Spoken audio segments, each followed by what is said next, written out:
Ali, Ali, Ali, Ali,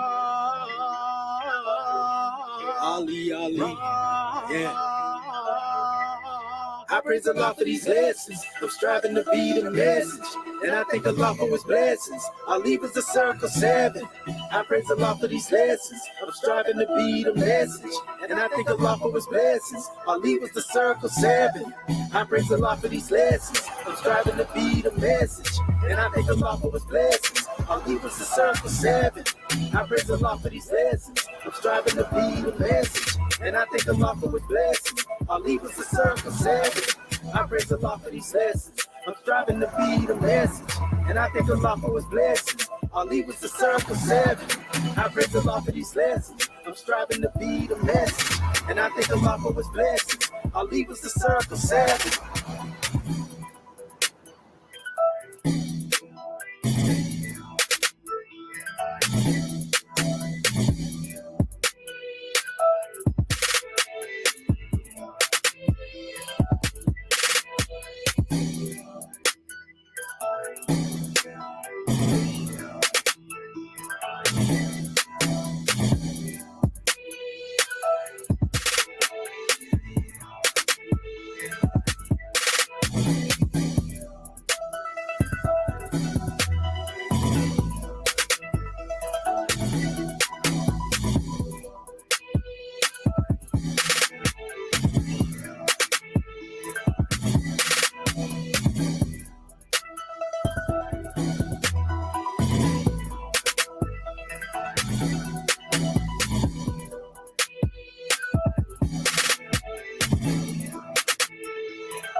Islam, Moorish America, want to rise upon the 7th and give all praises to the great God Allah, Father God Allah, and honors to His holy prophet, honors to our holy prophet, Noble Drew Ali, Al-Hajj Sharif Abdul Ali, that is. We give honors to our Moorish kin once again, here, there, and everywhere. And therefore, honors to all of you who are continuously honoring yourselves by being yourselves. We give honors to our Grand National Seal, Grand National Emblem, National Flag, Divine Constitution and Bylaws, and honors to all of you who are indeed a living manifestation and personification of everything that our Holy Prophet brought to make us a nation. I want to welcome you to another late night library session. This is a controversial measure right here, family. This is very controversial. And so controversial that we definitely had some issues over here with the machinery, so to speak, last night. And I don't know. I put an advertisement out there in the media in my Facebook page and let it be known what was being demonstrated. It seemed like somebody laid weight in the path, to try to make sure that I wasn't able to get that measure off, but nevertheless, we're gonna get it off tonight. And I'm gonna show y'all basically what I had here.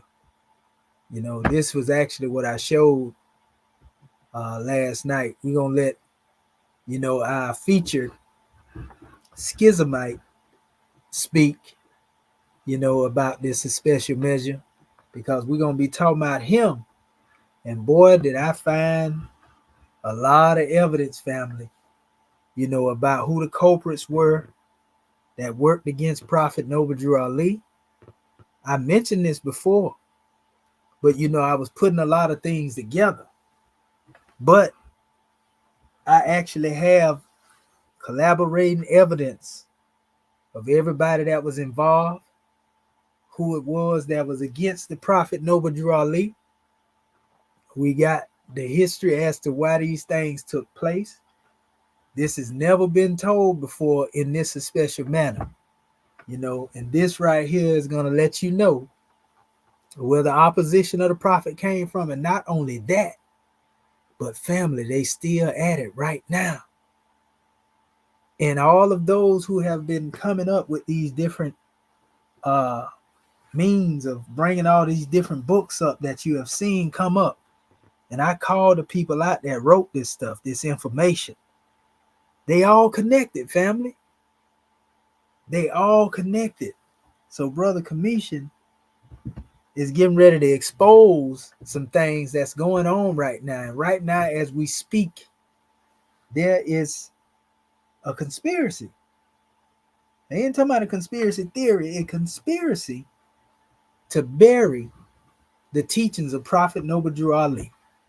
You know, now whether you a Moor or you ain't a Moor, you gonna want to hear this here, family. You know, you gonna want to hear this. You hear me?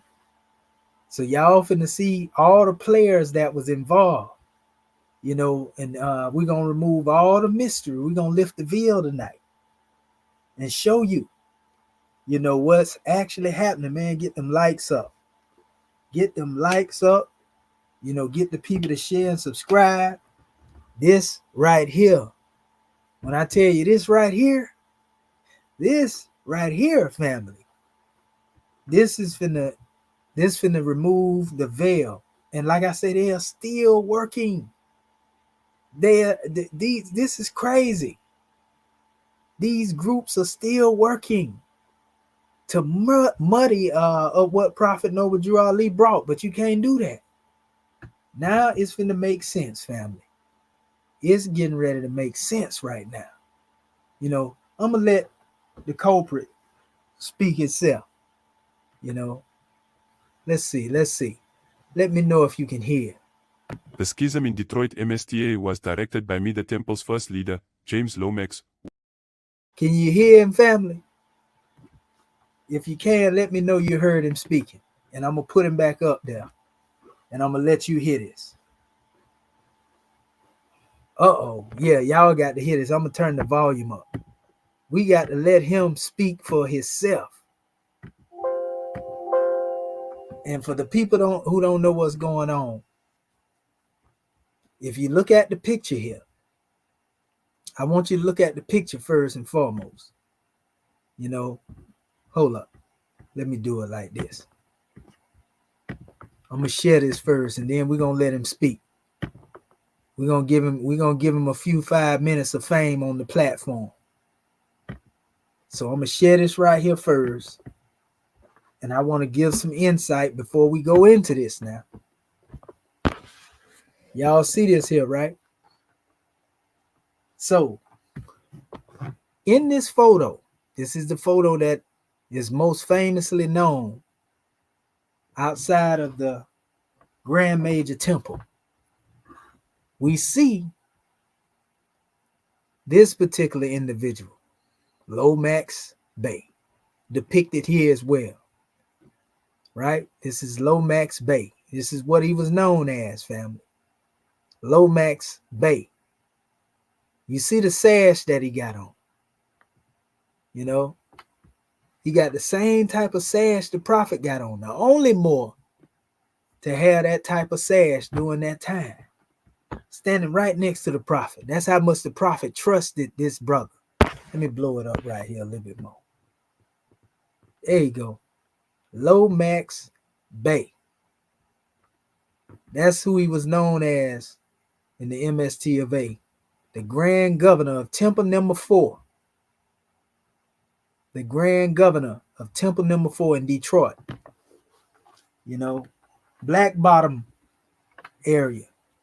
And we're going to show you some things that's going to blow your mind. And we're going to see why we have been getting so much opposition, Moors. We're going to see who this is that has been trying to assassinate the character of the Moors the whole while. Some of them even trying to claim that they were Moorish while doing it. There's some modern groups we getting ready to expose, family. I'm telling you, get these likes up, share this demonstration, family. Watch this.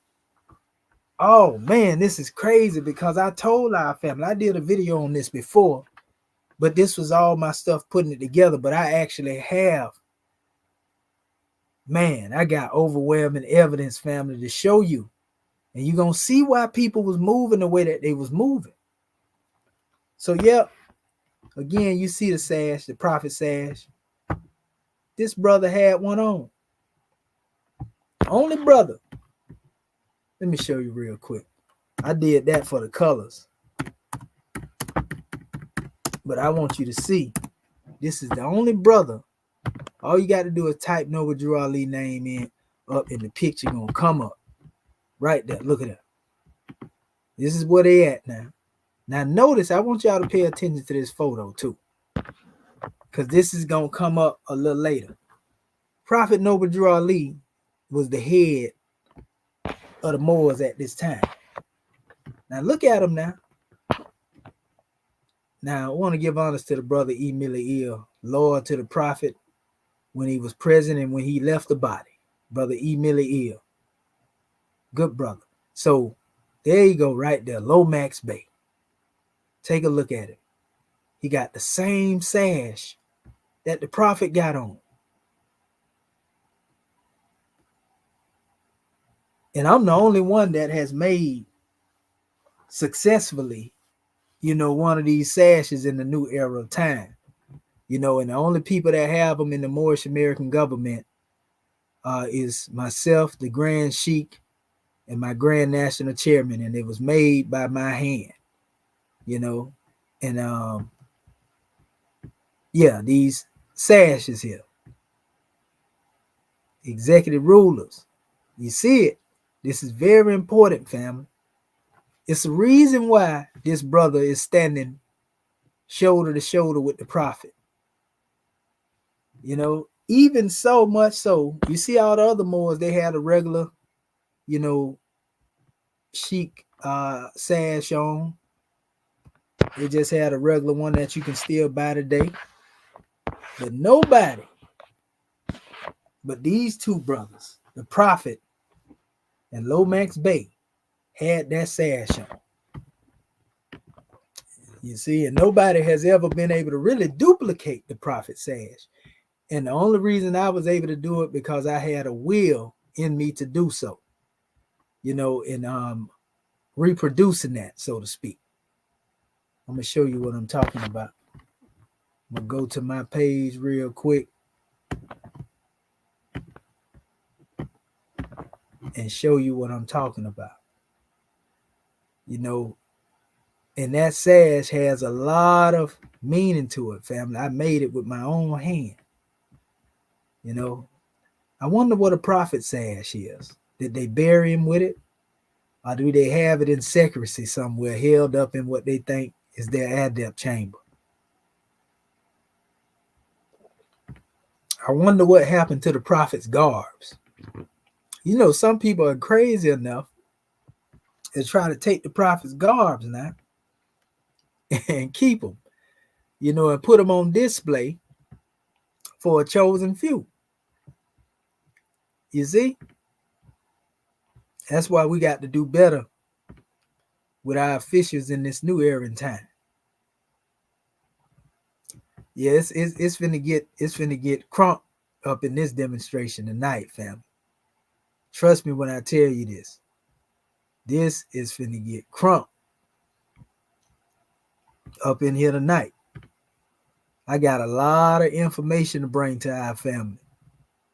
Trust me when I tell you, I need to get this too while I'm here. I'm gonna get this, because this has to be a part of my slide. Even though y'all seen it before, we're gonna go ahead and put this in here so it'll be there.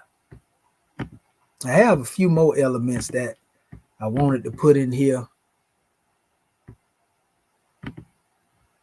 and I didn't put in here, but we're gonna get to it in a minute. I'm gonna go ahead and put this one in there, even though I already got it in there. Y'all done already seen that. I'm gonna go ahead and put this one in there too, because this is gonna be definitely a part of our conversation again tonight. This is very, very, very important, family, that we put this information out here and give our people some insight, because y'all got to know what took place as a result of this special schism. It's schism. So we're going to put that in there. We're going to put that there, lock and load it real quick as well. We giving it to you in real time. People, when I tell you though, I ain't pulling y'all leg. I'm finna give y'all some stuff that y'all gonna say, wow, even if you ain't a part of, the Moorish American government or being a Moor, period. You gonna have to be able to say, man, they did Noble Drew Ali. They did the Prophet dirty. Man, he was opposed, man, by a whole lot of individuals from amongst our people as well as outside family. It's terrible. And the thing is, we got some that actually have the audacity to gloat over what they had done to Prophet Noble Drew Ali. They got the audacity to gloat over it now. I'm telling you, family, this thing finna get real crazy in a few minutes. But ain't nobody gonna be able to lie to y'all no more. Now what the people do with the truth, that's what they do with it. Here it is right here. This is one depiction right here. Where again, like I said, I did that with my own hand, family. I tried to have somebody do it before, but they didn't do it right. People say if you want it done right, you got to do it yourself. Like I said, the only people in the government that have these is, the triune Allah, as we say. The three amigos, as a lot of the Moors like to call us. And those are the ones that are mentioned in Act 1. You see? I had, hold up. I wanted to show you the original picture here. Want to give honors to Prophet Noble Drew Ali for all the things that he brought. He told us imitate him. He told us to imitate him. For those who ask the question, you want to be like the Prophet? Well, yeah, we want to be exactly like the Prophet. We demonstrating exactly how the Prophet was demonstrating. Make no mistake about it. Yes, sir. We representing it. We keeping his customs on the manifest. See, this particular one was designed by a sister from Africa. I paid a good little bit of money, for this one. It was a nice one of the first one I had. It's probably about, man, it's over 10 years old, that particular sash right there. She did a good job on it, but I did a better job in revamping what the Prophet brought. I need this here too, because I was looking for this last night. Very important. I want to get this here too. This is very important. I showed this to you all before. Let me see this here. I can actually put it right here. It ain't gonna hurt. Two different individuals, but the association is what I have to bring out here. Oh yeah. So here it is right here. I'm trying to see. Y'all see the close up on that right there? I think I did a good job to never have done that before. I think I did a real good job.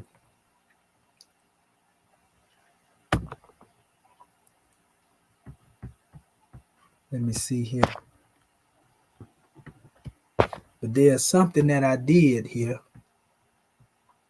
And this was the one I was telling you the sister had made. She did a good job. But she just took things that was already there. And then she tried to put her own twist on it. Nothing wrong with that. I literally had to pull the raw material up, and literally put this stuff together. Like I say, her little demonstration is definitely good. She did a good job. But it still didn't sit with me like I wanted it to. So that's why I went and did it with my own hand. And did a good job. So let me see here. I'm almost there. Once I get this out the way, family, we're going to get into this measure. But until then, get them likes up, share and subscribe this demonstration. We got time. We got time right now. And if you don't have time, we know you'll be back to watch the rest of it tomorrow. We got time right now. What I'm getting ready to put out here, like I said, this is some closure. This is some closure.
All right, family, I'm back.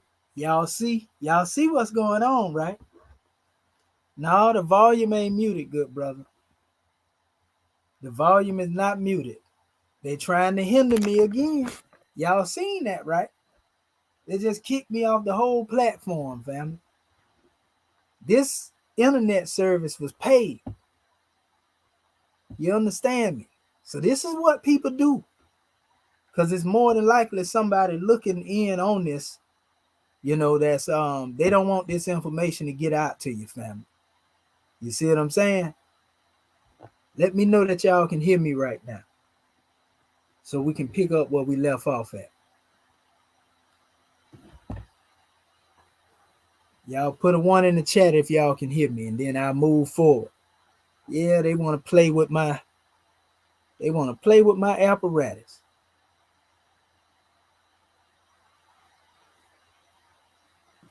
Okay, yeah, most definitely. Y'all see this here, right? Y'all notice, y'all see they trying to play, right? It's been getting like this recently, ever since I started this late night library, putting all this truth out here. I've been getting these interruptions. We're going to see how long before I get interrupted again. Y'all just hold fast, though. No matter what, hold fast, and I keep coming back if I have to. That way the video continue to grow, and keep going or whatever. Because as long as y'all here, I believe it'll still let me come back to the platform.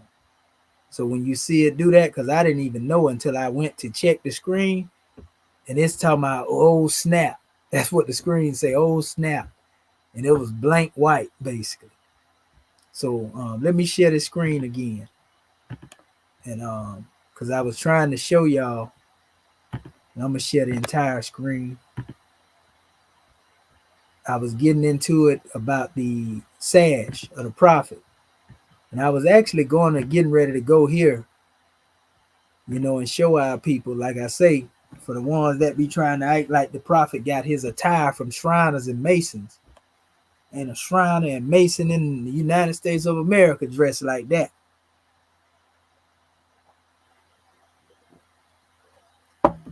And I keep showing y'all, this come out of Kush, this come out of Nubia. So put some respect on the prophet name. You see the feather in the headdress, you see the sash and everything. Prophet knew what he was demonstrating. He was demonstrating what the ancestors demonstrated. And this was part of the problem. Not only then, but even now.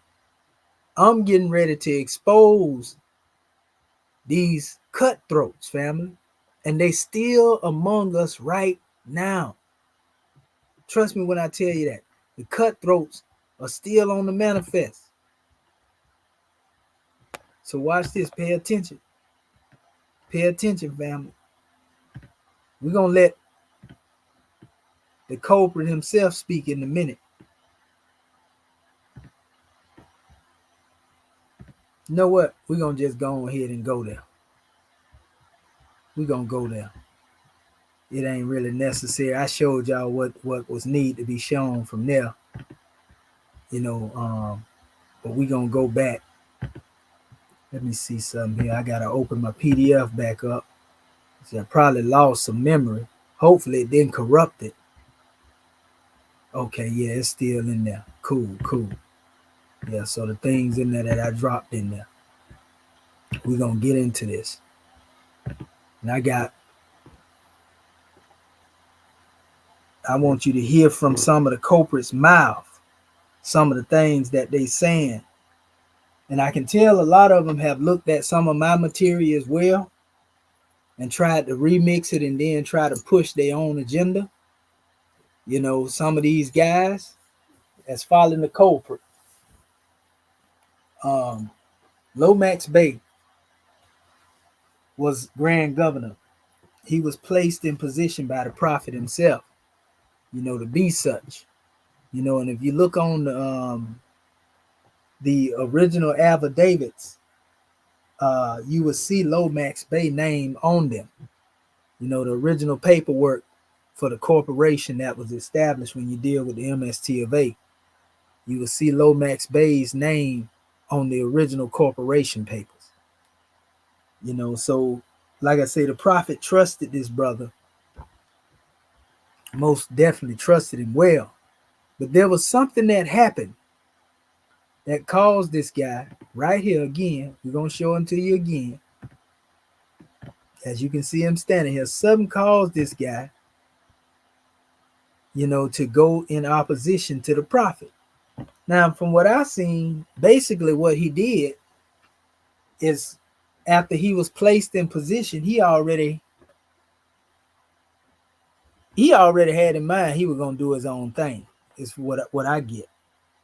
Not only did he have in his mind that he was going to do his own thing, but there were certain individuals who coerced him into doing his own thing. So, he had a little help along the way. I'm gonna see if I can find that the corporation paper.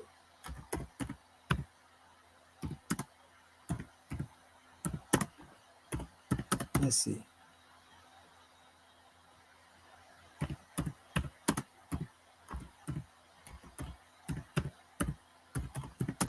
Let's see, can I find this? Let's see, is this it right here?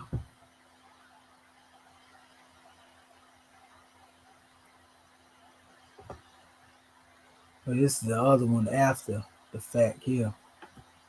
This is the one with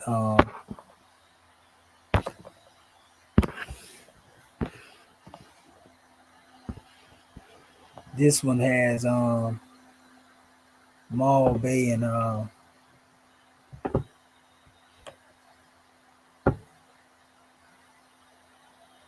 it's 1928.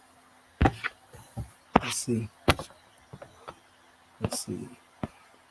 They got a couple of them. It's a couple of different ones. Let me see if it pulled it here. That the same one? Not that one.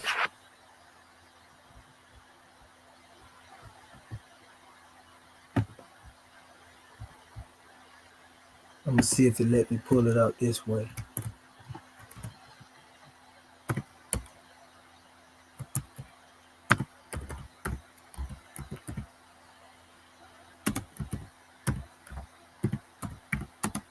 Even without this document, I got it, but it's way in a lot of my archives, and I don't want to go into wasting a lot of time trying to dig into that.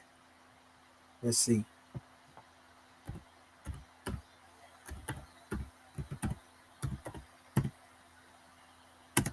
Let's see.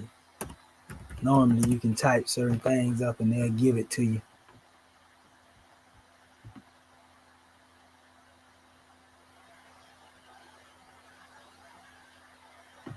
Is it this one here? Yeah, that's the same one.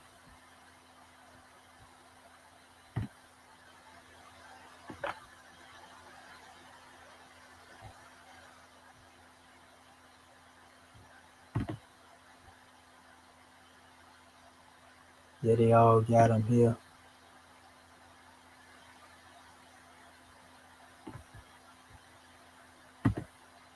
That's one thing about the Moors, man. We keep them documents on handy. A lot of all this is Moor stuff. This is even the FBI file right here. They got a lot of that information too when they went to locking Moors up.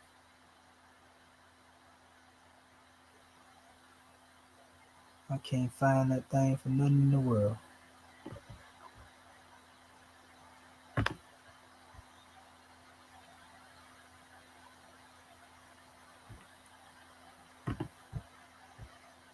I'll probably get a chance to find it some other time. It is basically a document similar to this one here. Just like this one, the High Authority. And it's one of them that actually has Lomax Bay name on it. Just like this has Mealy Ill, Lovett Bay, Small Bay, and so forth and so on. And this is what lets you know the MST of A was chartered under the state of Illinois. That's why I keep telling our people it was just subject to the state of Illinois. and any other charter had to be honored under whatever particular state that a temple would be erected in, so to speak. So let's see, is this the one? No, that's the same one we had. It ain't a big deal though. It ain't a big deal at all.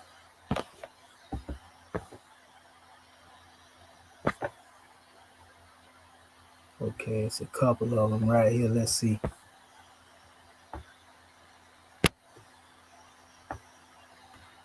Why are they so blurry?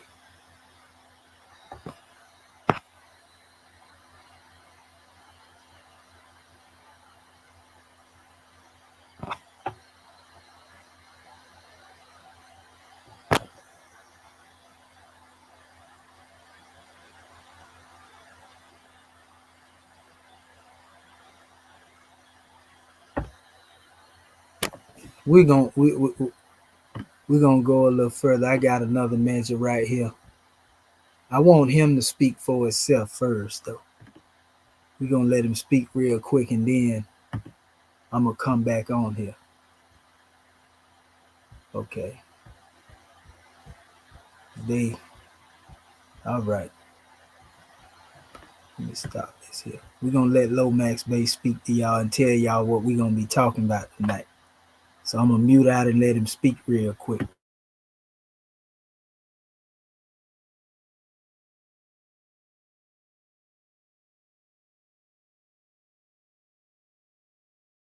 The schism in Detroit MSTA was directed by me, the temple's first leader, James Lomax, who formed what may have been called the Mohammedan Temple.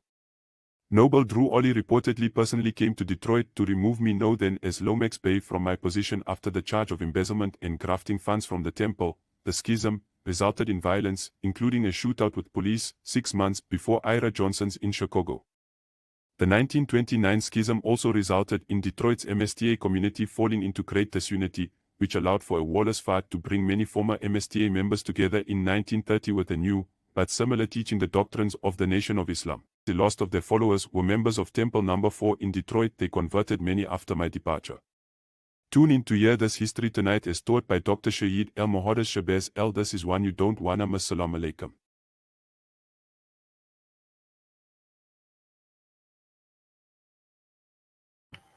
All right, we appreciate you, Lomax, for being honest, and telling the truth. So y'all heard him, family. He told you how the schism started. He told you why he was removed from office. He told you the year and the date and everything. He even told you that there were individuals that ended up basically starting a movement coming out of his temple, temple number 4. Yes, sir. Keep that in mind, family. So if you look here, as we had it in the measure, we got the MST of A, Moorish Science Temple of America, and we had a Mohammedan Temple of Islam. And that was Lomax Bay's outing, so to speak.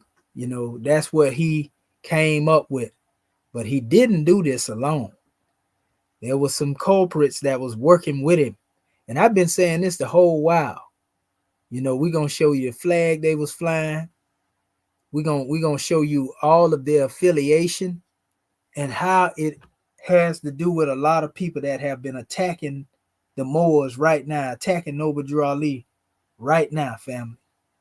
So let me get off into this information. We got a lot of ground to cover, but this is gonna be a grand drawing, family. We're gonna let them speak. A lot of the ones that's trying to do this themselves.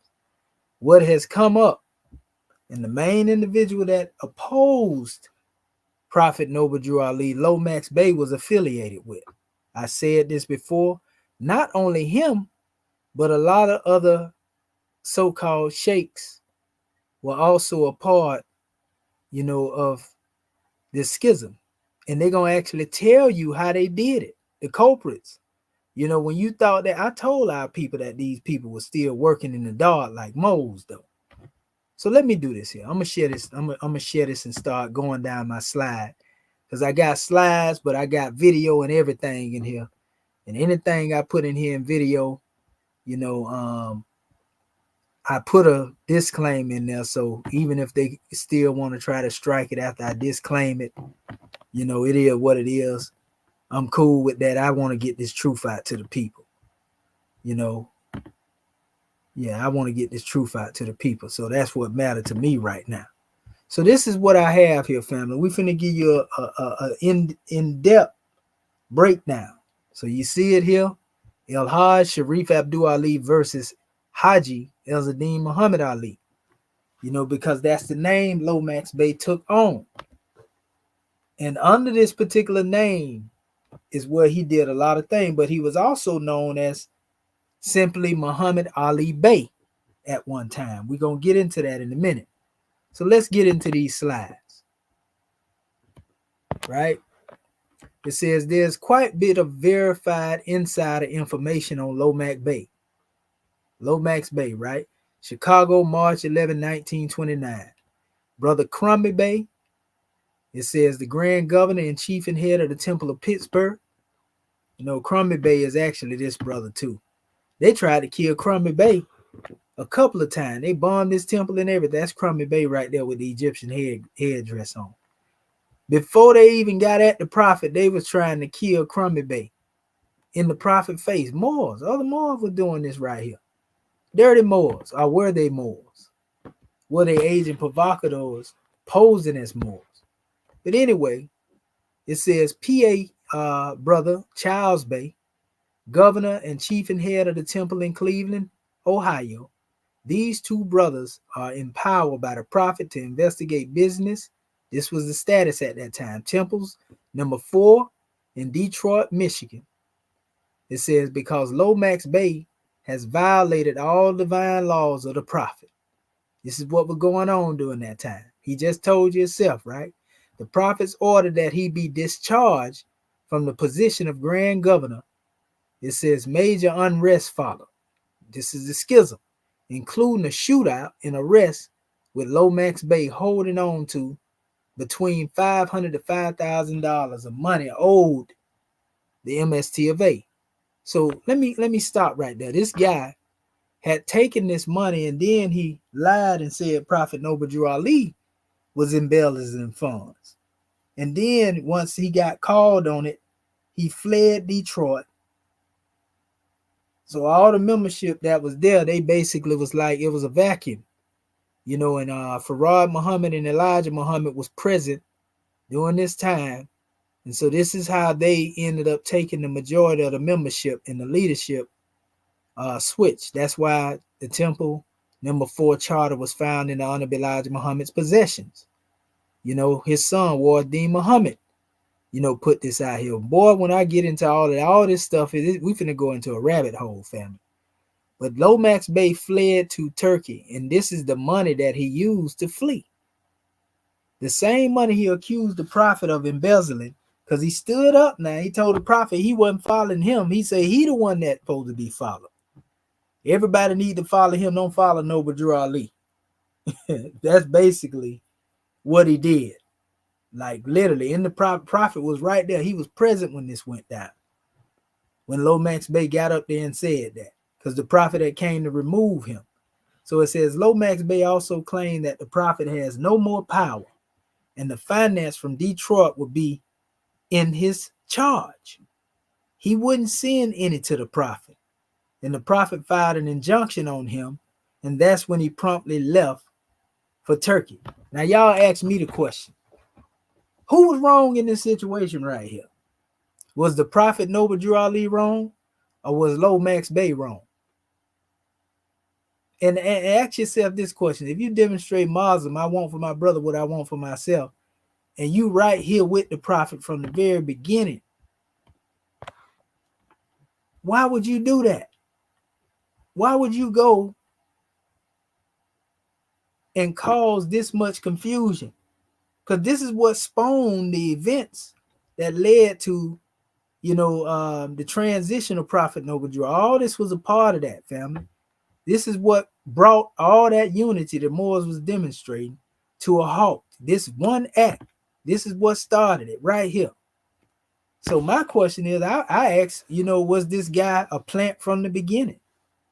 Was he there to cause conflict and confusion, an agent provocateur from the beginning, is what I ask. Now watch what happens. It says, Lomax Bey undoubtedly knew of the Prophet's connections to the Moroccan nationalist resistance. So Prophet Noble Drew Ali had connections to the Rif because a lot of people don't know Abdul Karim, which was actually one that was with the Prophet in the old Canaanite temple, helped him set things up. They had came back over here when the Prophet, they came back with the Prophet when the Prophet came back to the States. So he already had connections, to the Moroccan national resistance or the Rifian, army that was on the manifest at that time. So he knew the Prophet's connection and sought to establish his own connections in the East via Ataturk, who refused his request for endorsement but gave him a small house and a plot of land. So when Lomax Bey went to Turkey, he tried to get up with Mustafa Kemal, who was actually the head of leadership at that time. And he was trying to get a plot of land with the money that he had. But they didn't give him the land. They actually ended up making him, he had to work, basically. They really put him in modern day slavery when he went over there, the Turks. It says, Lomax Bey, then under the name Elzadin, Ali Muhammad Bey. He actually changed it later. It was Muhammad Bey, Muhammad Ali Bey, and then later when he came back over here, he ended up becoming known as Elzadin Muhammad, and he dropped the Bey. But it says he ran out of money and got assistance from another Islamic organization shortly before returning to the U.S. after asking for help to get back in where he came back, claiming to be a Turkish American. So he claimed to be a Turkish American, right? Still holding on to El and Bey. And later he started the Church of Lomax. So his group, before it became known as the Mohammedan Temple, it actually was known as the Mohammedan Orthodox Church Temple. Yeah, he was on it. He was on it, family.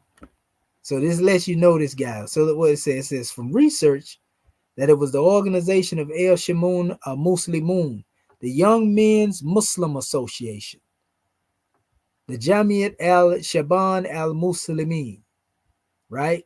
That's sponsored Professor El-Zadine for the portion of his stay in Egypt after leaving Turkey, and YMMA facilitated his education and provided the money for his voyage home and some seed money to proselytize and invite people to Islam upon his return to America, early 1937. It was this effort that led to his founding of the Adinu Alahi Universal Arabic Association. He has also accredited himself for bringing Sunni Islam into the Asiatic communities. Deen Muhammad, son of Elijah Muhammad, betrayed his own follower to join the Arab Muslim missions. So basically, we see that this same individual here had a connection not only to Elijah Muhammad, but Ward Deen Muhammad, his son, studying under this same particular group here, the teachings of El Sadin, because Elijah Muhammad was sending students over there to study under them. He ended up converting basically Ward Deen Muhammad to that teaching, meaning that his student, so to speak, as well, because Elzadin Muhammad lived, all the way into the 50s, but Honorable Elijah Muhammad was sending a lot of his seeds over here. But there's someone who caused this guy, to change his mindset when it came to him being in the Moorish paradigm. And we're gonna get into that in a second. It's the same individual that had been against the prophet from the very beginning, so to speak. You know, and I'm gonna show that to you in a minute. We're gonna get into that. So this is basically showing the same thing we were looking at earlier. I was trying to find the original, but this is him right here.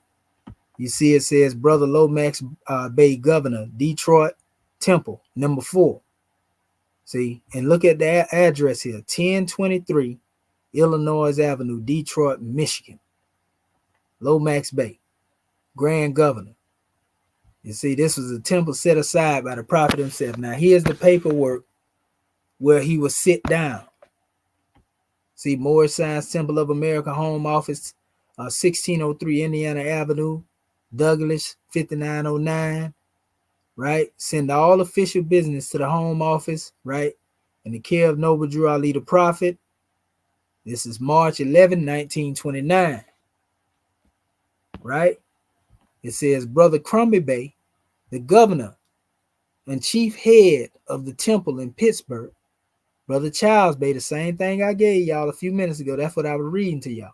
These two brothers empowered by the prophet to investigate business, etc. of the temple of the number 4 in Detroit, Michigan, because Lomax Bay has violated all the divine laws of the prophet.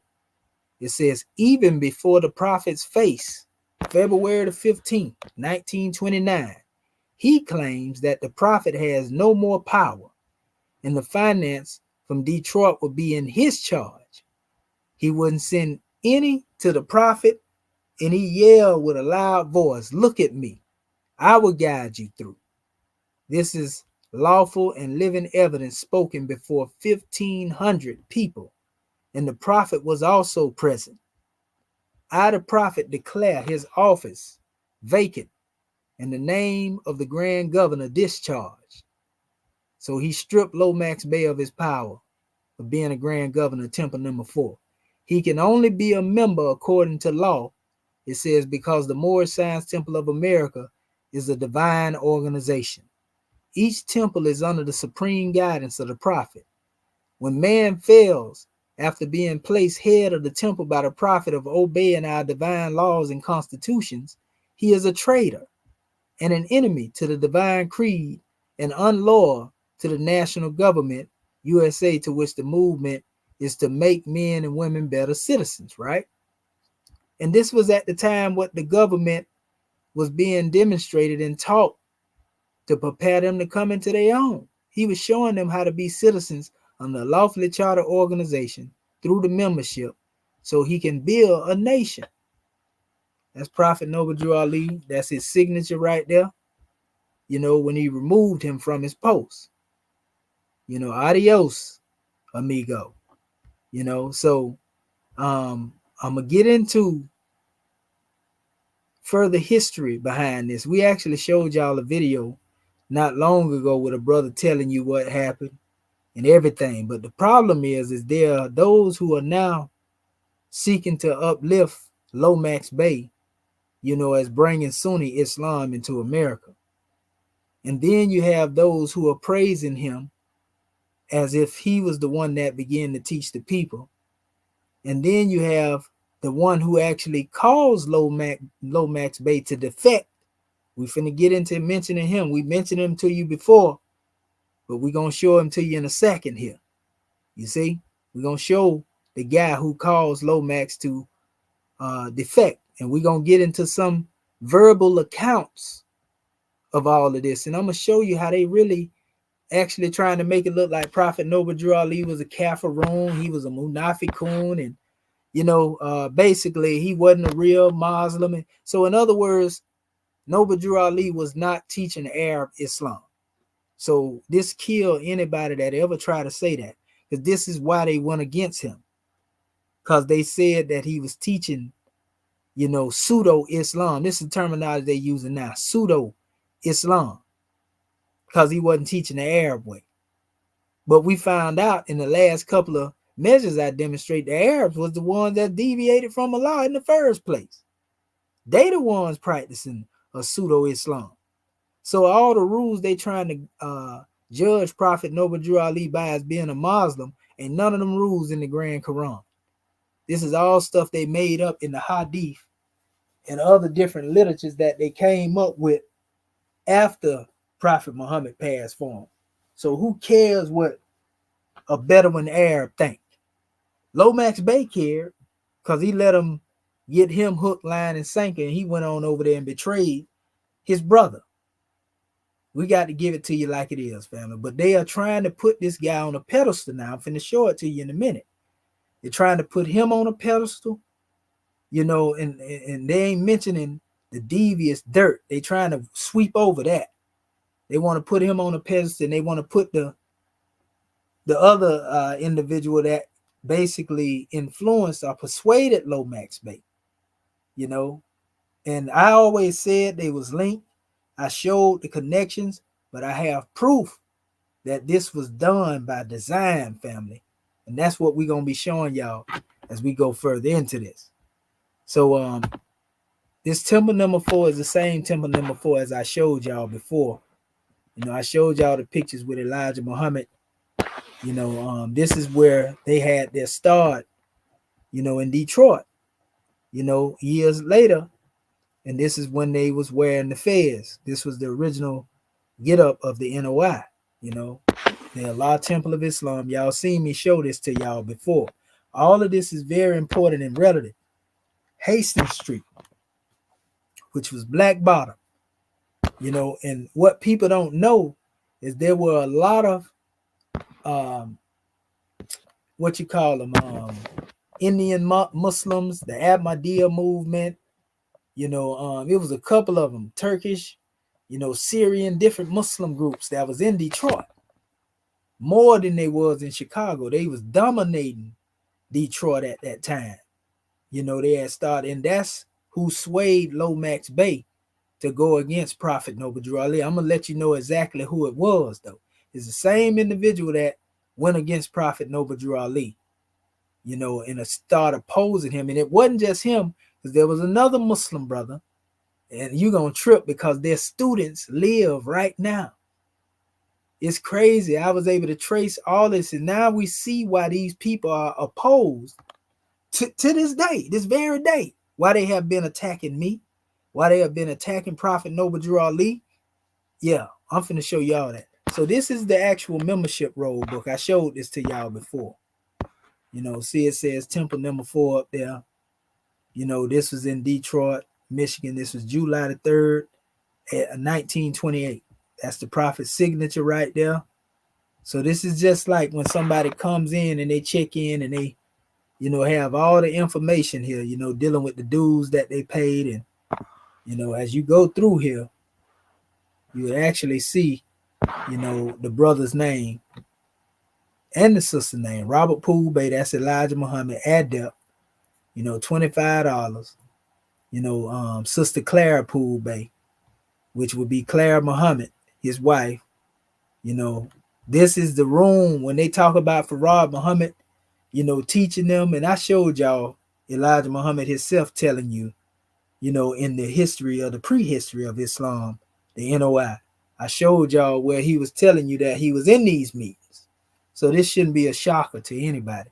John Poole Bey, James Poole Bey, David Fordell, which was one of the aliases that Master Farad Muhammad was using. So they was in this temple. Then Sally Ali, which is also there, and then we have here, and they give the total amount in dollars right there. And then you see Peace, Brother James Lomax Bey. This is him at this time giving a report.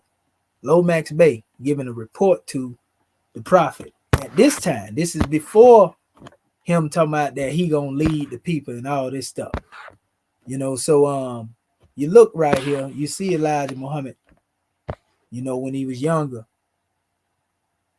All you got to do is pay attention to his features. You see his shoulders. And then you come over here. This is actually the meeting. That's Elijah Muhammad right there. That's Farad Muhammad in front of him. Tried to blow it up as good as I can. You see the Moroccan flag right there.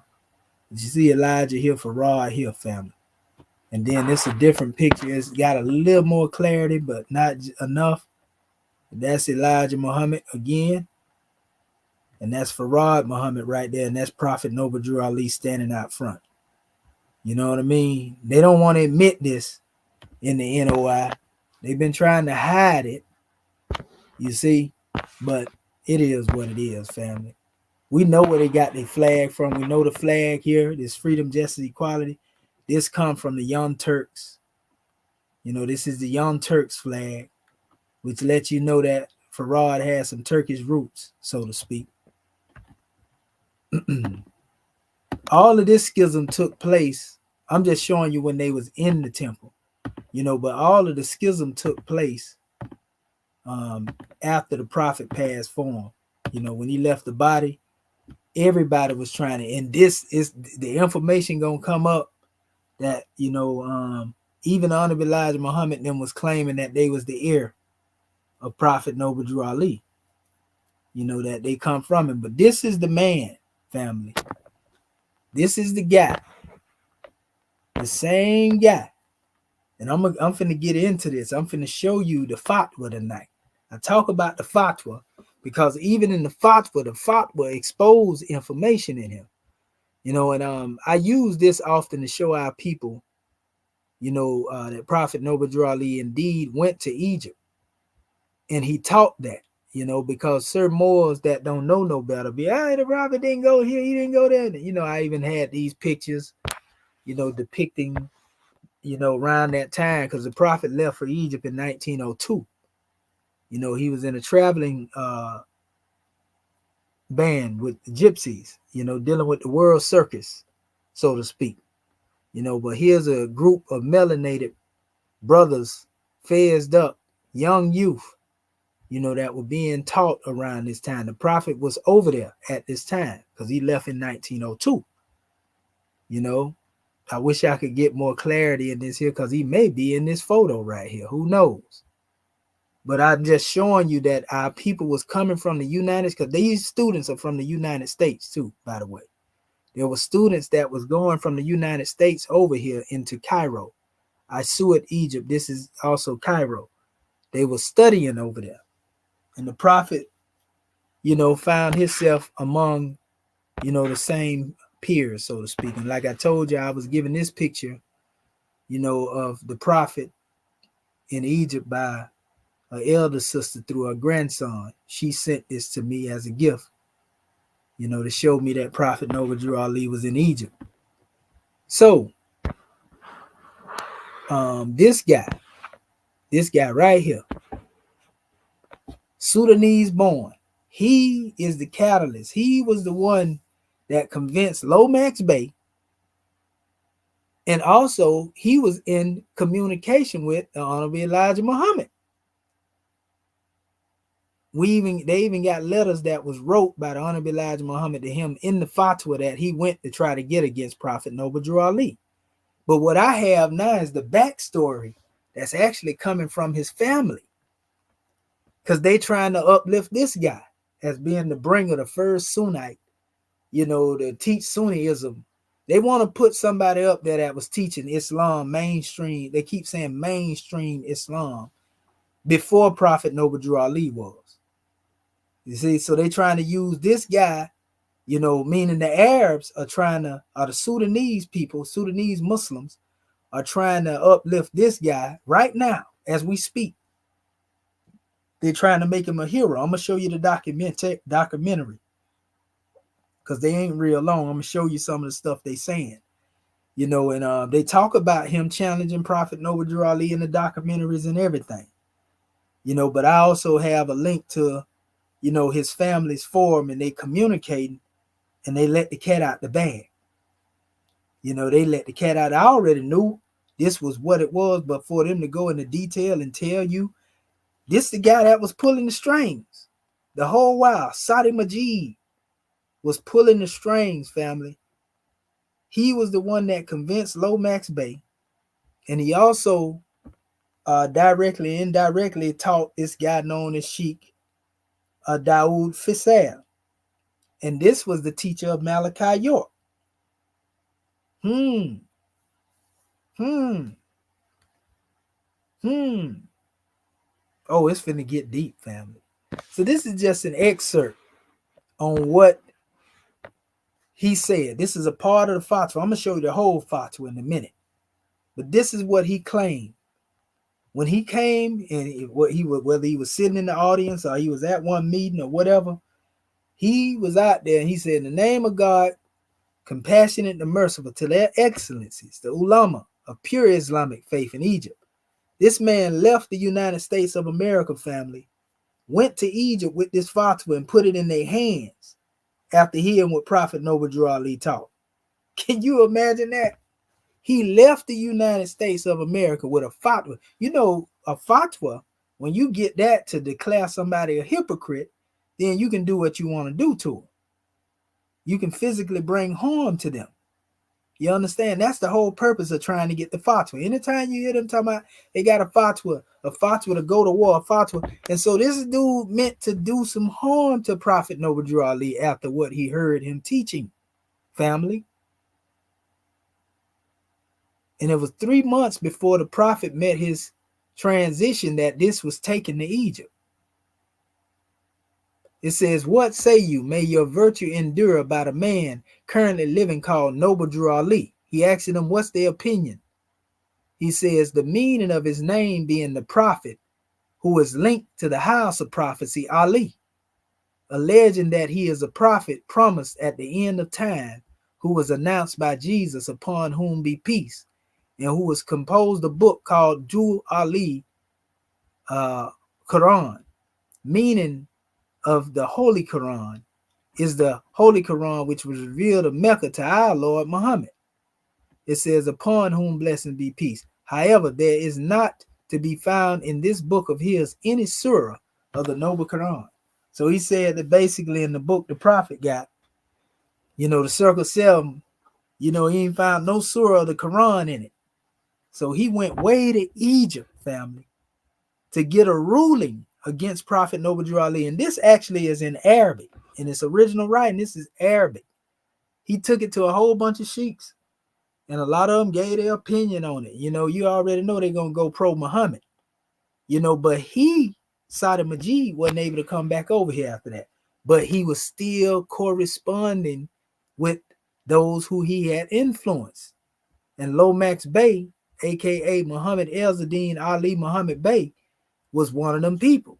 So when Lomax Bey fled to Turkey, before Sati Majid had went to Egypt, Lomax Bey, after he didn't get his way in Turkey, because he was actually trying to make hijra and live in Turkey and trying to get the people to do like Ben Arminum did over there in Dimona and get the Hebrew Israelites over there. He was trying to do the same thing with the Moors.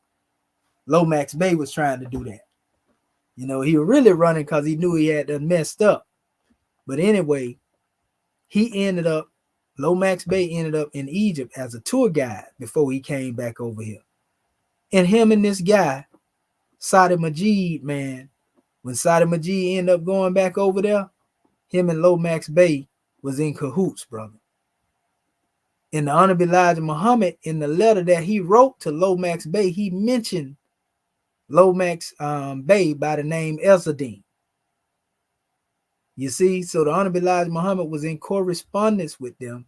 This is after the beef, when Lomax Bey fled from Detroit and went to Turkey. It's a letter in the fatwa. I'm going to show that to you, where the Honorable Elijah Muhammad was corresponding with Sati Majid, and he mentioned Lomax Bey. So that's what let me know that there was some ties. But the information that I got that I'm finna present gonna remove all doubt. You see, it's gonna remove all doubt. Now it makes sense as to why the Honorable Elijah Muhammad never wanted to mention, his affiliations with the temple, because if these people, in fact, were the people that ended up bringing harm to the prophet, and he had a knowledge of it, of course, he don't want you to know that. And if he was trying to teach the Moors and convert them, and they knew that he was in cahoots, we ain't saying he had something to do with it, but we saying if he was communicating with these people, the Moors that was following the prophets wouldn't have followed him. They wouldn't have converted and became the first resurrection of the nation. So of course he wouldn't talk to them first people about his affiliations with the movement. You see what I'm saying? He wouldn't go into that. Elijah knew a whole lot more than what people think he knowed about the prophet. He was running for his life too, because his own brother was trying to take him off the count, because they say he wasn't teaching what Farad Muhammad originally taught. So Elijah Muhammad running for like 7 years, So this is oh man. It makes sense though. If you was around a situation like that and all that murder was going on back then, yeah, he gonna act like he don't know nothing about what's going on. That was his best bet. I don't know them people, and that's why he told them that Allah Temple of Islam that were wearing their fez in this picture here. That's why he told them in 1935, after the departure of Master Farad Muhammad, to remove the fez from their head. Because they was always, y'all seen the files, the FBI files, they show that they was always basically saying that these were the same people. You know what I mean? Them and the Moors was the same people to the FBI. So he took the fez off his head, and then they stopped calling it the Allah Temple of Islam. And then he called it the Lost Found Nation of Islam. And it's also at one time he was using the term Muhammad's Temple of Islam. You see what I'm saying? Farrakhan is the one came up with the Nation of Islam. But Honorable Elijah Muhammad was Muhammadan Temple and also the Lost and Found Nation of Islam. Them was the titles that he used. And Farad Muhammad, during his time, it was the Allah Temple of Islam. So the NOI went through different name changes, just like the MST of A did. And like we showed you, it even said in certain things that some people were saying that Prophet Noble Drew Ali had founded the Allah Temple in Chicago. Like I say, I'm going to do more research before I come to that conclusion, but you never know with the way things going. I know Prophet Noble Drew Ali changed the name of the temple a couple of times, from the Canaanite temple to the Moorish Divine National Movement, the Moorish Holy Temple of Science, Moorish Science Temple, and he changed it a couple of times. So yeah, this guy right here, family, we got a whole bunch of information on this guy now. And Sati Majid, 1883-1963, and they are literally gloating over his activity. See, it says from his family to the U.S. Embassy in Khartoum for supporting the Islamic preacher. Now, the ulama and the scholars did not want to recognize this guy. It's like he don't have the authority or the credentials. So when he went to get that fatwa, he couldn't even come back to the United States of America. He got a ban put on him. That I call it instant karma. They told him, you ain't the one to represent us. Yeah, this guy you talking about, if he's saying what you said, then he definitely, is not following the Islam we follow. But you ain't, who are you to represent us? So it backfired on him from that aspect. So he ended up dying over there. Let me do this real quick so I can make this link live. Okay, hold up. I want to make this link live so I can click into this, because that's what I wanted to do too. Let's see. I'll do it like this and just put that there, and it should be live. Okay, so it's live now. So I'm gonna go into this one first, and then we're gonna go into some more measures. Okay, this right here should take us directly to what I'm trying to find. If not, I got it. Then OneDrive ain't letting me get in there. So what I do is I do it this way. Let me see. It should have let me go in there. Let's see. No, it's still trying to take me. Let's do it this way. I'm going to try to do it and just copy it into the... So I got a whole bunch of information over here. That's very important. I just go to it if they don't let me go into it. You know what? I'm going to go ahead now. I'm going to just go to it because I actually had a link already old. Just give me 1 second right here. We're going to get into this guy here. Okay, here it is right here. This is the link that I'm trying to go into. Watch this. This is crazy. They now got his history up here because they trying to put this guy up here as being the new reformer, of Islam. It says Imam Sati Majid, Arabic. See, they even calling him an imam, right? He wasn't known as no imam. The man was out here just a traveler coming over here with everybody else. It says Arabic 1883. It says 17 March 1963. That's when he passed form. And up until that time, you're going to be surprised some of the people that he was rubbing shoulders with. And he was doing the same thing during the time of the prophet that he did then, all the way up till he passed form. It says also known as Sheikh al-Islam in North America. It says was a Sudanese Islamic leader who is considered as one of the first Muslim missionaries in the United States, known for establishing Islam as an organized religion in the United States during the interwar period. See? So they're trying to give him the credit as first teaching Islam over here. But it says Sati Majid Muhammad al-Qadi Suwar al-Dahab hailed from the Dangalawi family of religions and judges and clerics, right? He studied Islamic in Kalwa and then pursued education in Al-Azhar University in Egypt. Now, tell you something about this guy. He was also affiliated with the people that Dr. York tried to claim that he descended from, the Mahdi regime. Abdul Rahman. In fact, Malachi York claimed them his grandfathers and, granddaddies and daddies. Them individuals is basically who Sati Majid was affiliated with. But it says with intention to spread Islam, he moved to England, where he co-founded an Islamic missionary society with fellow Dangalawi and Yemeni men, delivering speeches and lectures across Britain. He used Arabic and his knowledge in Quran and Hadith, while his associates translated to English. See, there was a reason why Prophet Noble Drew Ali said, Moors, don't let the foreign Muslims get up on your rostrum speaking. Prophet Noble Drew Ali told the Moors that. Don't let these foreign Muslims get up on your rostrum.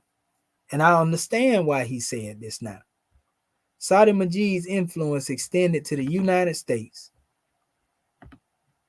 It says where he settled in the Yemeni community. In fact, I ain't even got to read this here. I'm going to let it read itself.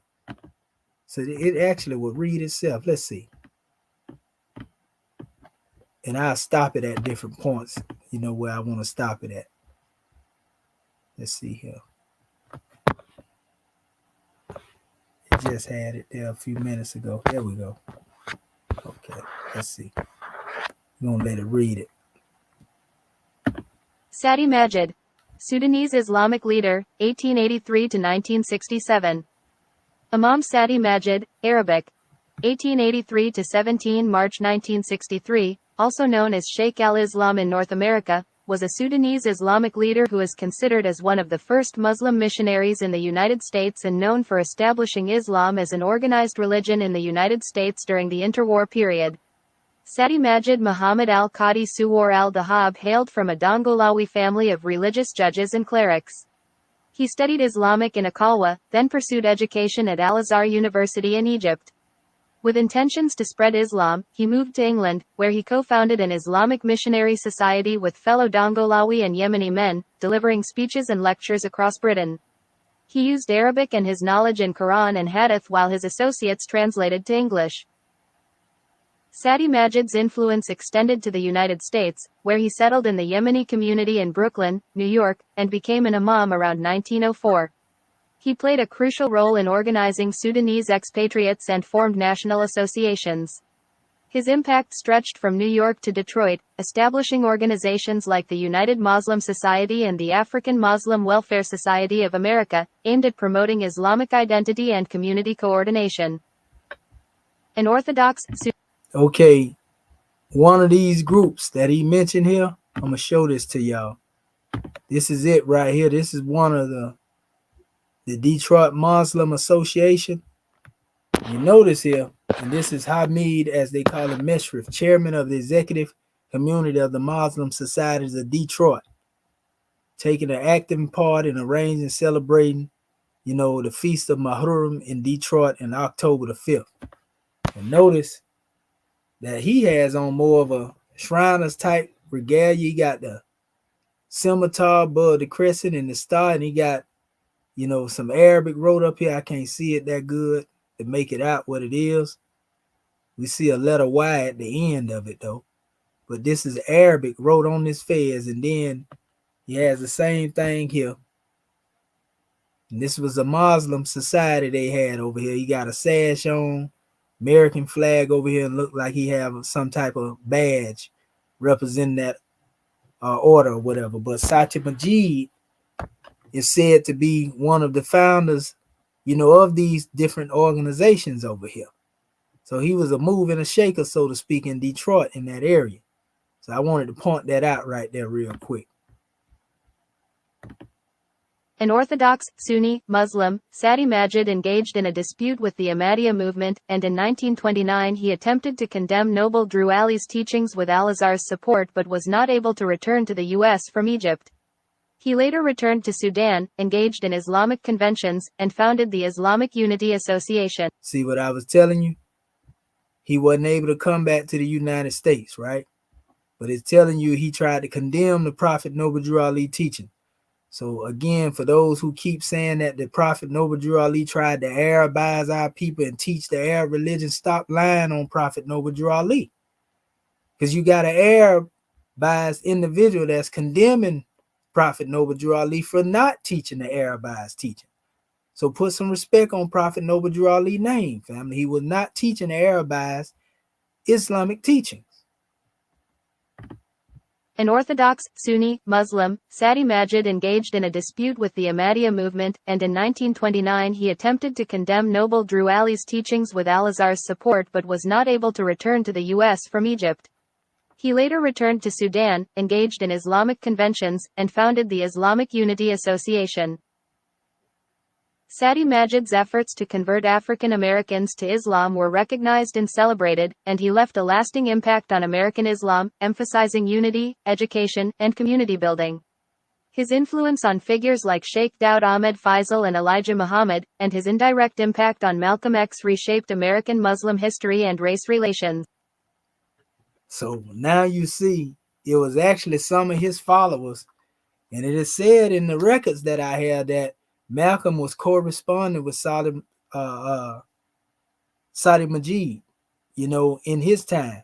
He was influential in causing Malcolm to convert to Islam, and Sheikh Dawood Ahmed Faisal directly dealt with Malcolm. We got pictures of this. So this is proof that Honorable Elijah Muhammad, had the brothers going over there studying with these people. But Wardeen Muhammad, and Malcolm ended up being influenced, by the teaching that was coming from these different brothers. Sheikh Dawood Ahmed Faisal was the teacher of Malachi York, who was also an opponent to Prophet Noble Drew Ali. Sheikh Dawood, some people say he was a student of Sati Majid. Some people say he was on independent teacher. But nevertheless, they was definitely flying the same banner. I'm going to show that to you a little bit later. Sheikh Dawood, these people, the same people that was condemning the Prophet Noble Drew Ali, Lomax Bey was also in cahoots with him when he came back to the United States. So now you see what really came against Prophet Noble Drew Ali. You got an idea of what he was dealing with. One that was in his circle that basically became cutthroat and want to be like the Arabs. And when he came back, you're going to see that so it's really a fight over the ones who want to uplift Sati Majid as being the founder, and then those who want to uplift your boy, Lomax Bey, Elzadeen Muhammad, as the founder. You see, they both fighting over, we got two groups, the so-called Negro Muslims or Muslims that want to try to act like they champion is Lomax Bey. And then we got those who are of the Arabs. This is their niche of being able to say, see, it was somebody teaching Sunniism over here. He opposed what Noble Drew Ali say. I'm finna let y'all hear the video in a minute. Matter of fact, it's this the right time to let y'all hear it right here. I'm gonna let you hear the modern video, and I'm gonna let you hear some of these people, and I'm gonna let you know where they coming from. So hold up. This particular video is recently. Like I said, I already done put my disclaimer up here. So we're gonna let y'all hear it. Let me check on my family in the chat. Make sure everybody tune in. Make sure I ain't got kicked up out of here again. So yeah, most definitely. Okay, yeah, our family there. So we finna show you family. Look at this. Watch this. Listen to this. Now you can hear the racism in this cat right here that's proclaiming he teaching Islam. You can hear the hatred toward our people. You can hear, you know, his pride in his Arab or whatever national that he is. He has a pride. And you're going to also see his harsh words toward what Noble Drew Ali demonstrated. Like, who are you to condemn the prophet when all of y'all done deviated from him? Listen to this. Listen to this, family. These are people that are descendants trying to push Sati Majid. This is the one pushing Sati Majid's line right now. And they attacking the prophet Noble Drew Ali in. Watch this.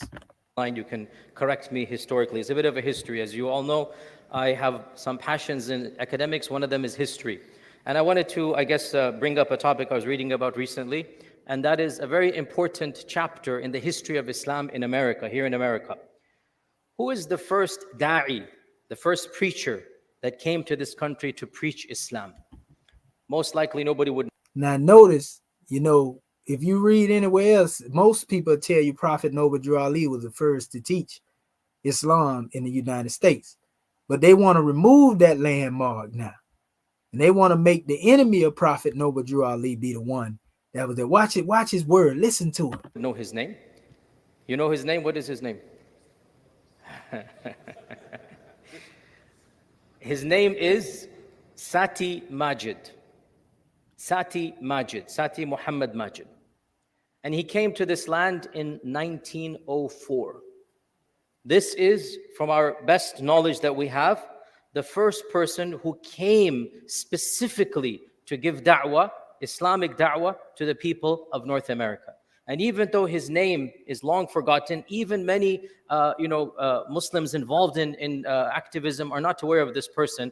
And also because documents are so difficult to find of that era, and there was no internet, there was no social media, it's very difficult to piece together. So it's been one of my passions to read about these types of things, and because I feel myself basically following in that line. Like this is the first domino. We are now, some of his groundwork that he has done, and we'll get there. So it's very important to study this, understandably, right? The first person to come and preach mainstream Islam.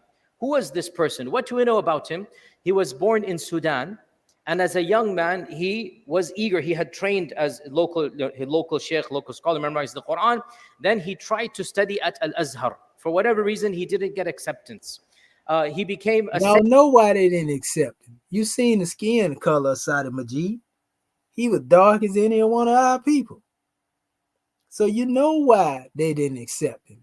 See, that's the shade right there. He don't want to tell you that they didn't accept him because he was melanated over there. That's why they didn't want him to be no sheikh. So he was an individual melanated trying to be accepted by the Arabs. Sailor, and at that time, Sudan and Egypt are both British protectorates. So he joined the British Navy and he came to England, and eventually, somehow, he made his way to America. And he came to these shores in 1904, right? So 125 years ago. And some of what he did laid the foundations for what we see to this day, even though he is long gone. We're trying to piece together, as I said, he was active in Philadelphia, he was active in New York, he was active in Michigan, and in other cities as well, Chicago as well. And he was the first person to try to form a national institute or a national umbrella organization. You know, we now have, mashallah, so many national organizations. Who's the first person to really try to link the Muslims together, various cities? It was Sati Majid. And he formed, we don't even know the name of it because we have different names, the Islamic Federation Association, the Islamic Benevolence Society, the Islamic Charitable Association. Various names were given. We have them in various documents. Perhaps sometimes he didn't even officially file. But what he did was he got the Muslims of every community. We know, for example, one of the main things that he did in Michigan, he was the one who first purchased the first Muslim graveyard of all of America that we know of, official graveyard. As for unofficial graveyard, as we know, there were many, enslaved people that were brought here as Muslims. No doubt they are buried places around this country. That's an unofficial graveyard. What's the first official graveyard where somebody purchased land and said this is going to be a Muslim graveyard? That is in Dearborn or Detroit. I don't know exactly the city, but basically in that city, in that area of Michigan. And who purchased it? Sati Majid was the one who gathered the funds from the people, and he purchased it, and 593 spots, I think, were assigned at that time. Now, why Michigan? What's going on in Michigan? And by the way, any of you that's been to Michigan, you know Dearborn, Michigan is the Arab capital of the world, right? You find signs in Arabic, actually street signs in Arabic. More than half the population is Arab descent. Why? What happened? Why is Sati Majid in Michigan as well? Well, one of the most richest people at the time was Henry Ford, the founder of Ford Corporation. And his factory was in Michigan. And he was the one who hired tens of thousands of Ottoman Arabs. Of course, the Ottoman Empire is... Anybody familiar with this, y'all know, the NOI like to speak about the Ford plant. They say Elijah and them was working there. A lot of Moors used to work in the Ford plant, and it's a whole bunch of history behind that. It's even said Farad Muhammad was somebody that worked in there. So remember, all these different people are there at this time, in Detroit, But anyway, the time, 1890 onwards, he imported them basically. He brought in lots of laborers to work in his factory. Why did he bring in Arabs? Why did he bring in people from this region? Because he found them to be honest and working good hours, and the most important thing, not getting drunk. Okay, you see that little low-key message shot that he tried to take? In other words, Henry Ford got all these Arabs and brought them in because he wanted people that's going to work, that was honest, and they don't get drunk. This man low-key racist. He trying to say everybody else that was there, like the brothers, was basically, they wasn't honest, they didn't want to work, and they lazy and they was getting drunk.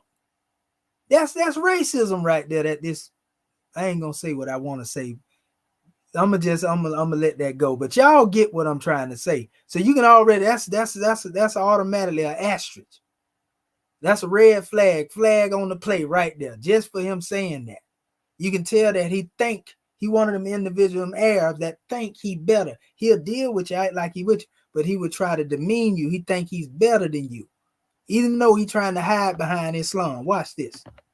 So he preferred to hire, and he's the one who gave tens of thousands of visas back in that day so that manual laborers, workers come. Now, the Arabs of that region, this is now Palestine, Lebanon, Syria, and particularly Ottoman Levant, as they called it back then. There were many Shia, many Sunni, many Duruz. And that's the people that came. But at that time, they didn't care about these sectarian differences. They did not build a masjid at that time. They were laborers, they're not ulama, they're not mashayikh, they're people coming for rizq, for money, right? So Sati Majid comes and he brings them together and he forms a Nadi, an association, and he starts, campaigning. He starts to create some safe space for them. Same thing in New York, same thing in Chicago. And he took charge. He actually, he perhaps felt ambitious, and inshallah, and he has good intention. He started calling himself, don't laugh guys, it's true, Shaykhul Islam fi America. Okay? He called himself Shaykhul Islam fi America. So this is the first Shaykhul Islam that we had in America. And inshallah, he's sincere. The point is, you have to realize there's a different time and place, right? He's trying to do something for the ummah. And whatever he's doing, perhaps these titles helped at that time. People are going to trust him, whatever it might be. Also, of the things that he did is that he began preaching and teaching Islam to many of the Muslims who had left practicing Islam. You have to realize that the first batch that came here voluntarily, generally speaking, they weren't the religious types, right? Knowing they're going to leave Muslim lands, going to a strange land where there are no mosques, no Muslims, right? You understand these were people in circumstances difficult. He trying to justify why somebody can come over here and put Islam down, which is what they normally do when they get in them different liquor stores they own, and corner store where they selling stuff that they know is against Islam. He trying to give a justification on why they do that. See, that's what he low key trying to do. But if you Muslim, you gonna be Muslim whether you over there or over here. Ain't no hiding, who you is. See what I'm saying? So this is really like the mindset of the hypocrite. The priority is not the deen. So, in fact, surveys, I read a PhD that was done back in the 50s. They had a survey of how many Arabs in Chicago, because at that time there were no Pakistani Desis in the 50s. Right now, Chicago is, mashallah, Chicago Sharif. Back then, it wasn't Chicago Sharif. You guys didn't get the joke, the Arabs here. It was Hyderabad these days. But anyway, back then it was majority Arab population in that region. And a survey was done. What percentage are actually fasting Ramadan? I forgot the statistic, but it was like 10%, right? You have to understand, there were no mashayikh, there were no ulama, there were no masajid. It's just an informal survey that they did in that time. So this is a different era. People like Sati Majid come and they are giving basic street da'wah, we call it, okay? And they're just trying to help the Muslims in whatever way they can. One of the things that we have recorded as well is that he would actually take on the social problems of the Muslim community. So for example, again, England at that time was still a colonial power. England controlled so many different lands, India and Yemen. And it so happened that there were a large group of sailors who had been hired by the British to work in their navies from Yemen and from India. And when the ship came to America, they were left stranded without pay. Maybe dozens of sailors. And they were literally starving, no pay, they're brown skinned, they cannot work. You know how it was back then, right? Very different. So Sati Majid wrote a letter, we have the letter preserved. He wrote it to the High Consulate of England, right? And he is saying that these are your servants, they came on your paycheck. It is your obligation to take charge. And he wrote a very, adab, very well, perfect grammar, everything. And he's taking on, he goes, and I am there, the Reverend Sati Majid. The Reverend is the Sheikh. I'm their Reverend, Sati Majid. So he's taking charge of this community. Also of the things that he did. He is the first da'i or preacher to challenge the non-mainstream movements that became common at that time. Now this is a chapter of history. Listen to his tone now, family. He finna start talking crazy. Watch this. That perhaps some of you are not aware, but you should be aware of this. During this time frame, we're talking about 1900, 1910, 1920. A number of, we call them pseudo-Islamic movements had sprung forth. Specifically two. See the arrogance? We was already uplifting our people, teaching our people, doing good. Prophet Noble Drew Ali was doing good by teaching our people how he was teaching them. But we pseudo-Islamic groups. Watch this now, watch this. The audacity. Two very bizarre movements. The first of them was founded by somebody who called himself Noble Drew Ali. Noble Drew Ali. And this movement was called the Moorish Science Temple. Moor means Muslim. The Moorish Science Temple. And this Noble Drew Ali said he is the Prophet of Allah.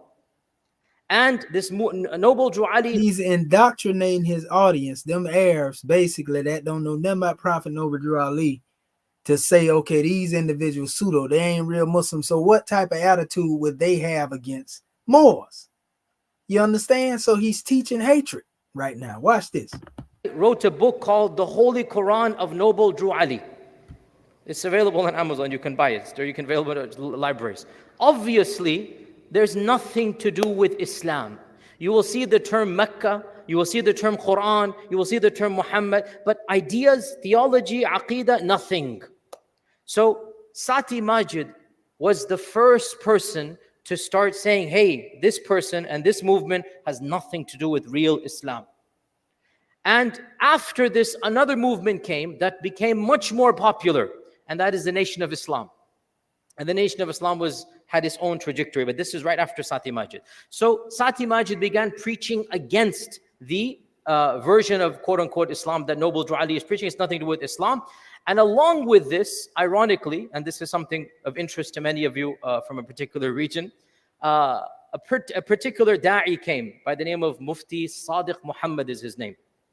And he was sent by Mirza Ghulam Ahmad. Now watch how different his tone is about the Ahmadiyya movement, which have basically the similar theology of the NOI, you know, about Messiah and Mahdi, and they person being a prophet and a teacher and a leader.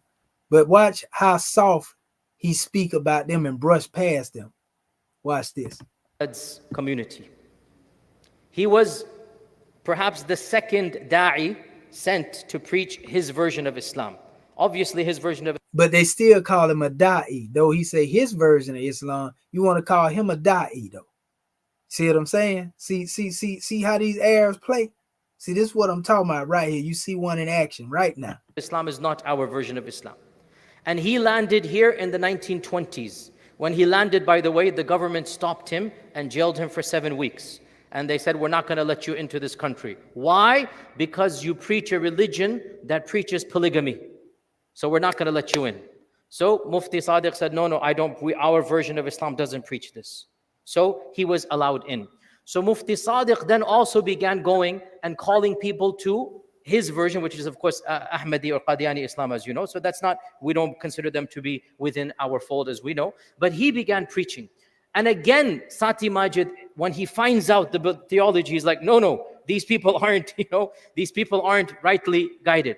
Mufti Sadiq was one of the people who founded the first masjid in Chicago, mainstream masjid, until people found out, hey, this person isn't mainstream. So then they kicked him out, right? So we have all of these things going on. This is 1920, 1910. This is 100 years ago. All of this is happening in this country. These, issues and debates, people are not aware of what's going on. And in order to solidify his position, Sati Majid said, I need to get fatwas against these weirdos. So in 1929, see the language you're using? He left America after having been here for 25 years and having done all of this. And in that fatwa, he don't mention nobody else but Noble Drew Ali. See, he ain't telling you that we know of here and there. He left America to go back to Al-Azhar and to get fatwas against these groups so that he can now tell the people, hey, these people don't represent Islam. Islam is what I am telling you, mainstream Islam, Quran and Sunnah and whatnot. And he got fatwas from the chief of Al-Azhar. From Al-Azhar, we have an official fatwa. I think it's dated 1929, 1930. We have it. The Arabic, I read it myself. By the chief of the Mashayikh of Al-Azhar and the Grand Mufti of Sudan and the Grand Mufti of other regions that he visited. All of them are saying the same thing, that anybody who says they are a prophet, they are not a Muslim. There is no Quran other than the Quran we recite. These are heretical groups. He wanted to get funds to come back to America. For whatever reason, he wasn't able to do that. In fact, the Mufti of Al-Azhar, Sheikh Maraghi Mustafa, well known, he actually has an internal memo that says that Sati seems to be a good person, but he's not qualified to be a sheikh. He's not qualified that we can endorse him. He hasn't had formal... He trying to sugarcoat it, man. Them people told that man that he ain't up to par, basically. That he ain't, who is he? That's basically what, who you? That's basically what they said. He trying to sugarcoat it because he looking at Sati Majid as his hero. See? So automatically, and it ain't just him, it's other people that has began to push this campaign. And some of the same ones that been writing these different papers, they involved too, family. The same ones I've been calling out and saying that they've been involved, they are actually involved, and they actually corresponding with Sati Majid family. Some of the same people that wrote books and papers, and some of them same ones that were trying to get pictures from me, to put in they little articles. Yeah, they all together. They in it together, family. They really trying to mar the character of Prophet Noble Drew Ali. This is a real conspiracy, family. Watch. Training. So because of this, he wasn't able to get money, because he wanted to be officially appointed to be Shaykh al-Islam in America. He wanted to be appointed that I'm the one being sent. He wasn't able to get that. He didn't get the money to... Allah didn't let him get what he was striving for. He wanted to be Sheikh al-Islam, and they didn't acknowledge him, and he went to the grave not being acknowledged as that. You know what I mean? come back. And so he eventually retired back to Sudan, and he died around 1960. But he still corresponded with the Muslims that were some of the Muslims. That's the key right there. He was still corresponding. That includes corresponding with Lomax Bey. That includes corresponding with Sheikh Ibn Dawood Faisal. That includes corresponding with Elijah Muhammad. Had converted, and some of the communities he corresponded, we have those letters. One of his main students then took on the banner of Sunni Islam when there was no banner of Sunni Islam. And that student is a name, again, most people aren't familiar with, but he should. There ain't no such thing as Sunni Islam, family. The Quran don't mention that. He's a liar for saying that. Be somebody that should be a household name. Anybody who studies American Islam's history, they should know this name, and that is Sheikh Dawood Faisal of New York. Sheikh Dawood Faisal, who died 1980. So look how recent we're getting. Okay, Sheikh Dawood Faisal. That's Malachi York teacher. Faisal converted at the hands of Sati Majid. He was an African American, actually he was Afro-Caribbean, but African American, came here and converted to Islam, mainstream Sunni Islam, not these Nation of Islam and these Noble Drew Ali, whatnot, no. See that there? You see it?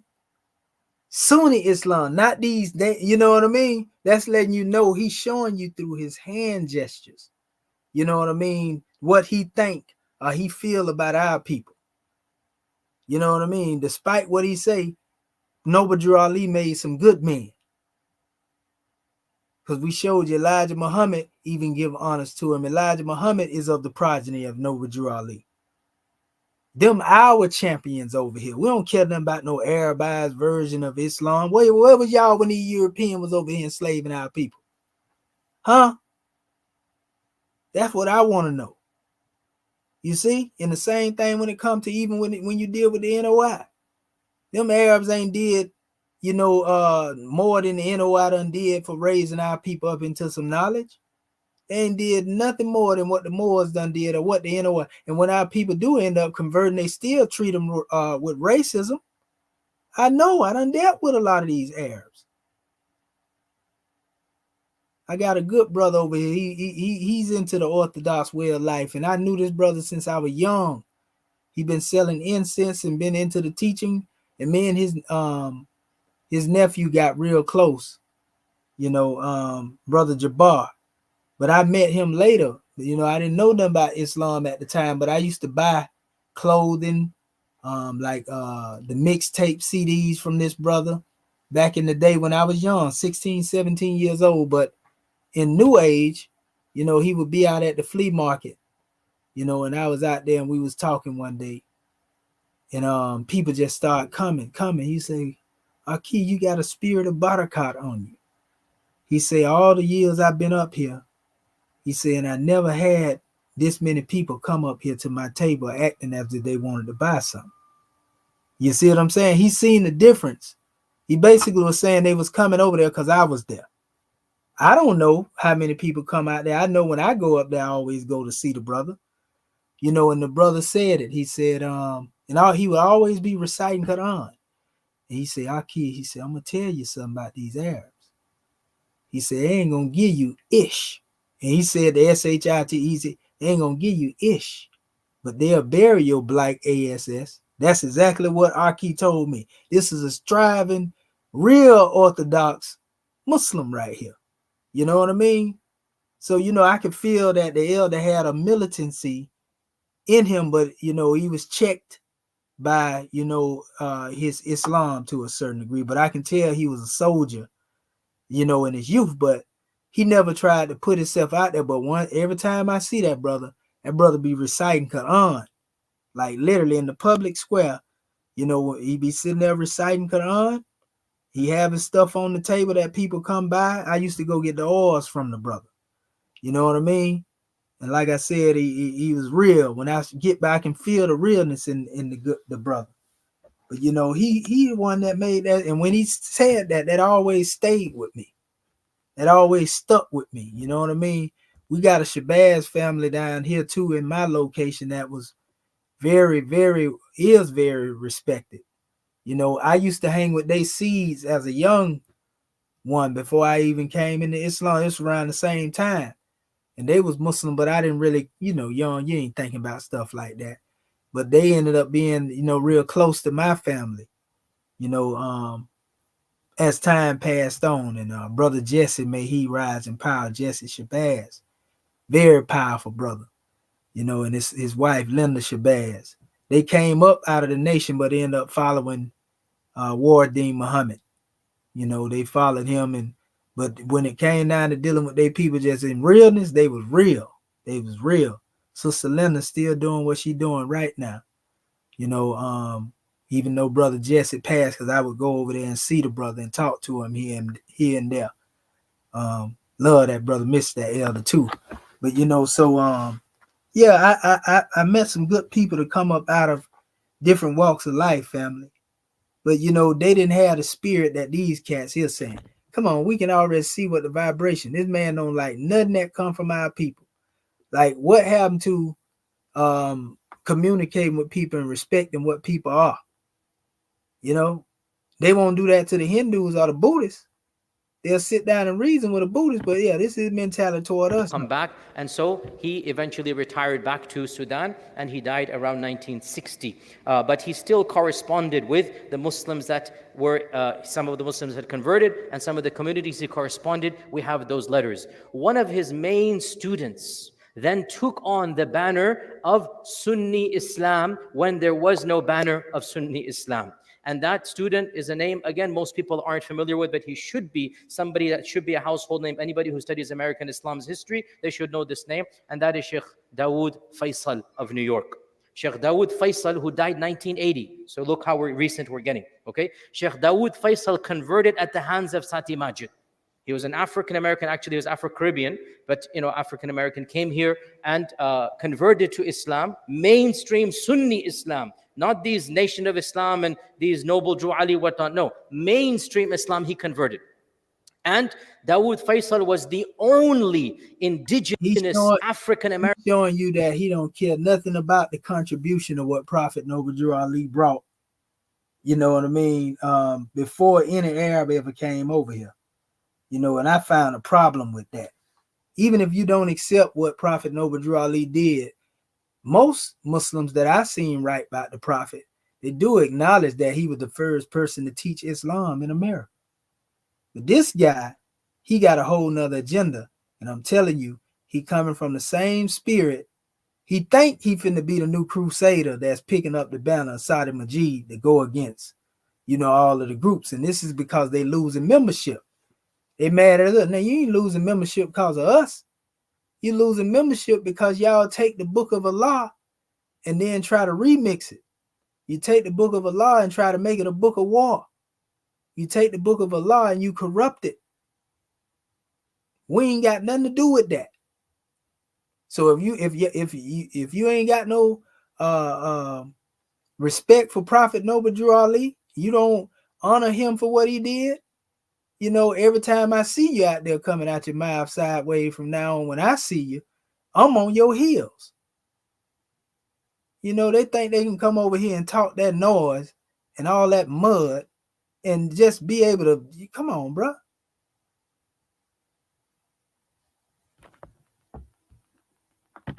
American voice that is preaching Quran and Sunnah, when the other voices were preaching that Elijah Muhammad is the prophet of God, Noble Drew Ali is this Quran. The only person who was preaching mainstream Islam from within, the indigenous is Imam Dawood Faisal. Imam Dawood Faisal interacted with Malcolm X multiple times, had an impact on Malcolm X as well. This is that generation, Imam Dawood Faisal. And his students are still, some of them that know him, they are still alive, but they're very elderly now, really small communities. Point being, these are very important chapters, very important lessons for us to learn. That subhanAllah, these small, seeds that Sati Majid planted 100 years ago, 1922, if I'm not mistaken, was when he formed the first Federation of Islamic whatever in North America. I forgot what it was called. 1922. The first time he's thinking of forming something national. Subhanallah, he never imagined that from now to now. How many Muslims were in America in 1920? We don't know for sure.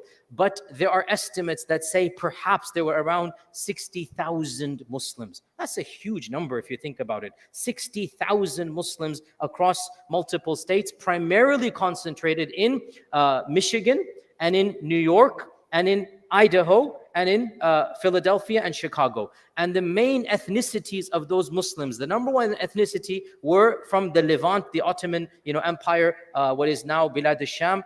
Because of a certain financial crisis that took place, they needed to find rizq and money. So there was mass exodus from that region. Number two, by the way, nobody can guess. Who would guess one of the largest ethnicities of Muslims back in 1910, 1920? From where? Who can guess? There was no Bosnia. Close. Albania, that region. The second largest is Albanian, because the communists had taken over, because there were things happening over there. So there was mass exodus from that region to find safety. So the first masjid in New York was actually the Albanian masjid. Can you believe? Subhanallah, right? And Sati Majid visited that masjid and helped that masjid out as well. So we had a large group of Albanians as well. And then Pakistanis. Any Pakistanis? 1910, were there any Pakistanis? Guys, there was no Pakistan in 1910. Were there Indians? Yes, there were Indians here. There were Indian, what we would call Indian speaking Urdu, Indians from other backgrounds, Indians, that region is all India, Bangla speaking Indians. Yes, there were. And there were pockets that we are well aware of that they came here and they, married, generally speaking, outside of the faith, and their children kept Islamic names but lost the identity there. Once in a while you pop up a documentary, you see an interesting fact about some Muslim name, 80 years old, but they're not Muslim, or they know that they're Muslim but they don't practice Islam. There was a documentary about someone in Nevada as well, by the way, who had a burger joint, a Muslim who had a burger joint, and now his kids and whatnot, they're all Muslim name. So we have these interesting anecdotes and tidbits. What happened? To this we conclude. 1917, America shut its door for further immigration. 1917, they passed what is called the Yellow Act. And the Yellow Act banned anybody who was yellow and brown and black. They called it the Yellow Act. It was meant to ban Chinese in particular. But they're so racist, they ended up banning everybody except people from Ireland and Germany, basically, or Italy, right? So if your skin color was, literally, I'm not making this up, you can look it up. In 1917, they banned any immigrants except if you have a lot of conditions and you're highly qualified and this and that, until 1963, when Ted Kennedy repealed the ban. So from 1917 to 1963, Muslim immigration trickled to almost nothing. And that's one of the reasons why the indigenous pseudo-American Muslim movements flourished, because there wasn't Pseudo-American Muslim movement. I wish an Arab would call me a pseudo-Muslim. Man, these people crazy. mainstream Islam. And I'm a Muslim anyway. There wasn't many people, you had the people who came and their children, but compared to the indigenous movements that were here, the Nation of Islam at its peak numbered 1 million people. 1 million compared to 50, 60,000 of mainstream Sunnism. Look at the difference, right? And the Nation of Islam had very bizarre beliefs when finally, eventually, the son Waliddin Muhammad, may Allah Azza wa Jalla forgive him and bless him, he did an amazing thing. Waliddin Muhammad, he, by Allah's blessings and grace, brought his community back into mainstream Islam. He's the son of Elijah Muhammad. He's the one who interacted with. No, he didn't bring him into no man.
Okay, family, we back again. They kicked me up out of here again.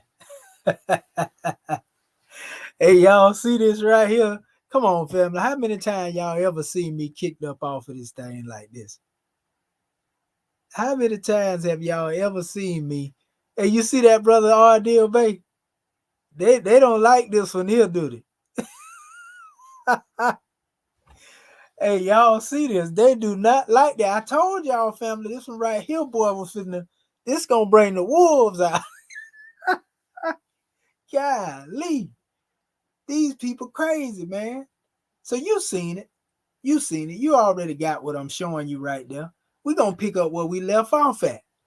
You know what I mean? This is what happens, family, when you really bring the truth. This is what really happened. I ain't even got to where I'm finna really get down into it, but they know where I'm going. They know where I'm finna go, family, and they trying to keep y'all from getting this. Brother Arnell Bay, our family never heard this history in depth like this here.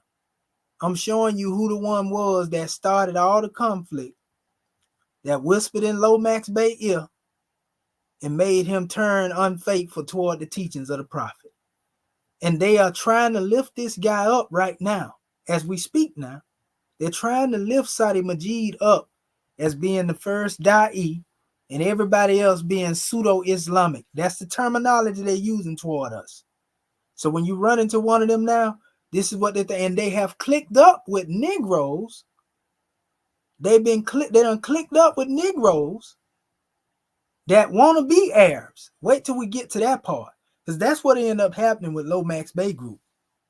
They start calling themselves Hamido Arabs and Arab people. You know, all this here, they really believe they was Arabs, bro. I'm going to let you hear this in a minute.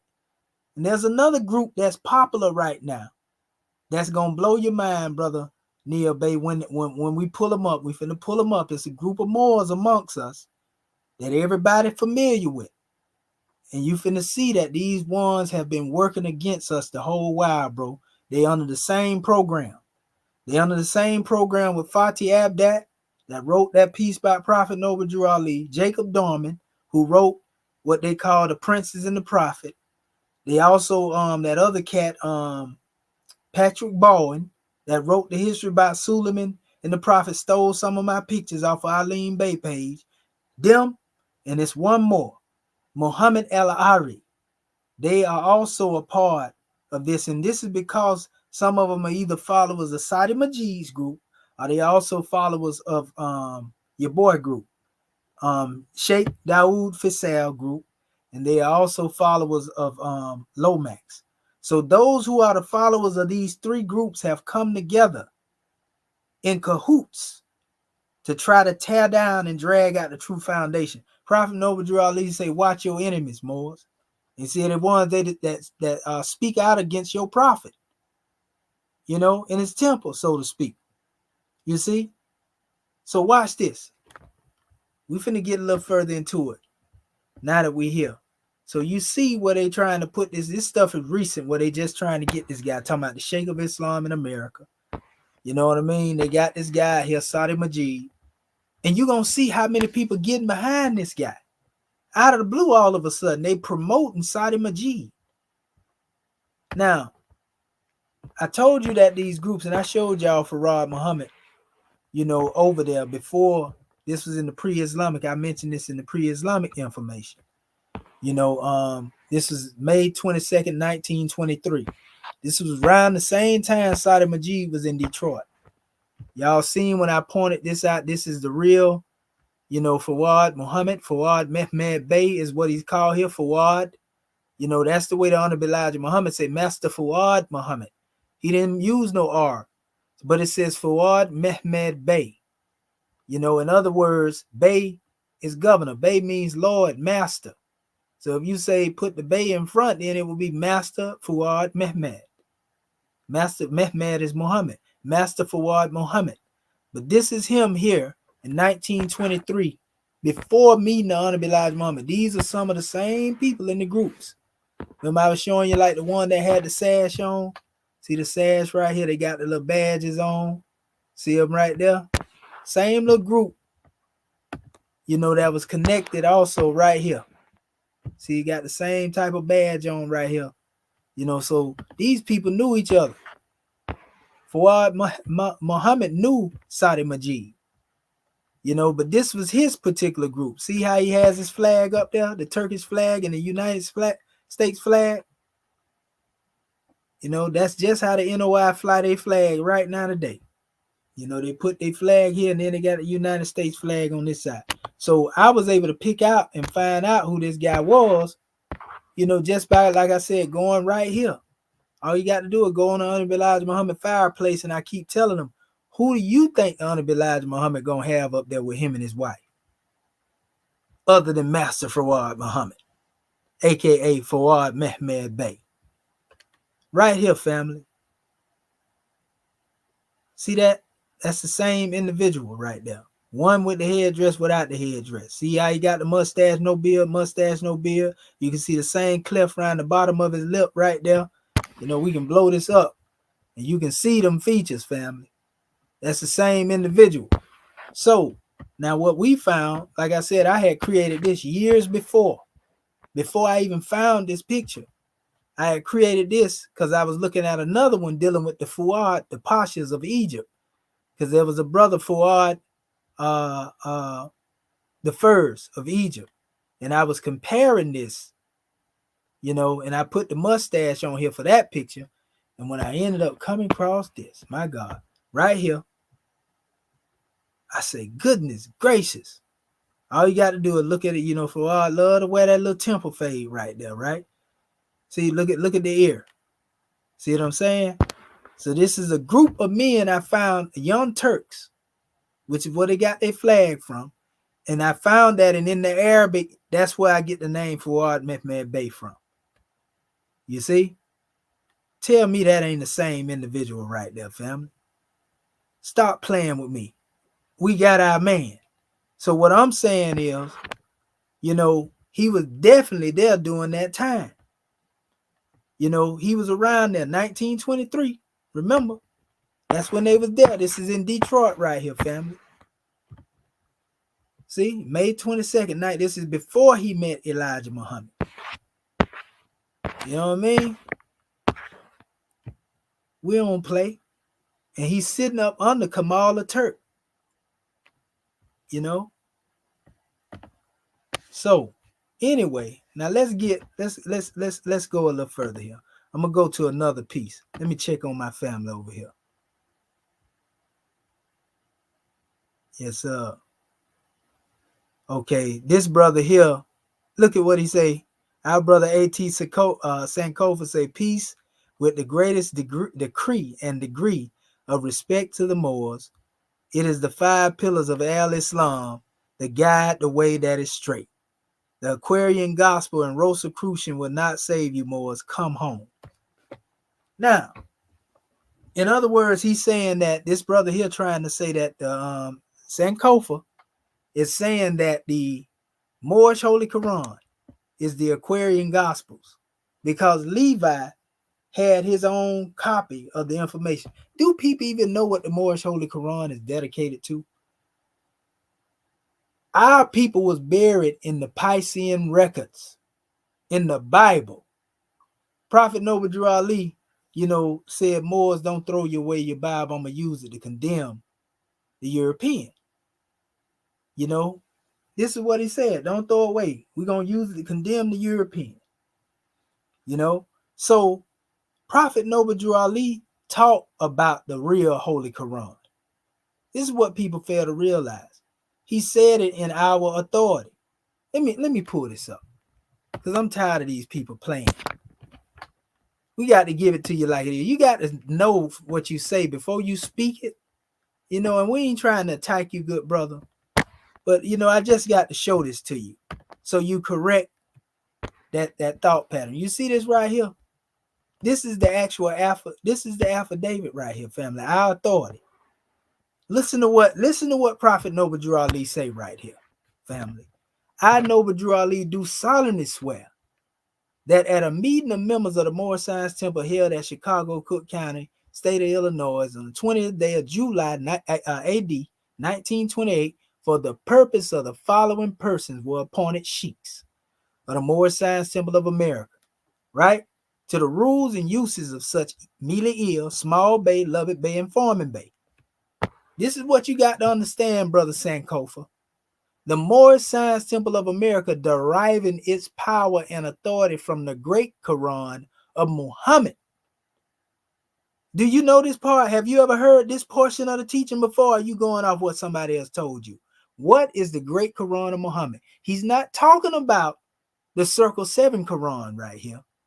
He say the Moorish Science Temple of America deriving its power from the authority from the great Quran of Muhammad to propagate the faith and extend the learning and the truth of the great prophet of Ali in America, to appoint and consecrate missionaries of the prophet, and to establish the faith of Muhammad in America.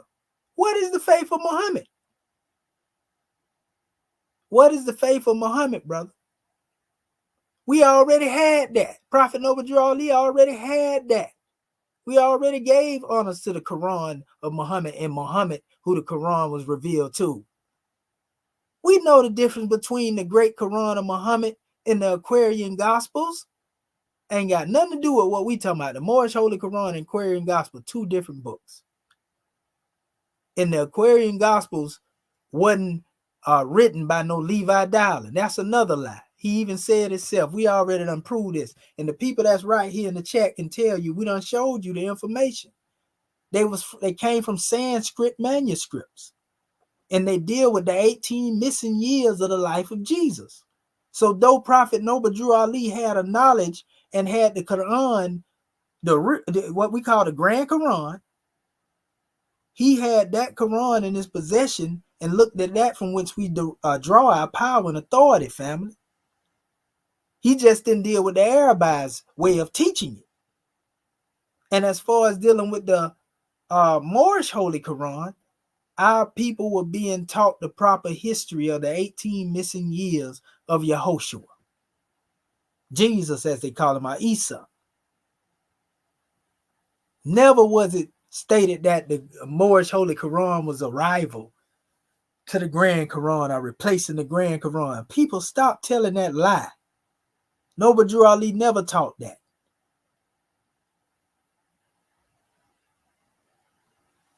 It says said the Moorish Science Temple of America adopted the corporate name to follow the Moorish Science Temple, and it goes into the officers that was being, recognized. But the main measure, family, again, is that the power and authority was being derived from the Quran of Muhammad, not the Moorish Holy Quran, not the Circle 7, the Quran of Muhammad. We don't deny that. So you got to know your stuff before you say certain things, family. So if you hold that stance after I showed you this, then this tells me that you just want to beef. This tells me that you want a reason to be in conflict. After I just read to you, this Prophet Noble Drew Ali himself that decreed this information right here. Not no new modern Moors. This is what he taught. And then when we say 5 pillars of Islam, to be frank with you, my brother, when you go into the Holy Quran, you ain't gonna never find the word 5 pillars of Islam in there. Let's get technical since we want to do it. My brother R. Neil Bay is in the chat right now. And I ain't trying to bang on you, family, but I got to correct you for making that statement. Well, let me see where our brother Neil Bay at. Hold up, let me pull him up, because I got a question I want to ask our good brother Neil Bay. Wait a minute. Let's see. Okay. Brother Neil Bay. Let me ask you a question, good brother. Because this brother here is most definitely a part and partial of the temple. A sheik of the temple. You know what I mean? So I didn't see what you said to pull you up, brother, anti-American American. But I will look at it and go through the thread if you said something, out of line. But I'm getting at this brother because I seen what he said. I got to correct that. So now you got the right information. You know that the foundation was based upon the Grand Quran of Muhammad. At any time, Brother Arnel Bay, did Noble Drew Ali ever teach? Did he ever teach the Moors that the Circle 7 was superior to the Grand Quran? And this is a real sheik of the temple now. Don't play about the prophet.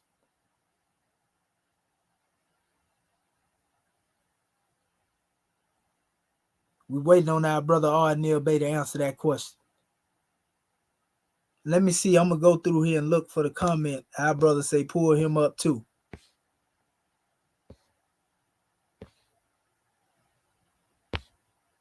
Okay. Can't mess with the killers of Muhammad ibn Abdullah. Peace be upon him, family. I agree with you on that part. Oh, this our brother. He demonstrating the Shia doctrine. Nah, brother, we ain't got nothing to pull you up on. Nothing wrong with, nothing wrong with that. My thing is, when I say that the Quran doesn't say that Sunni or Shia is in the Quran, don't take that as if I'm going at them, because I'm just stating the truth. You know what I mean? I'm just stating the truth. I'm not attacking, a Sunni or a Shia, brother, right? You have a right to say that's what you are, just like I'm a Moorish American Muslim. That's not in the Grand Quran. I know what that entails, though. That deal with my coach and so forth. It don't make you wrong, but when people try to make it seem as if it was decreed by Allah, that's where the conflict come in. That's where you have people beefing and going to war with each other at. You see what I'm saying? But, our brothers say, again, look at this. With the greatest decree and degree of respect to the Moors, meaning he was trying to be respectful, and I'm being respectful too, but I'm just telling the truth. Y'all know how I get with this scimitar. It's the 5 pillars of Islam that guide the way that is straight. The Aquarian Gospel Rosicrucian will not save you. Now one of us got up here and said that the Moorish Holy, even the Quran can't save you neither. The 5 pillars can't save you neither, good brother Sankofa. You can talk about the 5 pillars in the Quran all you want to, but if you don't apply them to your life, none of it can save you. You see what I'm saying? And that ain't the attack you, brother. I'm just speaking the truth. We have to think before we say certain things. We have to really think before we say certain things. You see, we talking about bridging the gaps and bringing our people together. We already know what they think divide them. And I'm going to tell you why the Moorish teaching, is more important for all our people. Because Prophet Noble Drew Ali brought us a teaching to study ourselves. He didn't give us something to come back and try to compare to somebody else and go against them and tell them why they wrong. You say, I agree with your Umayyad statement. That's the only thing I disagree with you, brother. I don't know who spoke about the Umayyads. I guess that was a conversation going on in here that I didn't know nothing about.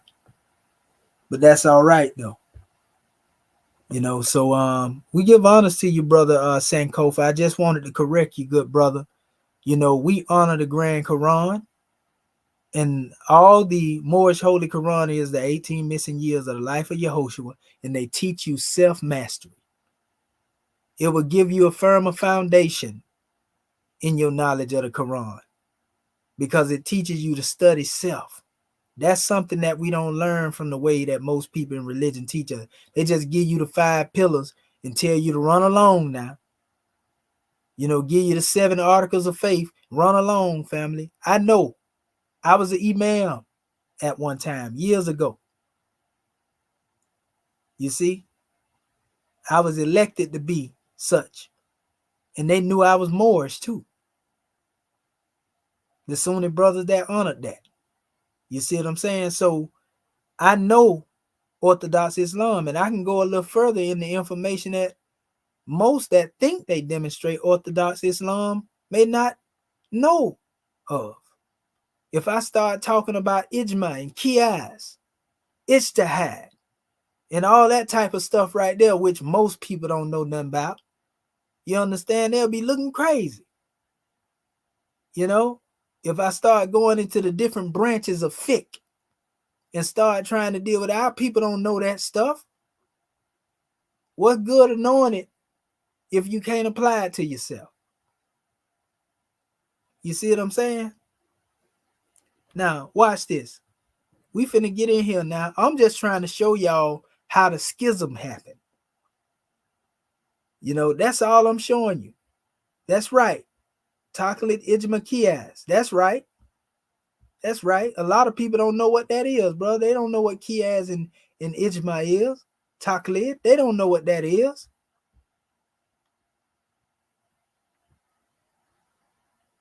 They go my good brother Raheem Shamari. Yes, sir. Yes, sir. Good brother. Now that brother is one that definitely is good to be here right now. Because that's the brother Raheem, that gave the backstory on the history of the charter, the Detroit Temple, number 4. That's the brother that gave me that insight right there. And he can tell you that the temple charter was found, you know, when Ward-Din Muhammad went into cleaning up his father's home, they found the charter, the temple number 4 in there. That's important history that must be known. You know, so when I go to showing you the pictures of, you know, Elijah and so forth and so on, you know, you can get the insight of it. Let's go deeper into this history, because it gets deeper when we get into this thing about Sati Majid. The rabbit hole gets deeper. Watch this. Watch this. And we're going to go back into our measure again, because we're dealing with our brother Lomax Bey and how he turned, or what caused him to change his mind, family, you know, and go against Prophet Noble Drew Ali. So let me go back.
Now you hear all that information dealing with the history of Sadi Majid, all that studying and everything it is he learned, and they still wouldn't accept him as being a sheikh.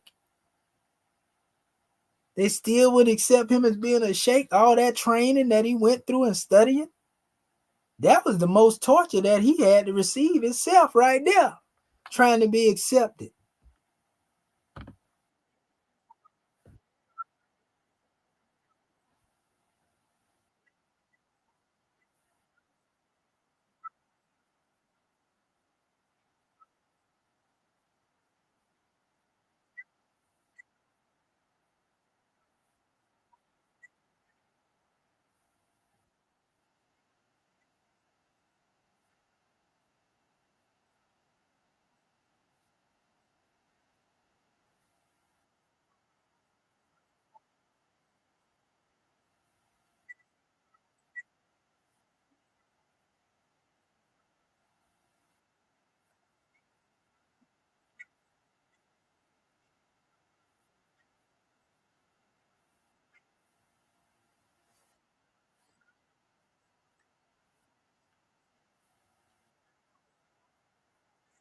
There you go, Patrick Boyd.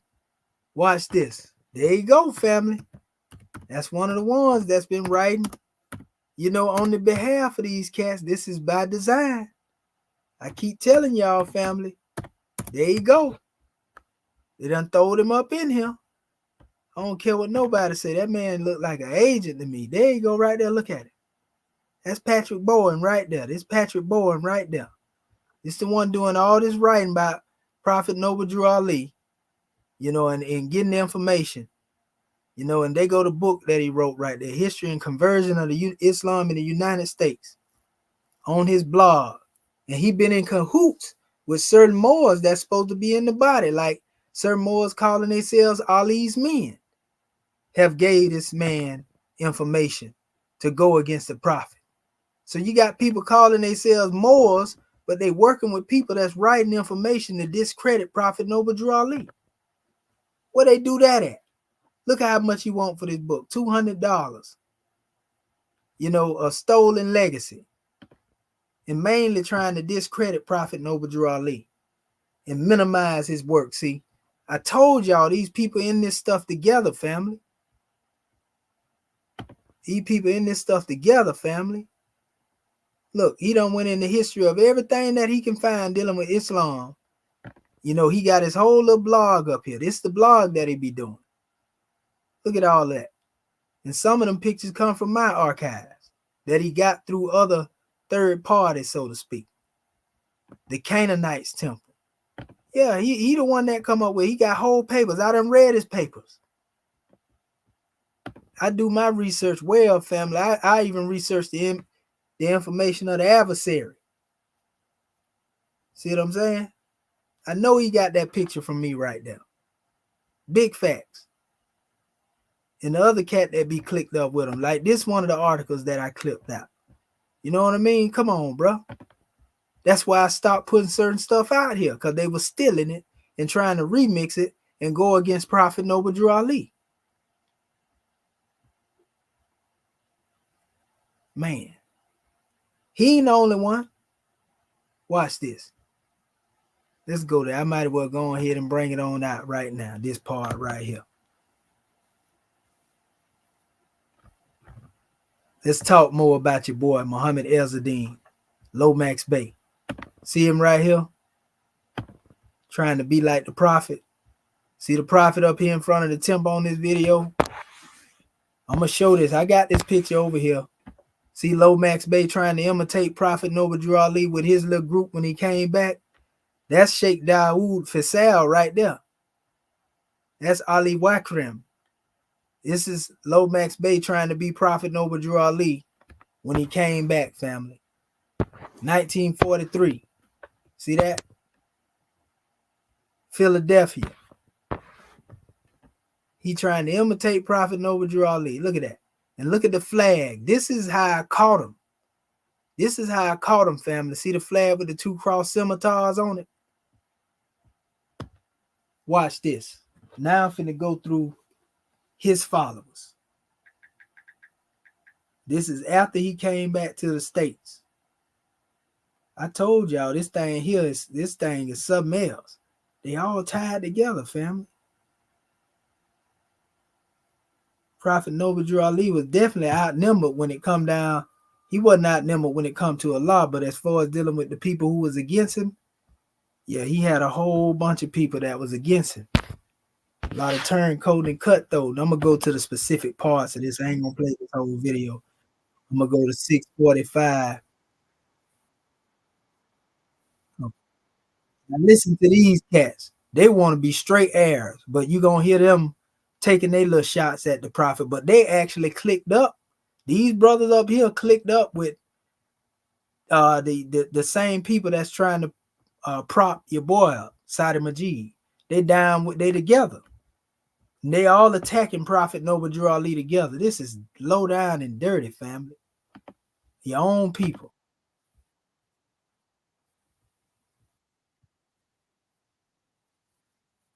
Oh, here you go. Where's the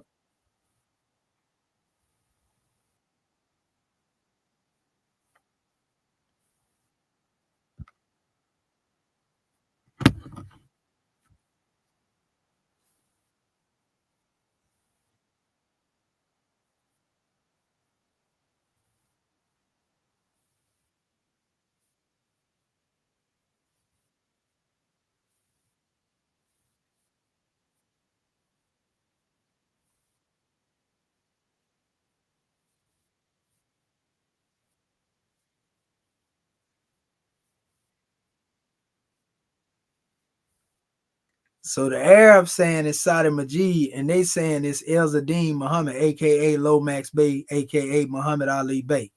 So they trying to lift this guy up.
You heard him saying that he encountered Sati Majid.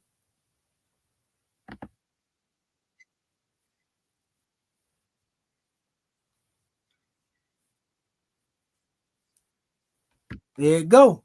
Sati Majid and what he taught him had impact on what he did when he made a decision to go against Prophet Noble Drew Ali.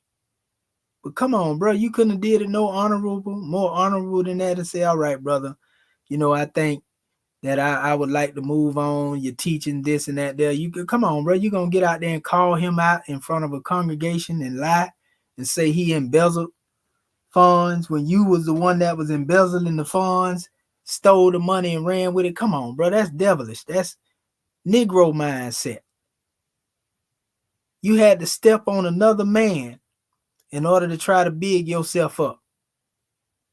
I don't respect that, family. I can't see nobody as no hero doing that.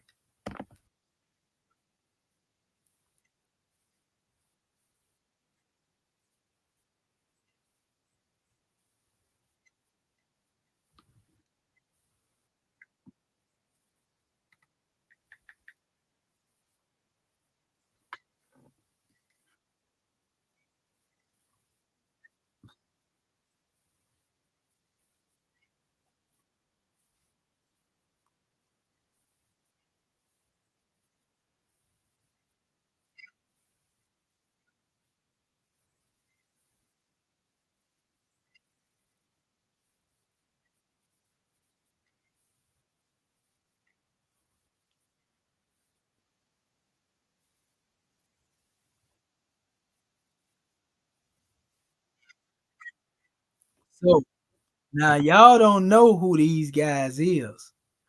These supposed to be the followers now of your boy Lomax, right? That's still alive right now. But guess who is pushing the line for these guys? Guess who pushing the line for? I'm gonna show you in a minute. I'm gonna go through these other little portions here, these snippets, because I ain't going through this whole video right here.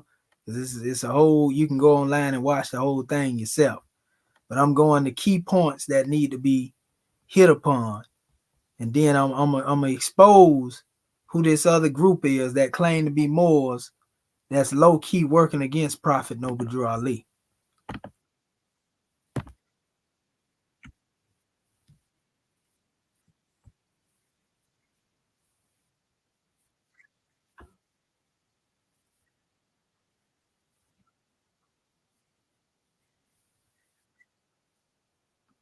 Okay, they saying that he didn't go as a Moor, he went, under another name. Let me go to this other portion here.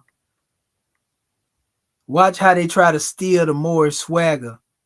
Because he tried to call themselves Hamido Arabs. He was still trying to use Noble Drew Ali doctrine, but teach Arabism, at the same time. That's what ended up happening with Lomax Bey. He was trying to teach Moorish science under the cloak of Al-Islam is basically what he was doing.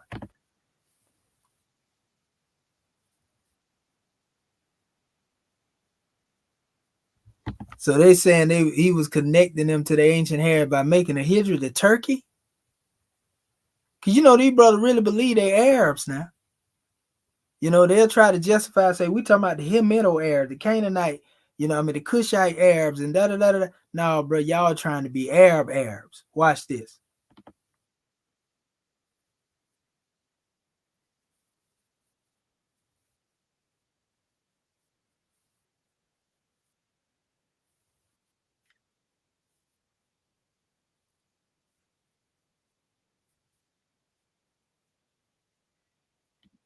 I'm going to go up here to the next main point that I want to get into, just some of the stuff they were saying. Because it's too much being said right here. Like I said, in this one spot, you can go and look this video, The Pioneers of the Sunni in America. They all giving it up to Sati Majid and Lomax Bey. Okay, let me see here. Yeah, I'm going to show you who these people is that been hiding under the cloak of Moorish science. They've been against us all the while. Brother Arnell Bey, you're going to love this.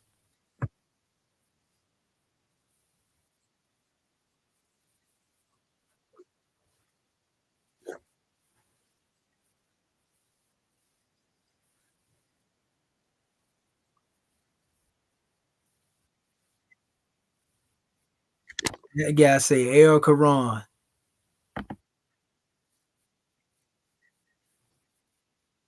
See him talking about the plagiarized version of the Aquarian Gospel. See them little shots they be taking. See, this is what they doing. I'm telling you, they coming from many different angles now.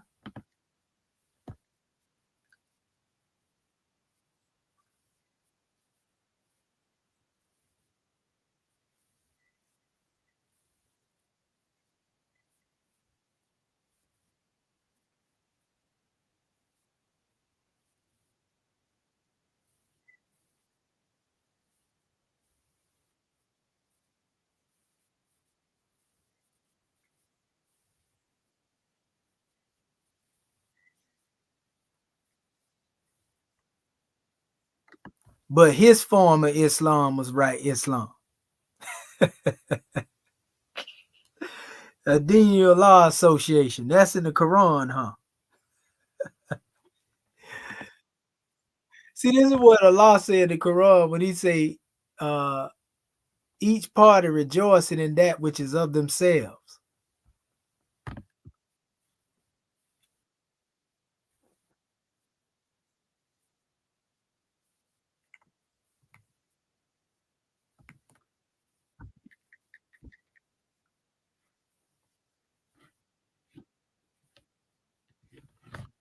They say they performed the first Eid fest in America. See, these are all things of pride to these brothers. To try to act like they did something the Arab do before the Arab did it. So you're going to out-Arab the Arab. Goodness gracious. Yeah, we ain't holding back. They ain't holding back, so I ain't holding nothing back. So if you part and partial of these little groups over here, yeah, It was meant for you to get singed if you up in here tonight.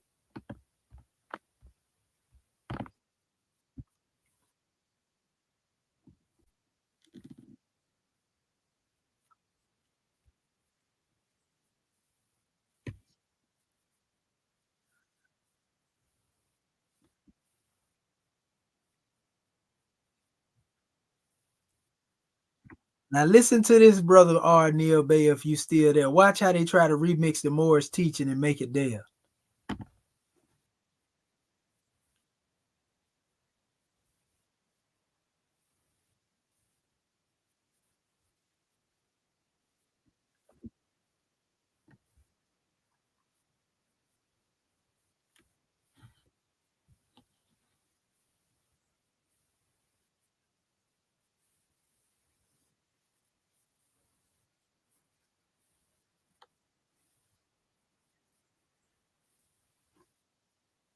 Uh-oh. Now watch him now. They telling you at first he say he didn't travel as a Moor, but now he coming back contradicting himself, saying he traveled as a Moor. But go ahead.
So they know their nationality and their history, but they gonna call themselves Hamitic Arabs.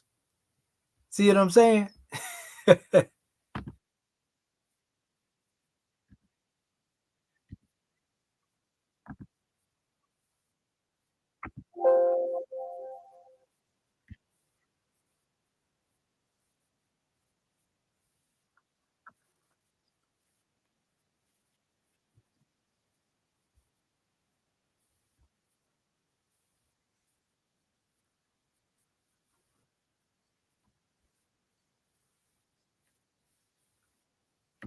Okay, so yeah, you see what I'm saying? This is what we got going on here.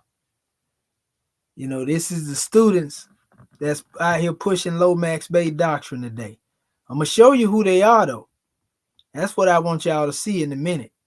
So now I understand why. But like, why do these brothers be demonstrating like they demonstrate, man? They claim they Moor, but they be going against the Moors. Why do these brothers do that? And now we know who they is. I'm gonna show them to you.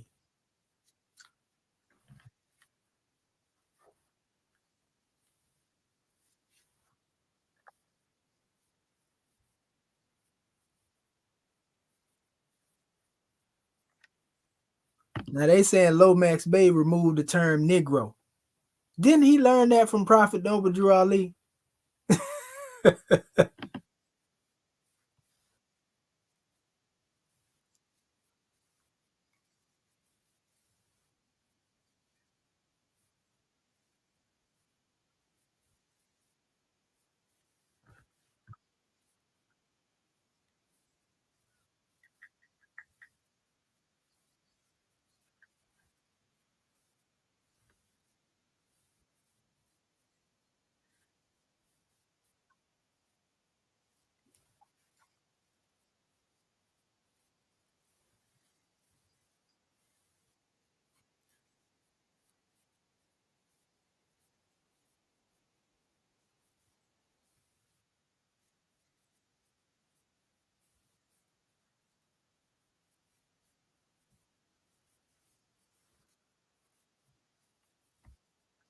Now y'all see how they jocking the Moorish teaching on Negro, Black, and Colored right here, right?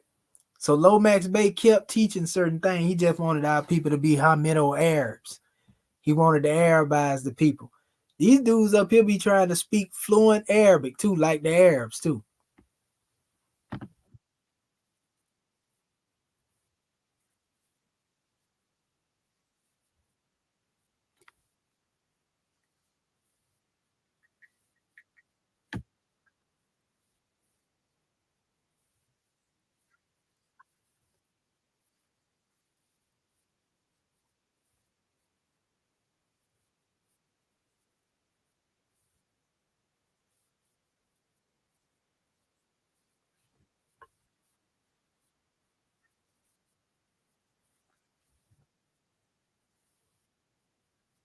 The Dina Allahu Arabic Association, Universal Arabic Association. Huh. You left being who you are as Moorish to establish Arabization, right? Hold up.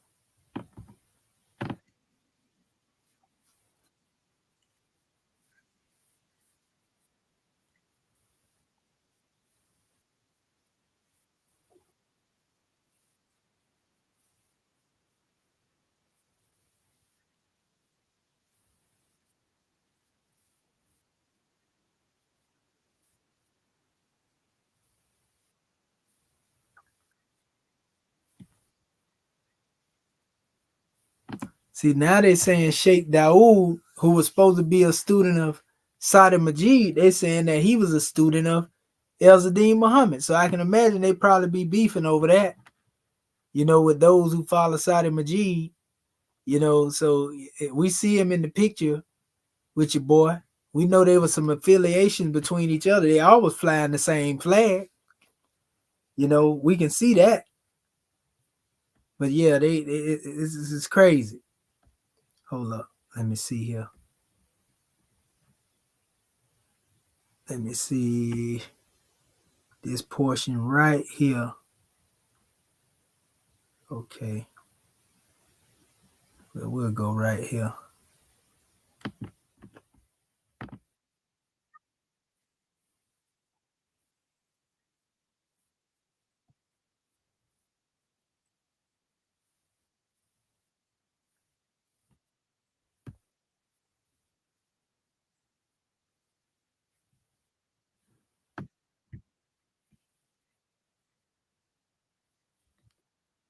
So they claim the fame and their pride is that they didn't come through the Moorish Science Temple. They didn't come through the Nation of Islam. They went straight through the Sunnah. The Arab Sunnah.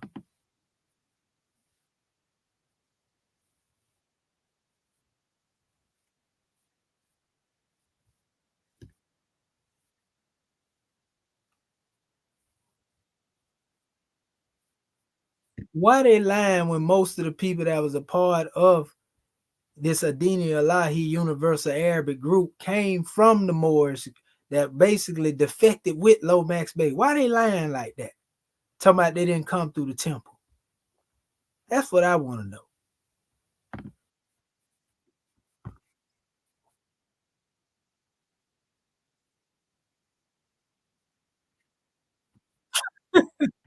He said, I know you got the Arab blood in you because you mark your shahad according to a major event.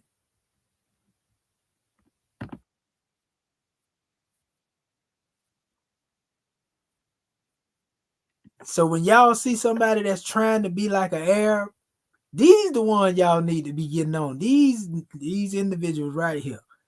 These the ones talking about that it's just like the Arab. You know what I mean? Prophet Noble Drew Ali brought us in our teaching. He said, think not with Arabia. Didn't I do a whole video on this? You see what I'm saying? So this is why so much division in the community. Because of these individuals right here teaching low key in the cut this same type of doctrine right here. This same doctrine, family. I'm gonna call them out. One thing about me, I don't sugarcoat nothing, I don't hide nothing. And I love for one of them to get it up here and want to come on the line and have some convo about this. Somebody got some explaining to do, especially after what I'm getting ready to show in a minute. I told y'all this thing get crazy, family.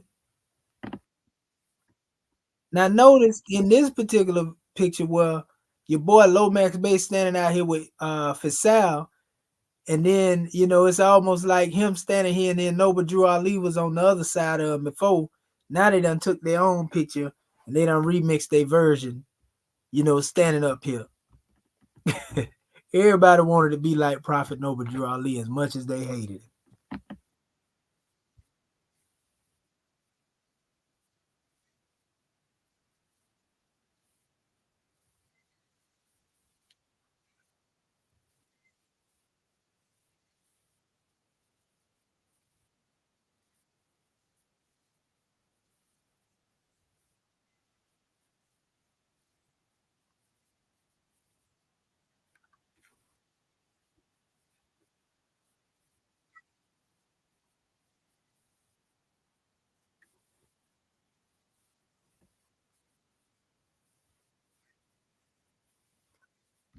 Now they saying he trying to bring all the Muslims together on one banner.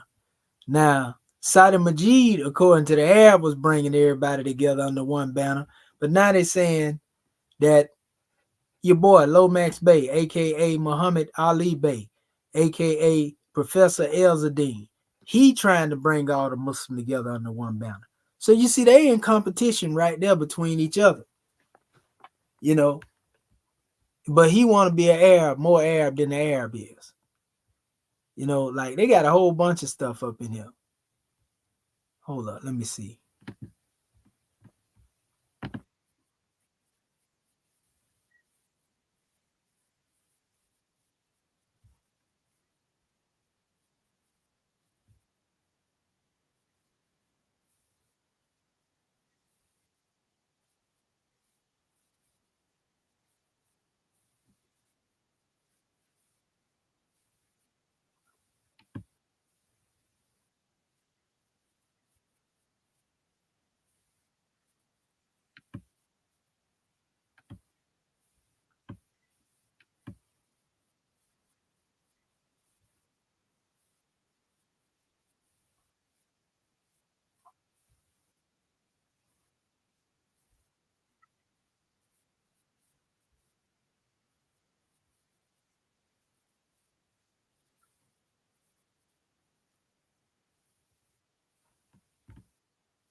That's where he got the concept of the flag from.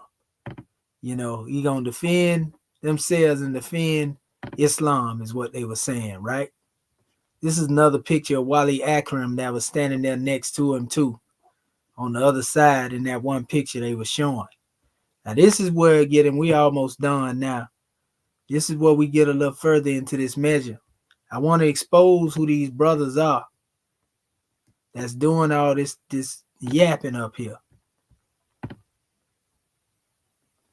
Let me see if it show it right here.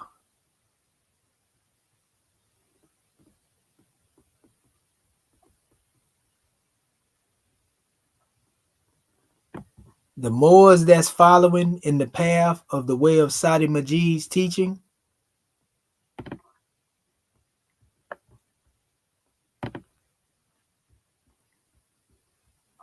I'm trying to find it. Let me see if it let me pull it up. Not that there. I'm going to just go and tell you who it is, family. It is the Moors that's calling themselves the Mutakush Society. Those Moors that call themselves Mutakush, if you ever seen that, right here, let me see. Right here, these individuals right here, they are propagating the teachings of Lomax Bey. And that's why you'll see some of them going against Noble Drew Ali. So if you ever wonder why they demonstrate the way they demonstrate, these guys calling themselves the Mutakush Society, is because a lot of them are pushing the teachings of Sati Majid. See right here? Not Sati Majid, but your boy, Professor Elzadine, aka Muhammad. See right here? This journey is a memorial, a statement of facts, especially the basis of petitions. We in WNY had just commemorated tops of 5 victims of the Buffalo supermarket mass shootings, human rights covenants, international covenant on civil rights, political rights, international covenant, economic, social, and cultural rights. So-called blacks are under the unprecedented denationalized group in the USA abroad. More, look, Hamitic Arabs and Hebrews, see them? So when you hear these dudes talking about they Moorish Hebrews and all that there, yeah. It says a nationality, culture, identity with over 80 years of history, 16 area code of Western New York.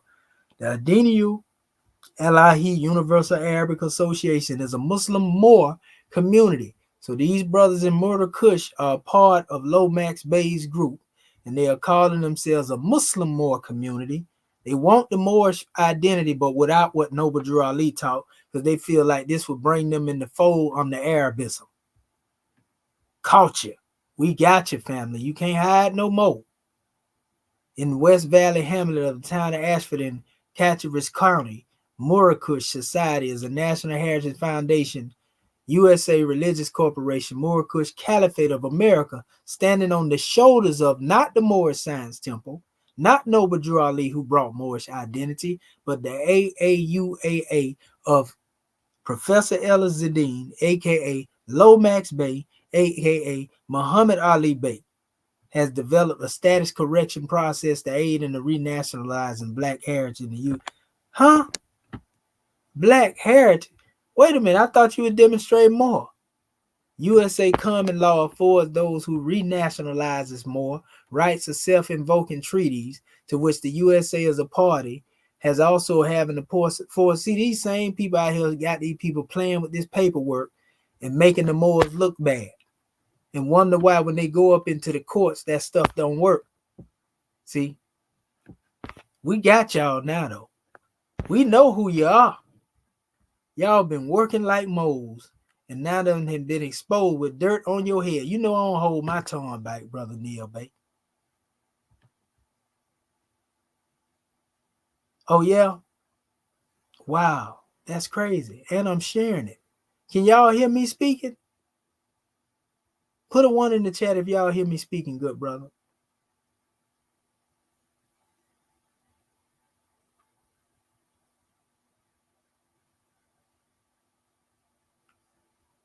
Okay, y'all hear me, but didn't hear the video. It's crazy because the screen is sharing and it's showing audio. Yeah, they playing over here, family. They playing over here. They playing over here. Hold up. I'm gonna do this again. Cause y'all gotta hear that part. I apologize for that, family. I don't know what they doing, but they done shut me off about 3 or 4 times. Yeah, but I couldn't see it because when I'm playing that, I can't see this side of the screen. So I'm literally looking at that screen. That's why I can't see y'all. I apologize for that, family. Hold up, let me go back over here and see, can y'all, because it wasn't but small pieces of the clips anyway. It wasn't whole clips. And tell me if y'all hear this right here.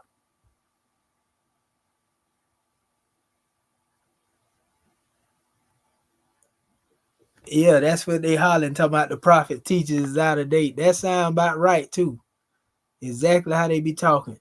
Let me know if y'all hear this right here, family, when I play this. Yeah, this is crazy. Muslim missionary in America, Temple of America. So if Can y'all hear that talking now? Can you see it?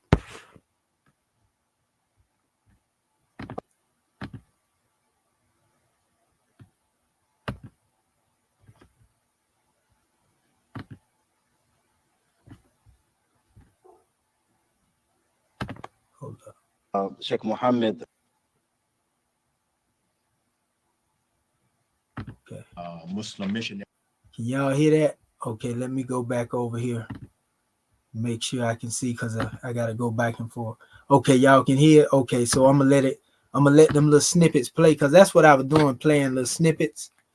Because it's a long video, y'all will get a chance to hear it. I apologize for that, brothers. I'm gonna keep coming back and forth so I can know whether or not it's shedding down on me. You know, that's my bad there. Because I already see that they shed me down, so I got to keep checking back in with y'all to make sure y'all there. Because they done shut me down about 3 or 4 times. With this particular organization. So they're asking about the Lomax Bay's affiliation, you know, with the Moors. And watch this. They be trying to sugarcoat and they be throwing so much salt. Rahim. Assalamu alaikum rahmatullahi wa barakatuh. Yes, our dear Sheikh, Professor Muhammad Izzuddin, prior to embracing Sunni Islam, he was a part of the Moorish Science Temple. In fact, through his diligence and his efforts and sincerity, he was able to move up in the ranks, and he was assigned the governor of the temple in Detroit. There, he worked, in a group effort with the greater Moorish Science Temple establishments. However, in 1929, Professor Izzuddin Muhammad began to actually have different views about the Moorish Science Temple. In fact, he actually announced his disassociation and departure from them, which actually created a problem. One thing that's very unique about Professor Muhammad Izzuddin is that even before he actually left America, he had encountered other Muslims. And there are some collaborating evidence that Professor Izzuddin Muhammad encountered a Sudanese Muslim missionary in America by the name of Sati Majid. And we are under the impression, based on information, that Majid had some impact on the Aqidah or the beliefs that caused Professor Izzuddin to change his views. He was known at that particular time by the name of Lomax Bey. Lomax Bey was the name that he carried inside of the Moorish Science Temple.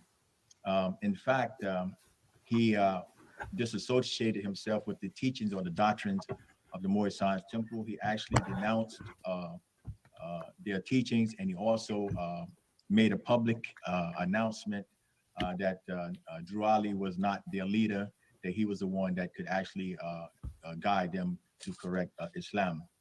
That created a problem. He was indicted for embezzlement because he actually had began to start his own organization. He was taken to court. There was a trial, and through due process, he was exonerated, and that ended his relationship with the Moorish Science Temple. So y'all already see right there, they trying to sugarcoat the fact that Lomax demonstrated a cut-through degree of going against the Prophet. They trying to make it sound rosy. No, man, you betrayed the Prophet for an Arab ideology. That's what happened. Tell the truth if you gonna tell it. Y'all ain't finna make Prophet Noble Drew Ali look like he, you know, some type of charlatan when this man literally gave his life. He gave his life for his people. No, man, we ain't gonna let y'all get away with that. Get away and then still try to use his doctrine and prop y'all selves up. No, man, we ain't gonna let y'all get away with that. At the time, he changed his name to Muhammad Ali. And also, he did not go as a Moor. Now they say he didn't go as a Moor right there, but they gonna come right back and contradict themselves in another statement and say that he was recognizing them as Moors.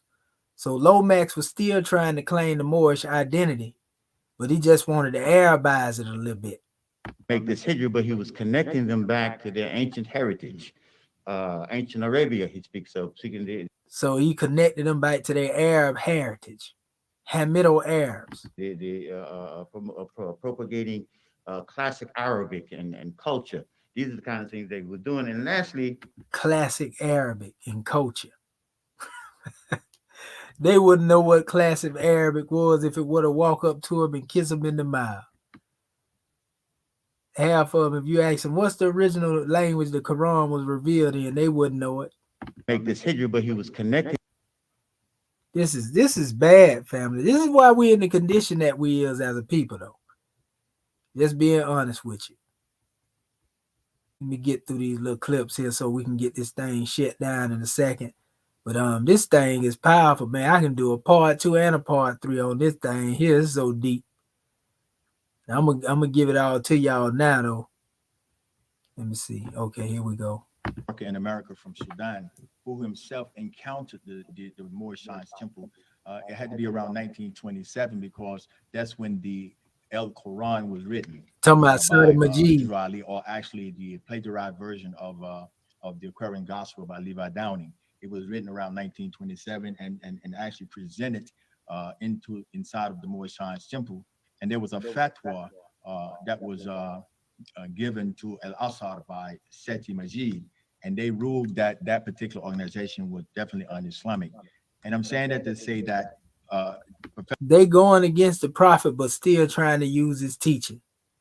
So like I told you, they want to put their man Lomax Bey up there, as being the first bringer of Islam and all this. And then you got the Arabs trying to promote Sati Majid, but they want to get Prophet Noble Drew Ali up out of the narrative base. Professor Ezzedine Muhammad was clear that the Moorish Science Temple was not actually the correct form of Islam. So he changed his name from Lomax Bey to Muhammad Ali, and then he went to Egypt and he studied there 5 years, and he came back as Ustaz or Professor Muhammad Ezzedine. So yeah, they telling you right there. This is why you got to be careful, man. All our people don't want to be free. Now imagine what would have happened if the prophet's works would have went unhindered. Imagine what would have happened if Prophet Noble Drew Ali would have went unhindered in teaching our people. What do you think he would have been able, if he was able to do what he did in 7 years, building all them businesses and all that right there, what do you think we would be now? Because none of the work that Lomax Bey did made our people grow any greater. None of the people that broke off from the prophet prospered. The only person that did get some type of prospering was the NOI, maybe. When it come to prospering off of what they took from Prophet Noble Drew Ali and building their own thing. But the rest of them, out of there. Before we bring in some of our guests, this is where they try to steal our insight and that way we teach it and try to claim it. Abdiola on the line with us. So they're going to use Moorish doctrine and mix it with Hamitic Arab identity. And this is what they get you. These your people, your Murakush people. This is who it is, Murakush. That's who this is, family. But we're going to bring in them after we kind of tackle this question, because we did kind of talk about the identity component that he affiliated himself with, and also the organization AAUAA. So why did he claim the Hamitic Arab identity? Bismillah. One thing that is unique about Professor Muhammad Ezzedine is that before he traveled, he had identified himself as a Moor. And we know that in the Negro laws or the slave codes in the South, Negro was synonymous to slave. A person with dark complexion, possibly from Africa, the African continent, so forth and so on. However, there was an exemption in the slave codes that exempted Moors, Egyptians, and Lascar Indians, meaning people that had this. They quoting what y'all be seeing me put up here all the time. The difference between the Moors and the Negroes. When I quote that 1740 Negro Act, that's what they talking about. Same phenotype as the so-called Negro, who had the same complexion and shared the same lands. However, it was the status of a Moor being a citizen or subject of a sovereign Islamic state that gave them the exemption. We know the history of Abraham Lincoln representing a Moor as well in a court case before he became the president, mentioning that his client had black skin, but yet he was not a Negro. So Professor Ezzedine Muhammad was aware prior to traveling that the Moors was the last sovereign stance that people of color had in this society. So when How was he knowledgeable of that? Because he learned it from Prophet Noble Drew Ali, but they're trying to make like he taught this stuff and he come up with it on his own. he went into Egypt, not only did he study Islam, he also studied the history of our people. And in our mission statement, it's not only to teach Eastern culture, but also to build and maintain a national institution to educate and rescue the Hamitic people and bring them back into the high civilization that they once enjoyed. So he actually was educated in the history of our people. And if you look at some of the classical math, they done dropped the Moorish swag and tried to go into a Hamido Arabic identity. And then still go against Prophet Noble Drew Ali with his own teaching. Boy, our people cold-blooded, man. Our people cold-blooded. Not invent the identity. He actually discovered who these people were. And again, he removed the cloak of the colonial term or the Jim Crow term Negro, which was synonymous to slave. And this is something very important. They're talking about him like the Moors speak of Prophet Noble Drew Ali. And they saying that he removed the term Negro, black and colored. You know, they're giving all this credit to Lomax. So if he say them wasn't the teachings of Islam, then why he went over there and started teaching them under his doctrine? If those wasn't the teachings. Make it make sense now. Our legacy is our identity, the national institution that we built. And I think it's only fair that scholars and historians, when they actually revisit, you know, the history of the Adino Alahi University Arabic Association, they have to acknowledge him and give credit to Professor Muhammad Azzedine for this identity. We cannot allow this organization or Professor Azzedine individually to be reclassified, you know, with the same colonial terms that he actually tried to avoid. For example, we know that once upon a time, you know, the classification of the reassignment of those people who came by way of the African diaspora was Negro. And then we know it evolved to color, as they had an admixture of the Europeans and the natives, and those people who had a lighter hue, they no longer wanted to be called blacks. And then we had the Black Power movement, which became the Afro-American people trying to reconnect to the African continent with some sense of identity and heritage and so forth. And now we have a term. They saying Lomax Bay changed all that, y'all. Oh my goodness. But also every day. And this was very important in the early turn of the century. So those are one of the things that were just to attach to what you're saying. We saw that. It wasn't something that was hidden. And subhanAllah, too, when you think of also another progeny of Professor Azzedine, Sheikh Dawood Faisal. Yep. And actually, it's documented that Sheikh Dawood Faisal was a mentee of Professor Azzedine. And now they saying Sheikh Dawood Faisal was a mentee of Professor Azzedine. And subhanAllah, even today, our brothers and sisters, they don't realize that Sheikh Dawood Faisal was American born. So we already know these were the ones that was against the Prophet. Sheikh Dawood, Sati Majid, Professor Azzedine, aka Lomax Bey. They was all flying the same flag. And Sati Majid was calling the shots like the Godfather from Egypt, all the way over here in the Americas. And I got the information. I got the receipts with his family talking about it. I'm gonna show that to y'all in a minute. Yes, right away. No, I didn't call Wahab Abu Bakr and ask him. I just jumped at it. But on the Quran and indigenous Muslims, people automatically assume that they had to go through Moorish Science Temple or the Nation of Islam or any other facet of Islam before they actually got to the Sunnah. That's why I was saying earlier, all of them had to go through the Moorish Science Temple because the majority of the followers of your boy Lomax Bey came out of Temple number 4. Like, what in the world are they talking about? They trying to act like they was purists, like they came in straight off what they want to call a Sunni Muslim. They didn't come through the NOI or the MST of A. That make them special. This is terrible, family. I told y'all this was gonna be crazy tonight. I apologize for all the technical difficulties we've been having up in here, but yeah, this is when he encountered Professor Ezzy Muhammad himself, actually abandoned those principles, and he came into Brooklyn and established the American Muslim Mission there on State Street. Is still there today, alhamdulillah. They saying that Sheikh Ibn Fasal, teacher Malachi York, they saying that he come up under Muhammad Elzadeen. He was a Sufi first, but he rejected the Sufi teaching to come up under him. So this is a bunch of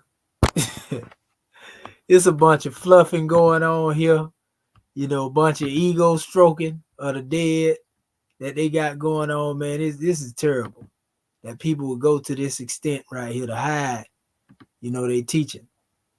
This brother here gave the history too. I let y'all hear him before. He's got a lot of stuff going on as well with Muhammad Elzadeen. This is stuff you can go up here and find that he died in 57. Like I showed y'all here, we just uncovered these so-called Moorish Cushites, Hebrew Moors, the Mura Kush Society. That's basically who been working like moles against the Moors. They be trying to act like they cool, but they really trying to usurp, the position of Prophet Noble Drew Ali with Muhammad Elzadeen. Low key, family. This is what they've been doing all these years. Right up under your noses, Moors. And y'all didn't even see it. Your bread being eaten by another. Let me see. Trying to go into this one here. There's another video on here on the YouTube channel too. Hold up. Let me get over here. Oh man, here go the StreamYard. Done fail again. Hold up, family. I'm finna come back in here. Look like this thing done shut down again on me. If you can hear me. Because I believe you may be able to hear me even though you can't see me. Let me do this. And if you can see my screen, you can see it's jet black right now. If it's still shared. Okay, I got to come back out and come in again. Boy, these people crazy.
Okay. We back again, family. Y'all ain't never seen my camera drop this many times. We done stayed up, man, many hours. This thing is crazy, bro. They do not want me to get this information out to y'all tonight. And I'm coming to an end right now. I'm definitely coming to an end. We at the end portion. Y'all see who it is that's been out here Y'all seeing who it is that's been out here, man, really scamming our people. You know, the real scam gods of the community. Hold up real quick. I'm trying to find this right here to get this brother's statement off of him. Okay, there we go. So, yeah, I apologize for all the technical difficulties. And this is terrible, but yeah, this is what they've been doing, family. I'm gonna go back here and share this little stuff right here and get us popping. And then like I said, we're gonna close this demonstration out. But it's a whole bunch, man, that was done, you know, to facilitate the rise of these other different individuals.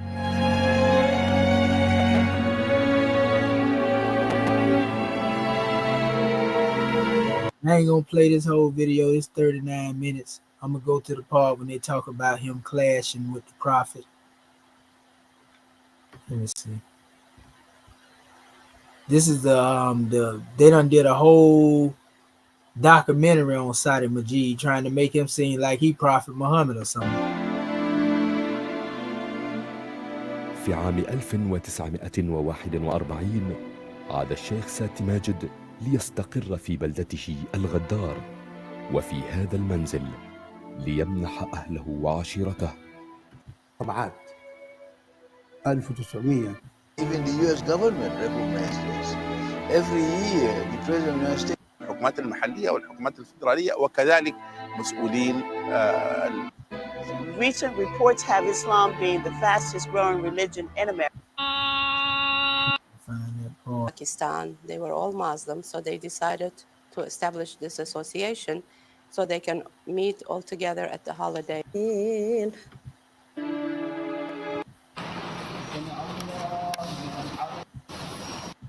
في مسجدها الكبير تدافعت مجموعة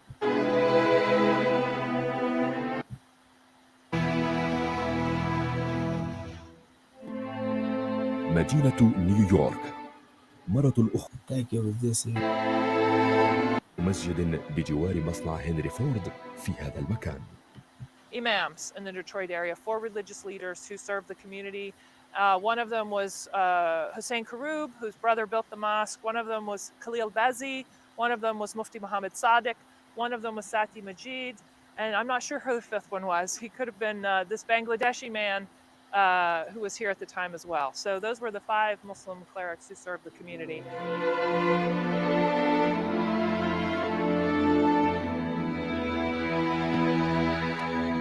وهنالك جانب آخر مهم للغاية، وهو شراء قطعة أرض. ودور الروح هو الاهتمام أنهم اعتقدوا أنهم يمكنهم الحصول أولى أبدى جرأة أسهلت بعض أنحاء العالم الإسلامي. ساتي ماجد الدعوية في 5000 أسرة، وعنده 6 أفرع، وهذا الفرع الرئيس. 2 من في مجلس النواب. Role models, those agents to help bring in the larger Muslim American community, to bring in the Muslim youth, to take on internships, to pursue careers. المسلم الأمريكي من خلال مثل هذه الأنشطة. No place to pray or to get together. And they were from other countries such as Turkey, Russia, Kyrgyzstan, Uzbekistan, India, Pakistan. They were all Muslim. من المصلين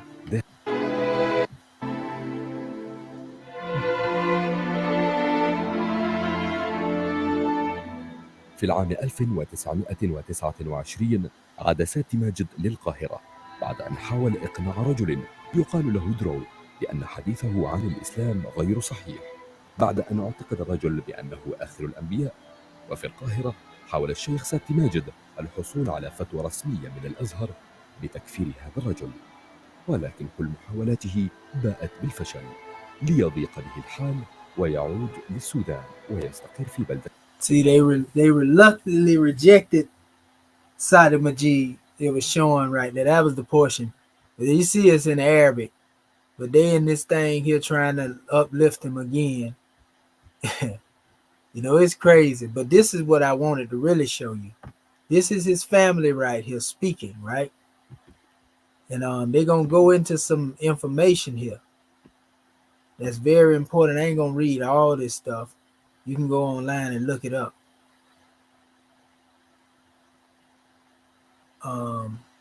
It's some inside information here.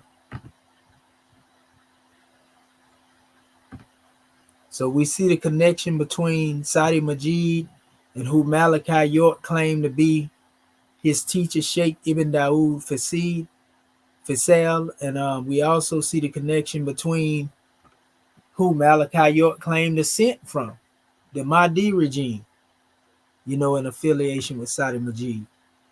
You know, and we also see a connection in this one. This one go deeper. I'm going to show you what I'm talking about. This is the portion what I really wanted to show y'all. Let's see, is this the one here? Here it is right here. And this is them. I had to translate this in English. So these are the people that's over there in the East that's supposed to be his descendants telling the story about the encounters of Sati Majid with Prophet Noble Drew Ali. You can tell it by the way they try to tell the prophet, spell the prophet name. It says, before continuing to pursue Sheikh Sadi's march, it just fell from my pen that with the idea of a project to build cemeteries for Muslims in Detroit, Sheikh Sadi adopted this idea and its owner supported by large Muslims of the area, and it was to be implemented immediately. So they brought the land and needed for that and contributed to the raising of the amount needed for that purpose. Correspondence between Sheikh Sadi and his followers remained continuous. And those are those who were following him over here in the Americas, even though he had went to Egypt in 1929 when he tried to get that fatwa against Prophet Noble Drew Ali. I'm going to show you the fatwa in a minute.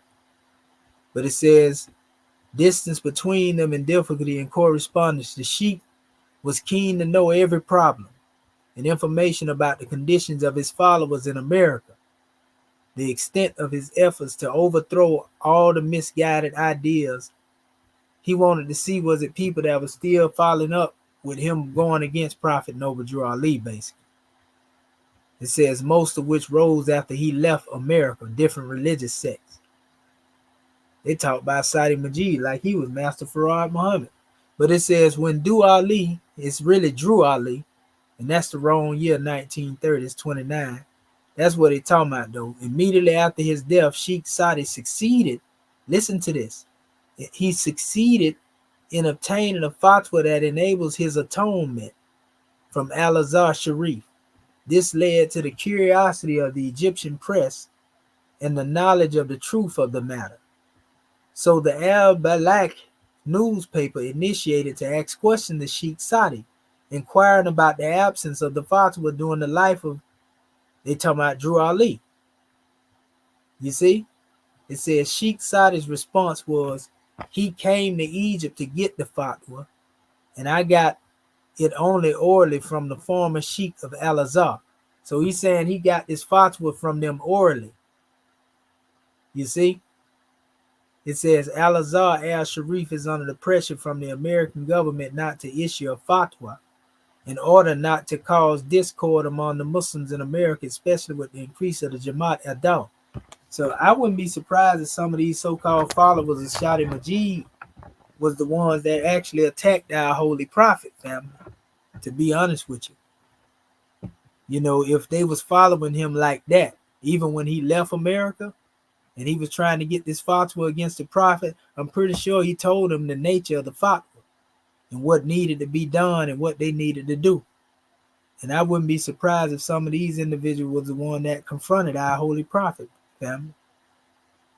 I'm saying that because the flag that they fly is the same flag that this group that's going to war over here now, it's the same banner, family.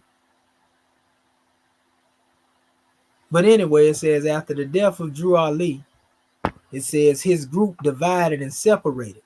But thanks to Allah, in the activity of the followers of the Sheikh in advance of anyone, it says from Al-Aswab, they were able to convince many of the followers of Drew Ali to return to the correct barn And I believe they meant form of Islam. So basically, they're saying that a bunch of them had been convinced, some of the other followers teaching to convert basically on the Lomax Bay.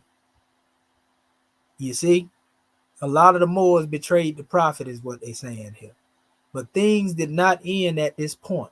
A man named Elijah Muhammad appeared, a black American who claimed to be the heir of Drew Ali in prophethood. It says in the founder of what he called Bama Islam. I don't know what he's talking about right here.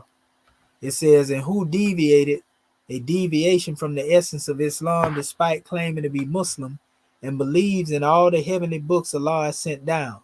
One of the strange rituals that the nation of Islam used to believe in, the belief that there's a God, it says for good is black and God for evil is white. It says the prayer is only twice a day and is performed on chairs, and the pilgrimage is for those who can't and those who cannot make the pilgrimage to the palace of Baja Muhammad. And I think that's just another word of like an alias. Maybe Elijah Muhammad was being called this at some time, but he's still talking about Elijah Muhammad when he say Baja Muhammad here. It says in the that might have been Farad Muhammad name. I don't know, but I think it's Elijah because of the way the conversation go after this. It says, and the zakat should be paid to him personally, and he is taking care of it. Fasting in Ramadan is on Christmas when the corruption is more. In the midst of this mob of belief, a young man named Malcolm X grew up. Now check this out. Orphaned after his father was killed by white extremists and became homeless after his mother had a mental disorder. Joining crime and gangs, and he infiltrated the crime and joined in the robbery gangs, and it was at the end of his death he put him in prison. It says Malcolm X met one of al-Baja Muhammad's followers. I don't know if that's, Farad now. I'm thinking it's Elijah, maybe another name, because I know he was called Gullum Bogans at one time, but it's one of the other. I think it's more Elijah here, though. He met one of Abaja Muhammad's followers in prison, and a letter was to convince him to convert to Islam following Abaja Muhammad's approach. Malcolm X was known for his eloquence in taking his power in persuasion. After he got out of prison, he became free, joined the Abaja Muhammad group directly. Yeah, they talking about Elijah. Malcolm X decided to change the approach of his past life. It says emphasize of his decision to be a completely different person. So in Islam, his misguided strayers as al-Baja Muhammad succeeded in convincing Malcolm X to adopt the ideals of the misguided nation of Islam and became the right hand of Elijah Muhammad. It says for having magical ability in the art of oratory and the impact it creates in people. All of this and Sheikh Sati's followers inform their Sheikh of what is happening in the first part of the events. So basically, Sati Majid's followers, which is Sheikh Ibn Dawood, Lomax Bey, aka El-Zadeen Muhammad, they was communicating this to Sati Majid. Remember, Sati Majid died in the 60s. So they was communicating this stuff right here. It says he was communicating this right here. The effects of Malcolm X drew attention to Sheikh Sati, who sought all his wisdom and reasoning in convincing Malcolm X by following him to adopt true Islam. So Sati Majid started trying to convert Malcolm to Orthodox Islam, like he did with your boy, Lomax Bey. Lomax Bey turned against the prophet. Sati Majid got the teachings, to Malcolm, then Malcolm turned against Elijah, according to the teaching of the people, right? So this is crazy. Sati Majid started the schism in the nation and in the Moorish teaching. But it says, and for that reason, Sheikh urged his followers to get closer to Malcolm X. That's Sheikh Ibn Dawood Faisal. We got pictures of him, student of Sati Majid. We got pictures of him with Malcolm, advised him that it is better because religious violence patterns were common among Islamic sects back then. And Malcolm X, despite his life with busy crimes, had a funny spirit and interest in intelligence and was good and constructive in discussion on various topics and respected other opinions. It says, if there was a logic adopted, that's why following the sheikh didn't find it difficult to convince him to return to the correct teachings of Islam that they learned from their network. It says, Sheikh Sadi's followers spread the news of the return of Malcolm X to the correct form of born of Islam. It says, Sheikh Sadi rejoiced as if he had never rejoiced before in his life, and thanked God very much for Malcolm's guidance to what the Sheikh knows of the power, the influence of a man among the people. So Sati Majid was successful indirectly through Sheikh Faisal and Lomax Bey family to convert Malcolm X to Orthodox Islam too. God almighty no. Lord, it says Malcolm was keen to write. He used to write to Sati Majid, who was influenced by his teachings and forgiveness in various aspects of life, especially adopted the approach of tolerant Islam in which Malcolm X found an approach that is compatible with his decision he took to change his past life busy with criminals. When Malcolm seeks religious teachings permission to achieve justice equality among Muslims, the Sheikh was keen to teach Malcolm X the correct teachings of the religion, either by messaging him or by his faithful followers. So either he was corresponding with Malcolm by the pen, or he was corresponding basically with Malcolm through Sheikh Ibn Dawood Faisal and your boy, Lomax Bey. It says, and with this Sheikh, Sadi followers gained a strong man and influential order. With the power of his influence on people, he was able to correct many of them, the wrong concepts they believed in, and many of those have strayed from true Islam to Jada Swab. The feud between Elijah Muhammad and Malcolm X erupted, and after the latter split from him, this led to Elijah Muhammad losing many of his followers, Elijah Muhammad, which Malcolm X succeeded in returning them to the form of Islam. So just like, your boy them was going back to the form of Islam they wanted, they said Malcolm was directing more people toward their orthodox belief as well. Malcolm X has become an influential speaker in his religious seminars he conducts in coordination with Sheikh Sadi's followers to spread the correct Islamic teachings. In a seminar of his seminars he gathered for her, Malcolm X was engaged in it with enthusiasm. Suddenly, Dot sounded a gunshot in the directly of Malcolm, and he was injured in a murder that shot him dead. Okay, the accusers pointed to the Al-Baja Muhammad group, who acknowledged their crime and their affiliation with the Ummah of Islam, but denied receiving orders from Abaja Muhammad for the assassination of Malcolm X. This is how Elijah survived the charge of murdering Malcolm X, one of his biggest opponents. We continue with the pen of Majid Sati Majid, right? So this looked like, I don't know if this was Sati writing this or what, but he goes on, it speaks, continuing the biography of Sati Majid. So this is a part of Sati Majid's biography. Sheikh Ahmed Hassan was a professor of the Islamic Sharia in America. He, a Sudanese national, was assigned from the University of Mecca to America to teach the Muslims the teachings of Islamic religion. Where the bodies of the Islamic preacher Malcolm X, Sheikh Malik, they was calling Malcolm X Sheikh Malik, he was washed and consecrated, approach said of the Sunnah of Muhammadiyah and the mother of Ghafiriyah, the congregation to pray over his body and seek forgiveness for him. Then buried the bodies of al-Tahiri in the magnificent Shiite parade. Saw thousands of Muslims realizing that by his death they had lost a man who was his credit after Allah and corrected many misconceptions about Islam. A quick look at the important events that America witnessed after the death of Malcolm X, Sheikh Malik in 1965, Beja Muhammad in 1975. Yeah, that's Elijah. Malcolm X replaced his name immediately after Islam and named himself Sheikh Malik, following the approach of Sheikh Sadi. It said, who was keen to devote his approach in the hearts of all who embrace Islam and his followers and have followed him from It says, after him to this day. After the assassination of Malcolm X, Sheikh Malik, the community of Islam split again. And many of them joined Malcolm X, Sheikh Malik, who followed the correct Islamic approach and followed him and his followers.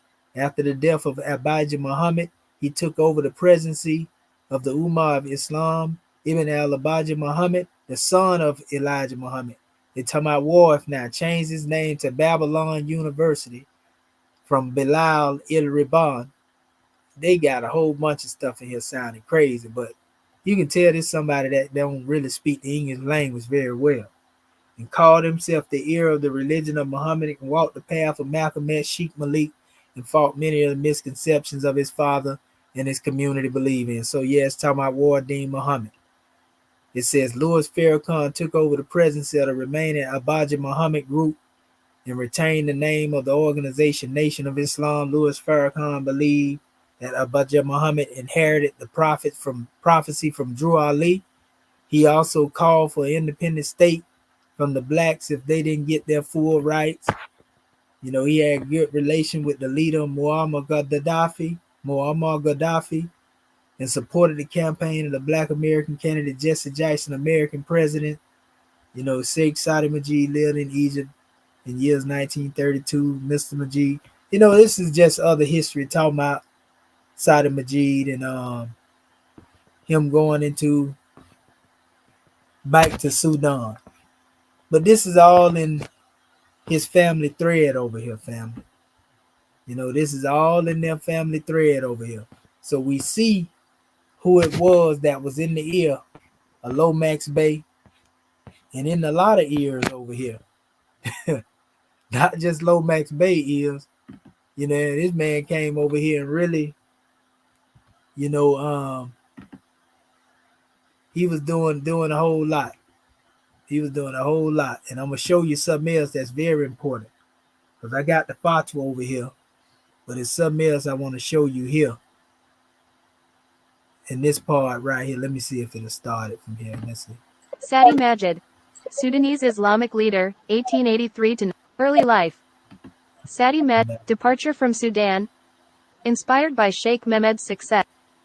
Sati Majid's influence as a religious leader was challenged by Ahmed Ali, resulting in a case where Ali threatened Sati Majid's life, resulting on the later being sentenced to 6 months. Despite internal tensions within the Muslim community, Sati Majid is establishing the United. Sati Majid's influence as a religious leader was challenged by Ahmed Ali, Sati Majid's influence as a religious leader was challenged by Ahmed Ali, resulting in a. That sound like the brother, what his name? Ahmed. Sheikh Ahmadine Ali. Paul Nathaniel Johnson. I wonder, was he the one that was trying to get at Sati Majid? Okay. So let me go back. Sati Majid, Sudanese Islamic leader, 18. Sati Majid established connections with Muslim immigrants from diverse. Sati Majid departed the United States in Cairo. Sati legacy and influence. According to Patrick D. Bowen, Sati Majid was one of the most influential Muslims in the United States during the in Cairo. Sati Majid, in the early 20th century, Noble Drew Ali founded the Moorish Science Temple of America. Ali was considered a prophet by his followers, and in 1913 he founded the Canaanite Temple in Newark, New Jersey, before relocating to Chicago, where he gained a following of thousands of converts. During that time, Sati Majid viewed Ali as part of an attempt to spreading skeptical views about the finality of Prophet Muhammad's message, particularly focusing on Noble Drew Ali's claims of prophethood and his creation of a text called Circle 7 Quran. In response, Sati asked Ali to change his name and burn his Quran. Sati Majid also accused Ali of departing from Islam. Sati Majid departed the United States on the 13th of January 1929, and upon reaching Cairo, he aimed to secure a fatwa against Noble Drew Ali from Al-Azhar al-Sharif. 202-249 Al-Azhar issued a fatwa in Arabic along with an English translation branding Drew Ali as an impostor and disbeliever. Sati Majid also garnered support for the fatwa from religious scholars in Sudan. 203 However, there's no evidence that the fatwa reached the United States before Noble Drew Ali's death on the 20th of July 1929. 203. Sati Majid seemingly intended to use this official condemnation of Drew Ali upon his return to the US, intending it as a tool to attract followers among other Muslim leaders. He tried to raise funds for his return and requested Al-Azhar's official recognition as a missionary to the US. Yet, in 1934, his request was denied by Al-Azhar, which cited his lack of the required scholarly qualifications for the role. Thus, instead of going back to the United States, Sati Majid split his time during the 1930s between Egypt and Sudan, 203 to 150. Contrary to Bowen, Abu Shuk claimed that the United States government ultimately took the step of banishing Sati Majid from its territory due to concerns about potential religious and social conflicts. Other scholars argued that he was not allowed to the U.S. because he was perceived as a potential Japanese agent by the FBI. 151 to 256. Egypt and return to Sudan. Yeah, I told you were moving like an agent, but I didn't know they had declared him an agent. You know, so they said that basically they banished him. You know, they banished him. He was playing with Prophet Noble Drew Ali and messed around, and they killed his whole dream. Because all that studying you did and they still didn't want to accept you as no sheep, something ain't right about you. You got people that did lesser than that and end up being recognized in the Islamic world. What's going on?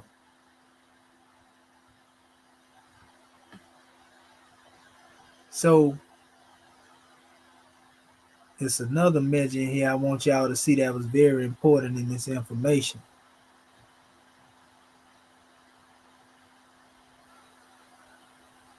This one right here. This is very important right here. Watch this. This part right here. And then I'm gonna show it to y'all once I get to reading it. Sati Majid, Sudanese Islamic leader, 1883 to 1967. Imam Sati Majid, Arabic, 1883 to 17 March. Departure from Sudan, early 1900s to 1920s. While striving for prominence in Noble Drew Ali and departure, Sati Majid returned to Sudan in 1943, and he was received by Sayed. Sati Majid played an influential role introducing large parts of the city to mainstream Sunni Islam. One of these people was Sheikh Daoud Ahmed Faisal, a Grenadian-born David A. Donald in Grenada in 1891, 201. While Donald pursued a career in music, he later embraced Islam through Sati Majid's guidance. By 1928, Donald had become Sati Majid's representative in Harlem, gathering converts at a mosque established at 128th and Lenox Avenue. Although he initially retained his original name for professional reasons, Donald eventually adopted the name Daoud Faisal and fully committed to Islam in the late 1930s, 201 to 399. He also helped found the International Muslim Society in Harlem, which linked African American Muslims with their Somali, Yemeni, and South Asian co-religionists. Daoud and his wife Khadija converted an apartment into the Islamic Mission of America, IMA, in Brooklyn in 1939, creating a thriving mosque and mission for indigent Muslims. 202. The IMA became a renowned institution, promoting a Sunni anti-racist message that echoed Sati Majid's teachings. Daoud Faisal emerged as a prominent Muslim leader, participating in various organizations, interfaith initiatives, and serving as Morocco's representative at the United Nations. He also played a significant role in the creation of the Federation of Islamic Associations, a national umbrella organization for Sunni Muslims. As stated by Bowen, Daoud's impact on American Muslim history and his role in furthering Sati Majid's legacy were unparalleled, solidifying Sati Majid's lasting influence in the United States. 202 to 459. Elijah Muhammad. According to Abu Shuk, Elijah Muhammad held the Majid in high esteem, considering him a model in values, ideals, and tolerance, an admiration shared by other black leaders and members of American society who regarded Sati Majid as a paramount educator. Elijah Muhammad addressed Sati Majid as the respectable father Sheikh of Islam of America, 183, or the greatest educator, in their correspondence. The communication between them persisted even after Sati Majid's departure from the U.S.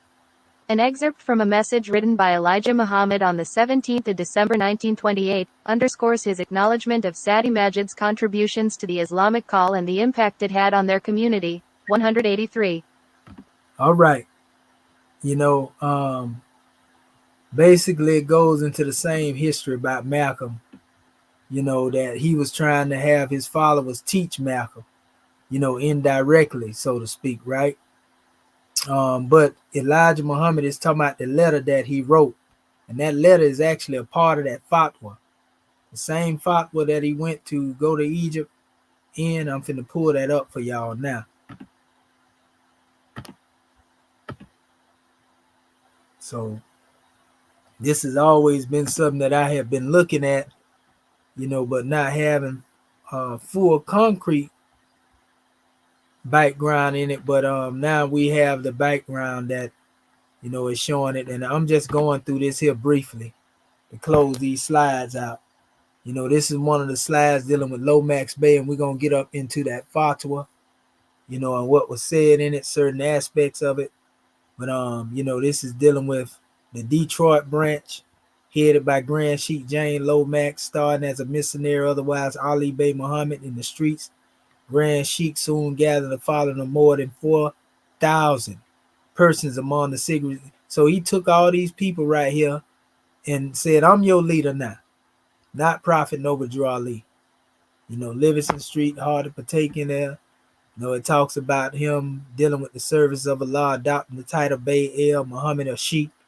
At the peak of his success, Lomax was arrested on the charge of embellishing funds of the faithful. And the Moorish Science Temple was dissolved by the order of the court, a new circle, the Mohammedan Temple of America. That's what he established right there, family. Mohammedan Temple of America, Mohammedan Temple of Islam, that was his group. Then started operations only to become involved in a row of culminated Livingston Street, wounding 2 policemen. They got in a shootout basically there. That's the shootout that he was talking about. This talks about the colony. You can go and look this stuff up. When he went over there and took people with him to Turkey, and they end up basically going over there to work for free. Mahed Ali Bey, gray-haired man, Negro, embraced Muslim several years ago, came from Detroit with other Muslim Negroes to try to obtain Turkish citizenship. It says in look like some forms for 85 other Negroes, free forms of 85 other Negroes families who he claimed are wanting in Detroit to follow him. He states that 20,000 Negroes in America embrace Islamism to escape mental slavery because that religion is devoid of color and prejudice, which still obtains among many of the adherents of Christianity, all except 85 families look like backsliding. However, because they form the prejudice against Islamism in America, the children are stronger than color prejudice. His solution to the race problem in the United States is for the Negroes to adopt Islamism in Masi and migrate to some populations in Islamic land. So, this is going into him trying to gain citizenship in Turkey. He ended up working over there, didn't gain no citizenship. This is the same thing actually being spoke of here too, just so you can see it better. They learned that they must reside in Turkey for 2 years before they can obtain citizenship. They also learned that even though there are no color prejudice in Turkey, the mere fact of being a Muslim does not cut much with the Turkish Republic, which abolished the caliphate and separated the church and the state and destroyed the Islamic traditions in dozens. And that's what he failed to realize. By the time he got over there, the Turks was following the British mandates to ban the Quran, ban the feds, and all of that. So he put himself in a hostile environment, basically. And this is more information, dealing with him fleeing to Anatolian, Turkey. The suggestion that American Negroes should turn to Muslim because Muslim is devoid of color prejudice.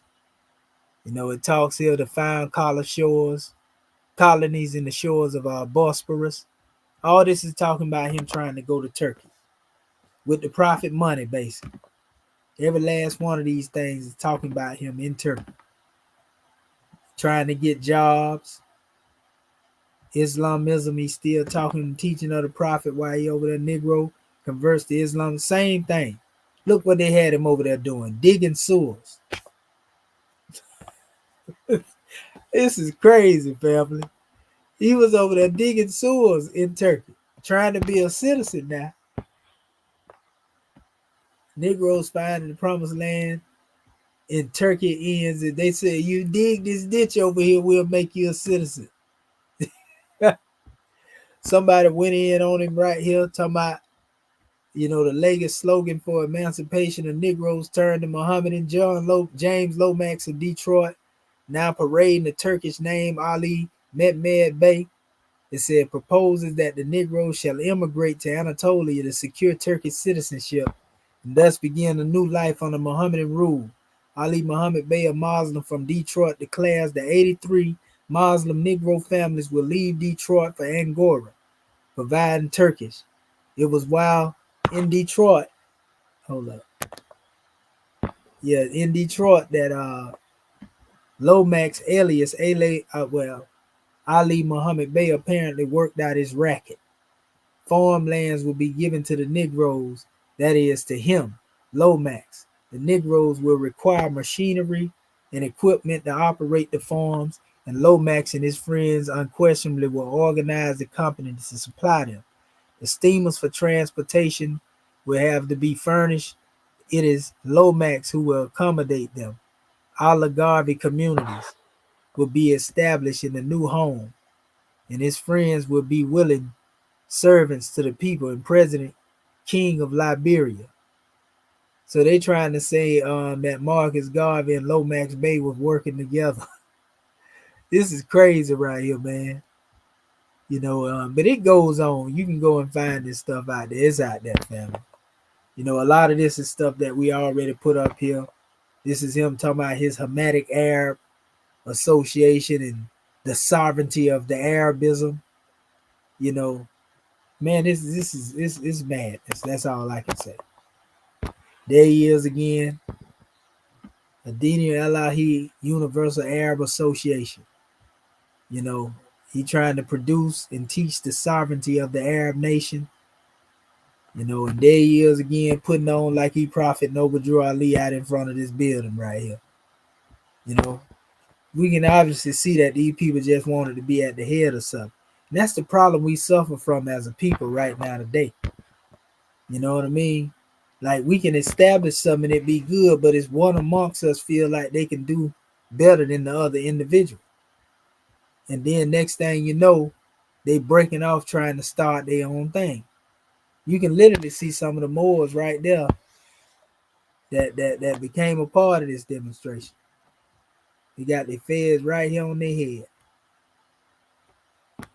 They turbans and fezzes. That's Sheikh Ibn Dawood Faisal right there.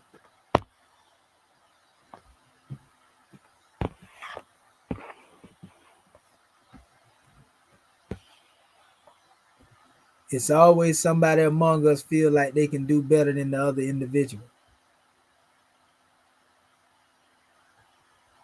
That's the problem. Things can be going just fine, and then somebody feel like, I don't think he doing it right. He ain't qualified to do it right. I can do it better. And then you create another group and further take our people into another schism. That's Lomax Bey at an older age right there. That's him again.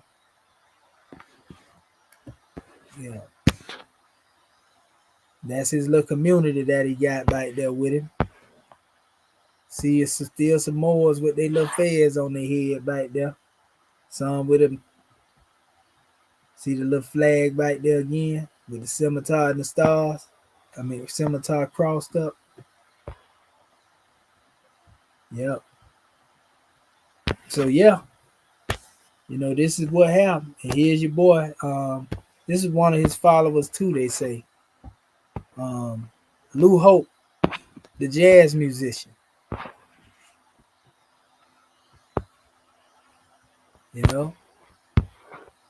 There you go right there. Lynn Hope, pardon self, is what they call it. See?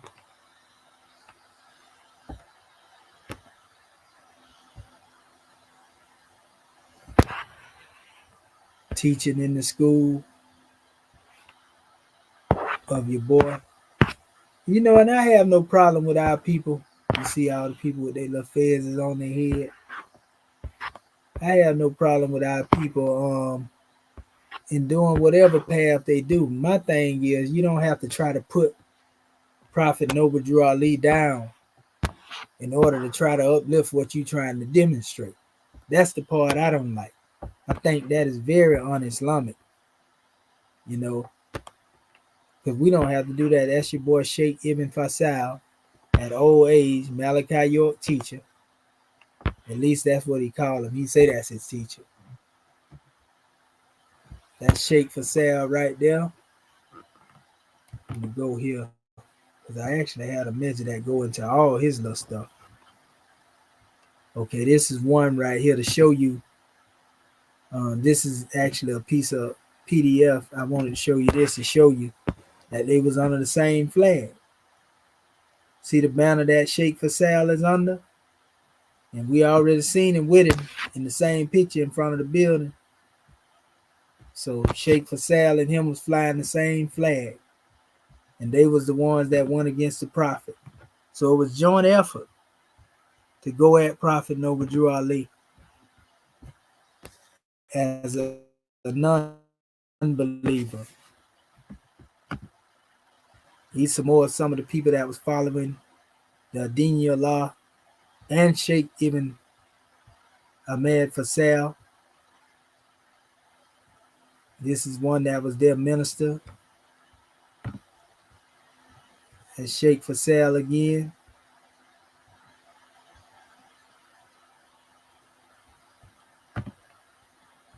This is Malachi York. Then you see, he say that he was taught by Sheikh Fasal. This is why he had the view of Prophet Noble Drew Ali that he learned and he was teaching, and he later recanted it. You know, this is one of the books of York.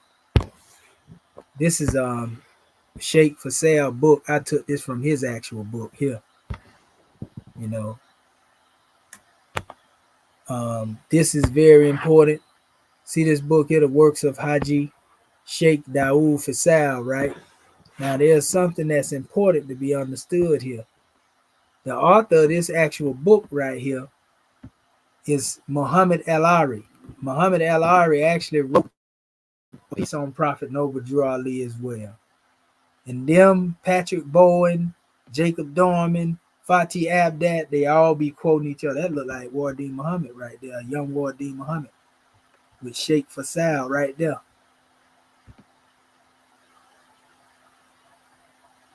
That's look like the groups of the people that they used to be sending over there to study on it. But this particular website right here, family, see they call them honorary partners. So look at all of these different reflections in here as well. This website with Sheikh Fasal, it got all this in here, different reflections. They even got one in here that's supposed to be Master Farad Muhammad. Let's see here. This is a whole bunch of newspaper articles in here, family. You know, information if you want to go in here and check them out on your own. This is Sheikh Ibn Dawood and everybody there at the little spot with it. Okay, let me see here. It's a whole bunch of articles in there. You go to the website, you'll see a lot of this stuff. This is around the time when I guess he was doing that for your boy. This is when Sati Majid had him trying to convince Malcolm. And evidently it worked because Malcolm ended up converting to Islam. And he was mostly around Sheikh Dawood. You see? They got him at the United Nations. That might have been the time when Malcolm was there too, most likely. They was using him for his oratory skills. You heard your brother Sati Majid say that.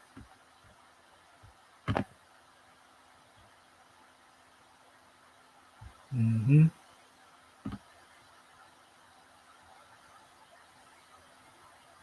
They got a whole bunch of I see him shaking hand. And that's a Masonic handshake right there. See him pressing between his flange?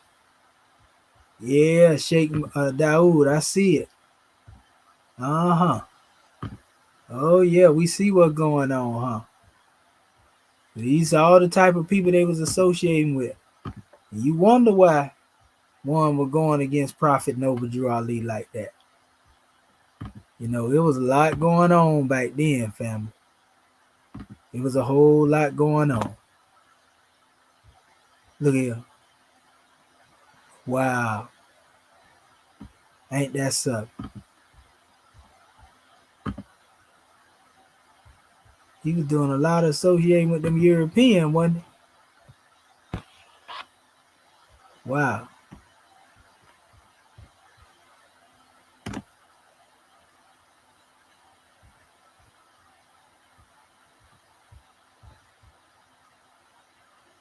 Let's see here. Okay.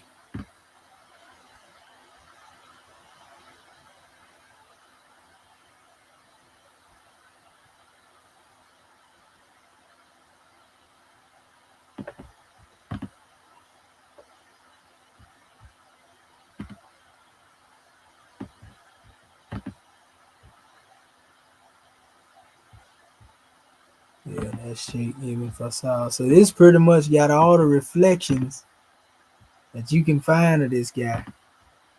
A lot of these pictures y'all never even probably seen of this guy, even though you knew of him. This is pretty much his whole background right here. I'm trying to find that one that he had with Farad Muhammad now. Let me see.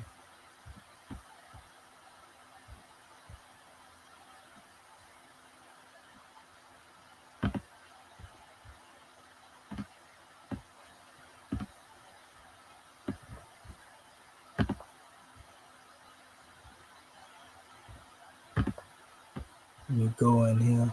It's not that one. It's in here though. We pretty much done right now. I'm just going through here.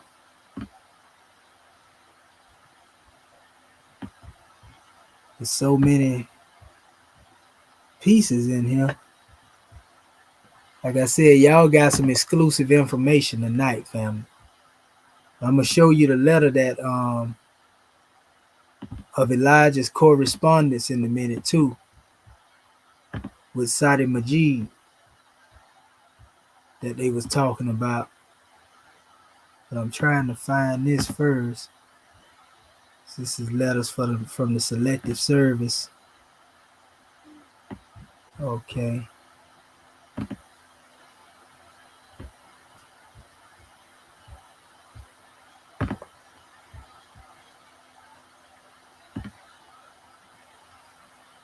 So that's even a clearer picture of him standing up there next to them scimitars on that same flag or banner.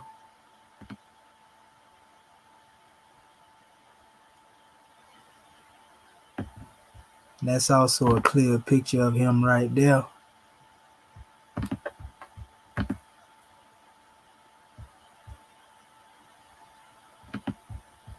Okay, not that one.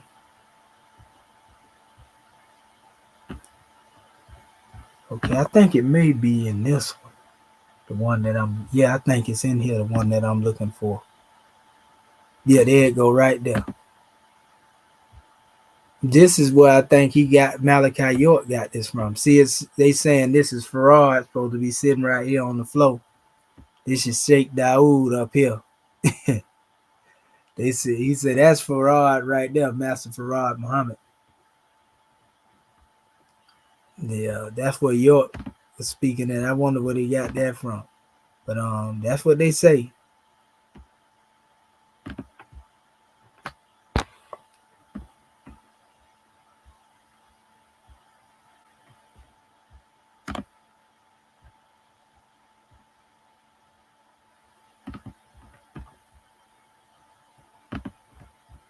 So yeah, I'm just showing you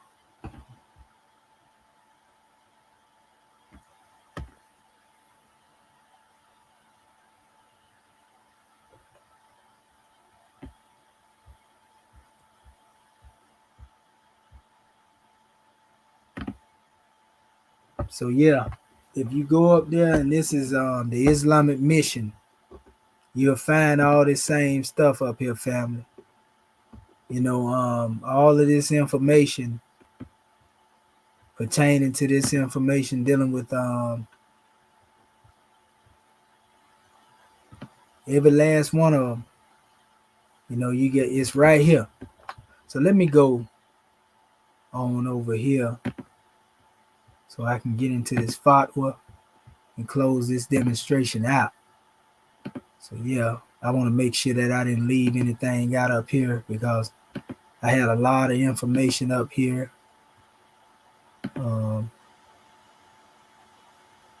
Them just the people that was speaking on the information. This is a lot of that's the same stuff. Yeah, that's pretty much all of the information there. Yeah, it ain't no need for me even going in that. So let me go back here and close this out. We done with the slide. We have exposed those who have worked against Prophet Noble Drew Ali. And most definitely they were the ones who got in this brother's ear. Y'all got it. You seen it here. We showed it to you, family. You know, and now I want to go to the fatwa real quick and show y'all the fatwa and the words that was in it when they went and got this against the Prophet. Let's see here. Let me see where I put it at. If not, I already got it. I can click on it. I already know how to go in it. Let me see. Was it here? No, this wasn't the fatwa.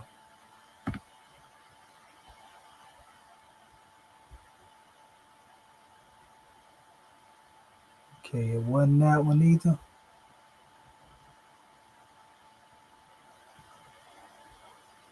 I thought I had it up here.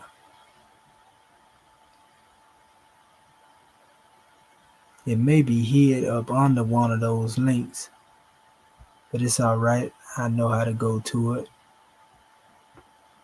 We'll do it like this right here. Because this how popular this fatwa is. It's actually out here. All you got to do is do this right here.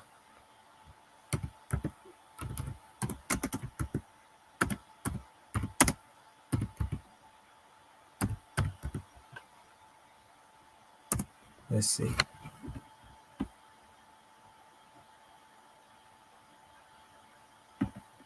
I think this might be it right here. I may be able to get into it here. Not that one.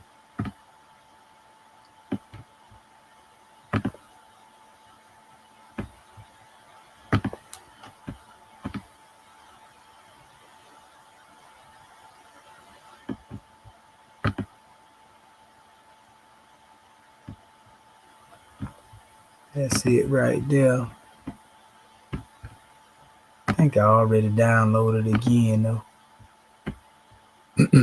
Let's see. Yeah, there you go, right there. Okay, so I already had it open actually. Let me go ahead and refresh that. Okay, so this is the fatwa. I want to show you this first before I go in. Oh, y'all don't start acting crazy. We closing the thing out. Okay, so here, every time I move it, I'm gonna try to move it with the arrow and see if it do the same thing. Because when I try to stretch it out, okay. Huh. That's crazy.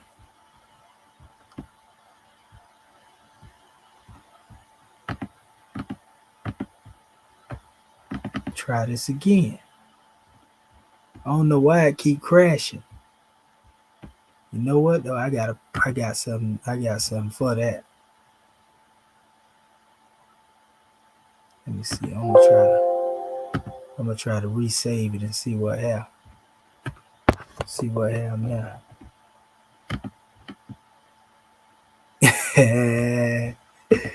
Oh man, these people crazy. For real. It's literally crashing. That's insane. I already got the thing. How in the world is gonna crash that many times?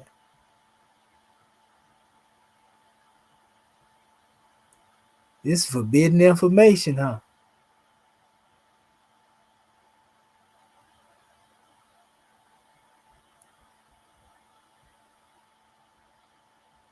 Here it go right here. This is Elijah Muhammad right here.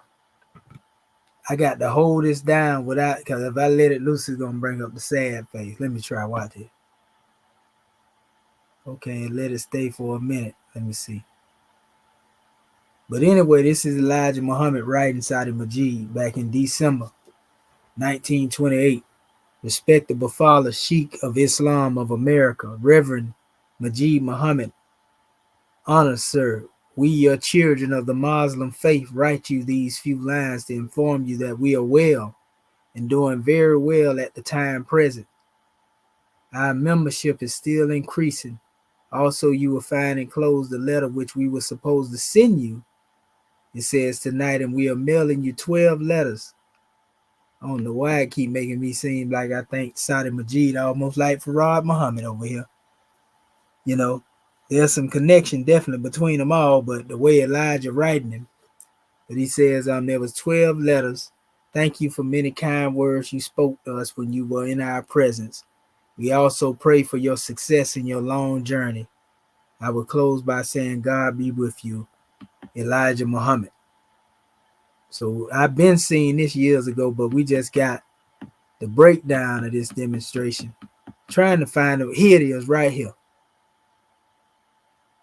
This is the other one here. Trying to find. Okay, kind Father, I'm writing you in regards to my health and also the family. I guess sick you. It say you think we have forgotten you, but we still have you in mind and speak of you so often. Also, Mr. Muhammad Esadine. They talking about Esadine Muhammad. They talking about Lomax Bay. It say we have been looking forward to getting a letter from you. And it says giving us some information about the convention that was held over there. So this means that they was over there in the east, in Egypt, together. Esadine Muhammad and Sati Majid. Got them. A short while ago, you and Mr. Eldadine promised to let us know the outcome of the convention, and they were going over there to try to get that fatwa against the prophet. I did not chance to visit Cleveland and New York branches. It says, owing the fact that money is very so scarce in the country, it's very difficult to travel. Nevertheless, I will make special effort to visit them in spring. The Muslims of Pittsburgh are still pressing forward. So yeah, these are all letters from the people that he was corresponding with.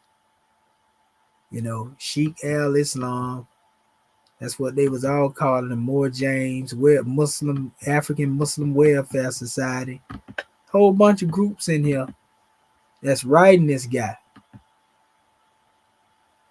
Islamic Unity Association for Men,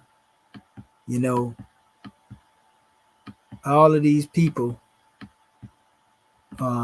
he was trying to get on this way. But here's the fatwa.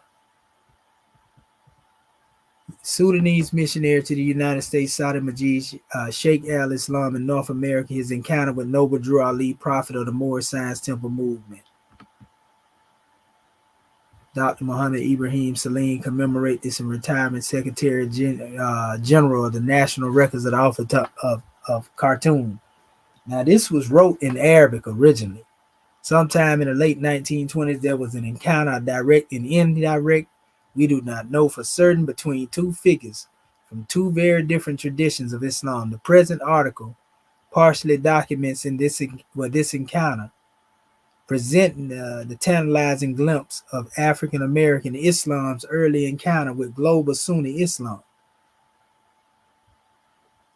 It says on the one side is the Sudanese island, the very model of the Nile Valley Islamic orthodoxy. On the other side is African American, a generation only removed from slavery and acting great northward migration. It says this article presents the text and translations of various documents from a book found by Abu Shuk Ofehe in the National Record Office at Khartoum. So this fatwa, they found this in Khartoum, in Egypt. That's what his document come from, family. It's in the archives of Egypt. It says, we gave them here as a contribution to both African American and Sudanese history. But while we can claim some of the expertise in the latter, we have none in the former. Ofei wishes to thank Norwegian University's Fund for Development Studies for financial support, and Dr. Ali C. Karer and his staff in the National Records Office in Khartoum for their unfailingly courteous assistance.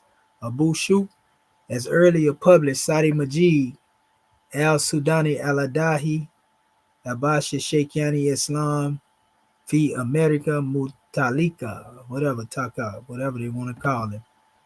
It says, was to transform the African American worldview as it was later to transform world music. Sudanese Alim was Sati Majid, Muhammad Al-Qahtani from Dangala.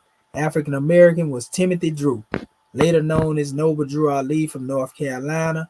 The topic also opens up new avenues for research into the missionizing activities of the immigrant Sunni Ahmadis and other Muslim groups of the history of Moorish Science Temple, which latter movement may in some sense have been even unconsciously a link between Islam of some of the African slaves in the antebellum South and the lost foundation of Islam of Elijah Muhammad. Sati Majid, Al-Qadi Sawar, Al-Dahab, the Sudanese are not known as a nation of wanderers, although today 3 million Sudanese estimated. Yeah, we ain't trying to get into all that right now. You know, we want to know what happened with the fatwa. They talking about his family stuff we done read already. First teaching was shaken while he began memorizing the Quran, and they giving his history. That's just to try to solidify what make him more of a Muslim than Prophet Noble Drew Ali, basically. He established all these different societies over here. 1910. Okay.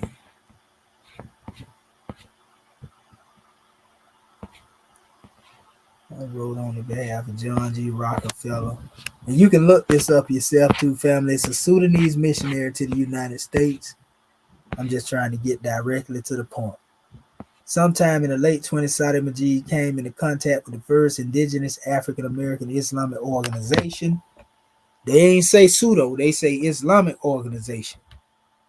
It says to emerge in the United States, the Moorish Science Temple Association of Noble Drew Ali. This was probably 1927, when Noble Drew Ali printed the edition of the Holy Quran, an act which brought his claims of prophecy and revelation squarely in the public domain. Noble Drew Ali and his background could hardly have been more different than that of Sati Majid, born as Timothy Drew. Right? Let me go on. It says on January 8, 1886, North Carolina, a child of ex-slaves brought up among Cherokee Indians. Drew seems to have come from a culturally complex background. Little is known of Noble Drew Ali's early life, although it is said that he has suffered great hardship as a child, as a young man, to have traveled in the Muslim world.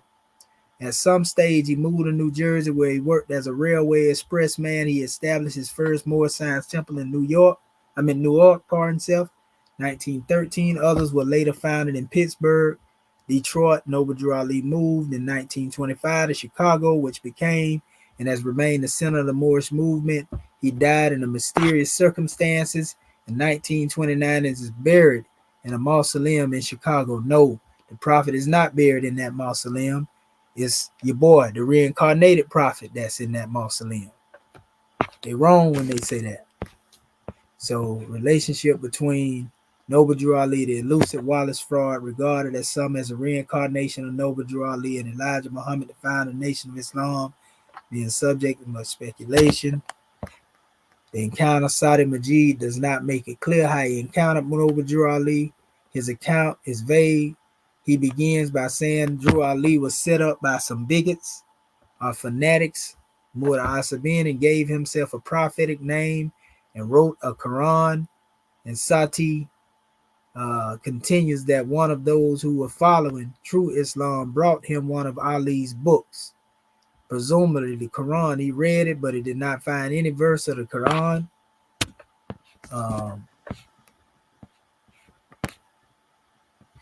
Okay, the Quran in question is full title, the Holy Quran of the Moor Science Temple of America, although Wilson says that it's more commonly known as the Circle 7 Quran from the design of the book.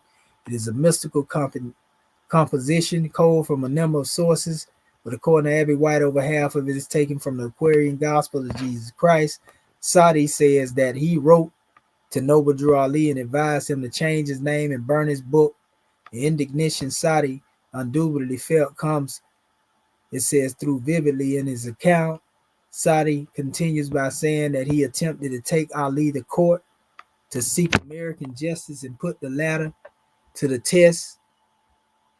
You know, he was trying to test Prophet Noble Drew Ali. Sati wanted Ali to prove his prophethood by performing miracles, mujizat, and that is those miracles that only a prophet can perform. Then he says he approached the government personally, and since this man was bringing the Islamic faith into disrepute, the U.S. government Department of Justice, we are told, referred Sati to the men of knowledge and religion. It says a subset, suitable people to deal with such matters. So the United States told him to get with religious men. And Sati somewhat lamely concludes his account by saying that he continued to raise the issue of Ali's claims in newspapers. There's a puzzle here from the SCN Udom Lincoln. I want to see some of them newspapers up to the more recent studies. There's been a great deal of research on the origin of African American Islam. Strange, well, especially in the light of some of the documents presented here of American province. And it says that no echo of this controversy has been found in the historical records in America. In writing the Quran and claiming prophetic status, however defined, Noble Drew Ali was outraging the Orthodox Muslim sensibilities of Sati Majid. It is unreasonable to expect the latter to have been sensitized to the African American need to create alternative worldviews of their receptivity. It says to such currents as Freemasonry, Garveyism, and similar, Sati reacts in the appropriate Sunni Muslim way. He seeks a fatwa from his would-be alma mater in Al-Azhar, Cairo, condemning Ali, and he travels to Cairo and presents a form of istifa, request for a fatwa, judicial opinion, which he duly deserved. Man, Prophet Noble Drew Ali really had this guy in his feelings. If he made him lead the United States of America, he'd go all the way to Egypt for a fatwa. Golly. It says the interest in the istifa lies in Sati's summation of what he thought was Ali's doctrinal position. Although it is for specialists of African American Islam to evaluate this further, yeah, right now, we know better. Sati didn't know what was going on. Our impression, based on what Wilson, Lincoln, and others, is that Sati does not too grievously misrepresent Noble Drew Ali. The latter did write a book entitled The Holy Quran. He did in some way regard himself as a sharif. He did proclaim a new revelation. They saying that he said that he was Sharif. They go that Sharif Abdul Ali, a new revelation out of Morocco, the land of the Moors, and he did claim to have traveled and been with the ulama of various Muslim countries. So for those people who saying that Prophet Noble Drew Ali never say he traveled, Sati Majid, his enemy, telling you right now that Noble Drew Ali made the statement that he had traveled to these different countries. In other words, on the basis of what we know about Ali's doctrinal position, the charges from Sati's perspective were not false. It says the response from the Middle East is equally difficult to evaluate. One interpretation is to view various fatwas that Sati obtained was essential routine documents. The problem with that, this is that Mutanabi would be prophet in the USA in the 1920s, could hardly have been routine designation again. It said we are to a large degree in the dark. Sati left New York for Alexandria, 31st of January. It says 1929, he was never to return. But this does not mean that he abandoned his American followers. It is difficult to trace his activities for the next decade, and what follows is only a preliminary account. The most reasonable reconstruction of the events surrounding the istifa of various fatwas is that Sati obtained them by physically going to Al-Azhar and to Khartoum and Omdurman.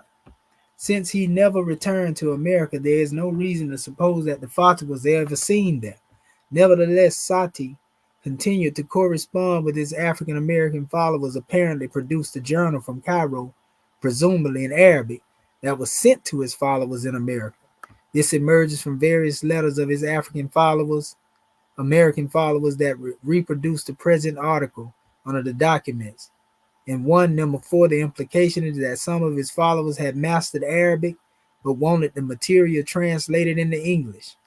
In the same letter is referred to local conflicts between Sadi's followers and Moore James. The latter is yet to be identified. There are two final themes: Sadi's attempts to have himself recognized and appointed as Al-Azhar's official missionary, a da'i to North America, an attempt that failed, as the following letter from Mustafa al-Maghari decisively shows. We declare that he does not have the scholarly qualifications, it says, to be appointed to a religious mission as Al-Azhar is accustomed to send abroad. All happened is that he informed us that he had appointed himself to defend Islam in North America and had had contact with Islamic associations there. So he went over there and they told him he don't have the authority to do nothing. So, it goes on, family. This whole document here deals with a lot of his activity. And this is showing that he went his connection to the British Consul General here. Let me see here. Because it got all the sheiks in here too.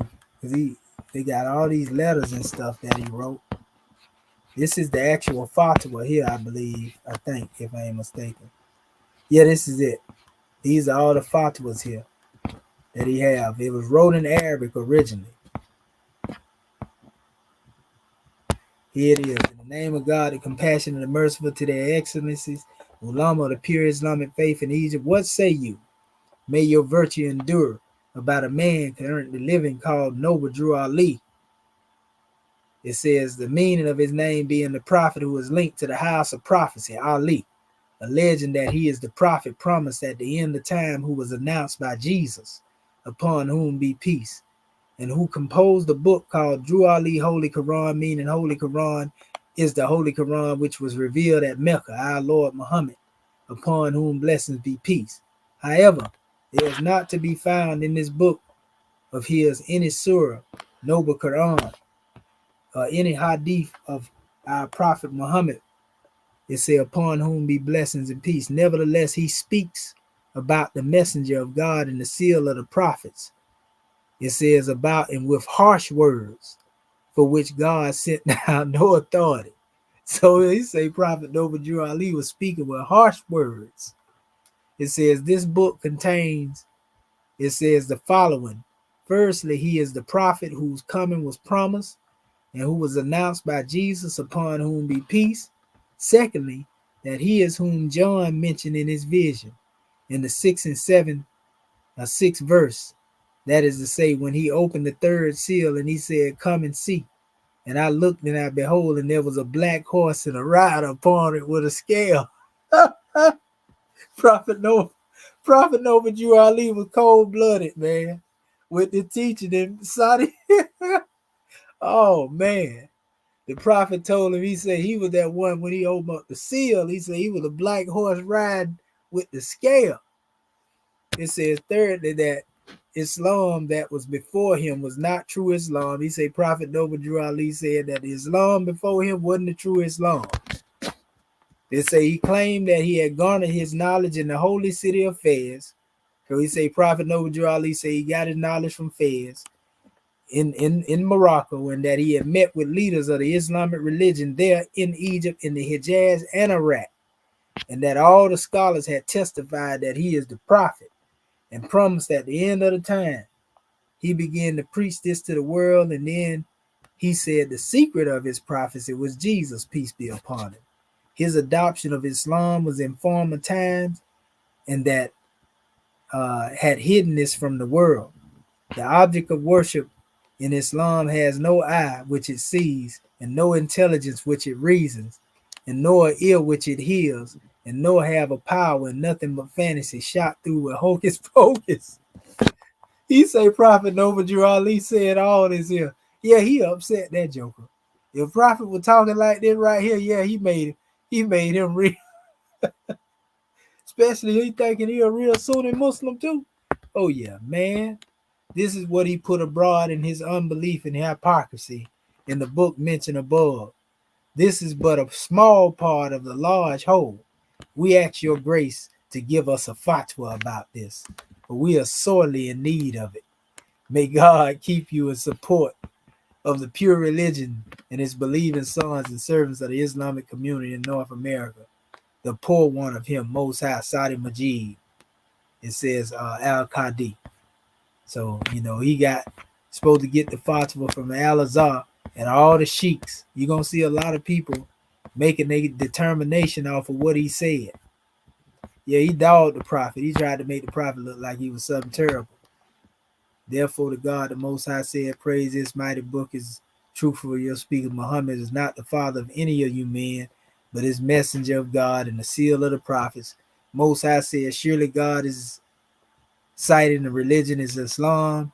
He said, the sublime is he who follows other than Islam. Religion will not be accepted from him in the afterlife and be of the loot. So this is what they sent back to him, quoting the Quran, and basically going against, somebody claiming that they can come behind the prophet, so to speak. It's a whole bunch of stuff. Y'all get a chance to read this fatwa. It's too much to go into right now, because we want to close it out, but they got all the sheiks on here that seen it. Look at all these people he went and got and sent this stuff too for the prophet. Look at this.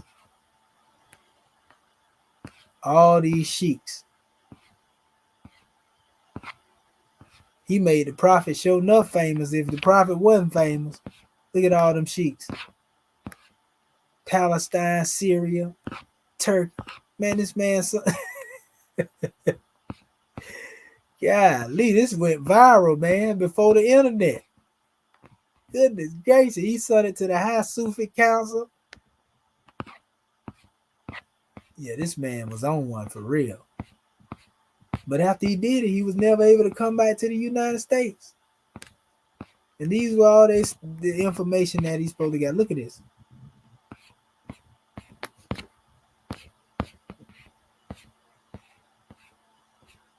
Yeah. So there you have it, family.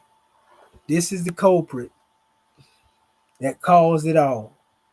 And 3 months before he went to do this, or rather 3 months after this, that's when the prophet passed on, from being attacked. So that being said, family, let me see this right here.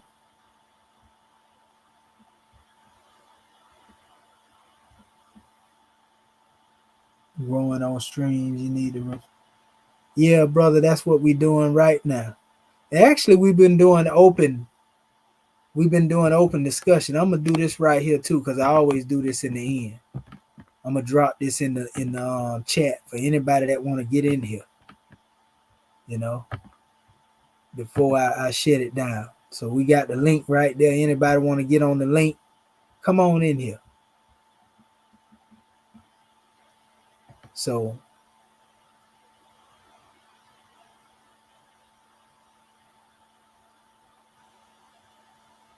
yes, sir. So you want to come in here, family? We got it for you. You want to make a statement on this? All is well before we shut it down. They go to link right there. So again, you see the title was Pseudo Islam or Islamism without the Schism, divine and national movement that started it all. In other words, I'm saying Pseudo Islam, the teachings of the prophet, if they were calling it that, they trying to say it's Pseudo Islam. Is it Pseudo Islam or is it Islamism without the Schism? The divine and national movement that started it all. Allah don't make no mistakes. If he wanted, Arab Islam to come over here from the beginning, it would have came over here. Prophet Noble Drew Ali reached our people where it was necessary to reach them. Because I don't care what y'all say. Wasn't no Arab finna come to our people and just start teaching them from no Quran. Not no biblical Negro. You can say what you want to say, family. It wasn't no Arab finna come over here teaching no Quran to no Bible thumping Negro at that time. So Prophet Noble Drew Ali knew exactly what he was doing when he was introducing them to the ancient, the missing teachings, of our people that they hadn't received. He was giving them the knowledge of Yehoshua that they was already identified with. He was weaning them. That's what he was doing. He was weaning them. He just didn't get a chance to bring the full fruition of everything it was that he wanted to teach because, you had those cutthroats that betrayed him before he can finish doing what it was he truly had in mind. And that's why we are here, to pick up where he left off at. You see, we are the ones that are giving our people, the true insight. Y'all don't know, but we instruct our people. In fact, when I get up in the morning, when we go into our chambers, we're going to be dealing with the fiqh. We're dealing with the ethics of Islam. You see? But that ain't that's what it is. We doing that. We teaching our people how to live according to, the teachings, of the great God as they will manifest in the Grand Quran. But we understand our position to be that of the Prophet Noble Drew Ali. So, okay, I see how nobody want to get on and give their portion of the understanding.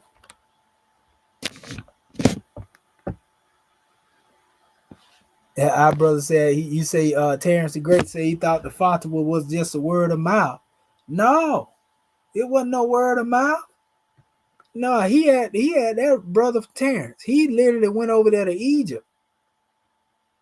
No, he went in. He was dead serious about it, good brother. he went all the way back to Kemet, to condemn the. That lets you know how bad. I don't even think about going to. Come on now, you got some of our people, they'll go to the courthouse and do a lot of crazy stuff. This man literally basically went and jeopardized his little immigration papers just to go over there and try to get a fatwa against Prophet Noble Drew Ali. And wasn't able to get back on the ship again. Stay over. And then they told him, who are you? This man did all this historical research and memorizing the Quran, the Hafiz and everything. And he still, that's how you know that was instant karma, bro. Because see what they fail to realize, his main contention with Prophet Noble Drew Ali is that Prophet Noble Drew Ali said that he was a prophet. But the problem is, unbeknownst to many of the people that study Orthodox Islam, there's nowhere in the Quran, bro, that said Muhammad is the last prophet. It say he is the seal of the prophets. And the word seal don't mean last. The word seal means stamp of authenticity. You see, all they got to do is go right here.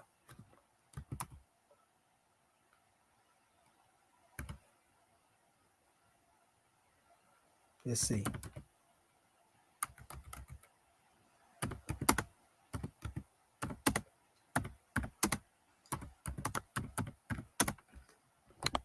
And this is straight up. And like I tell people all the time, I tell people this all the time.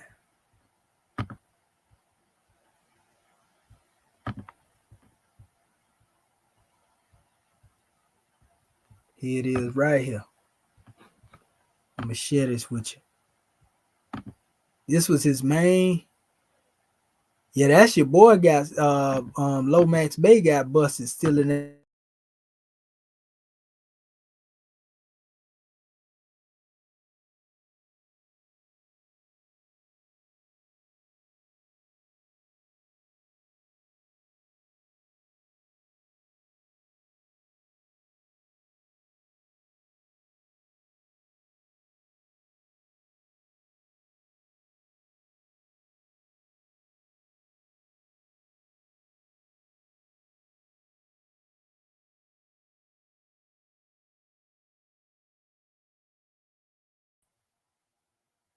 Yeah, I'm gonna see if I can do something about this. They done kicked me off my thing so many times tonight.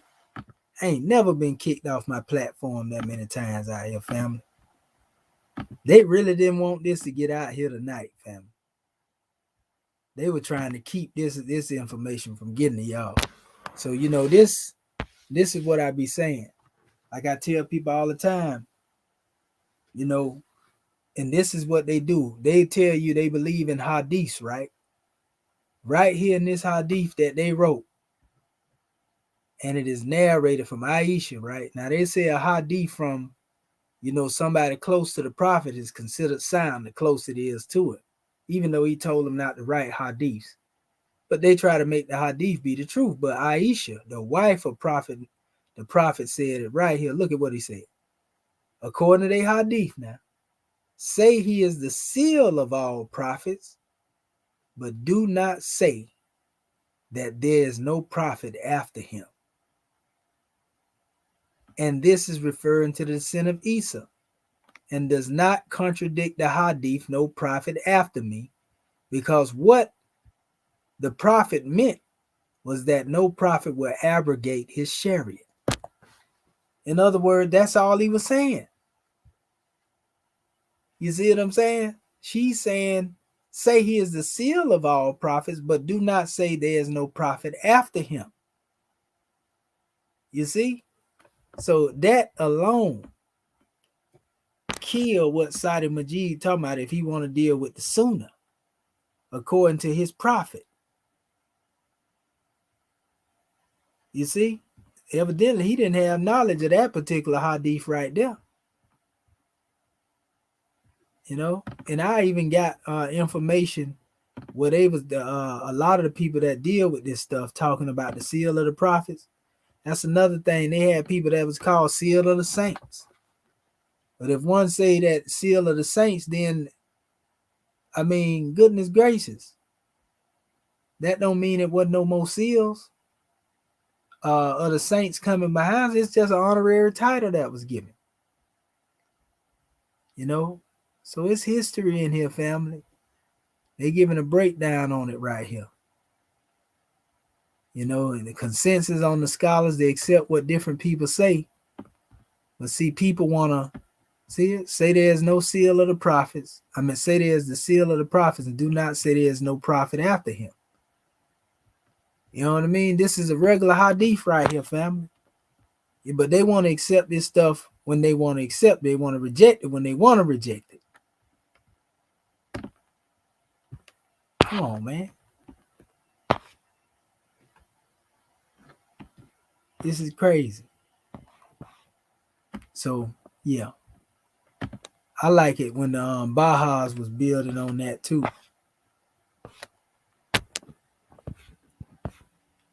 They gave some powerful measures on here. They was breaking down the term of different prophets.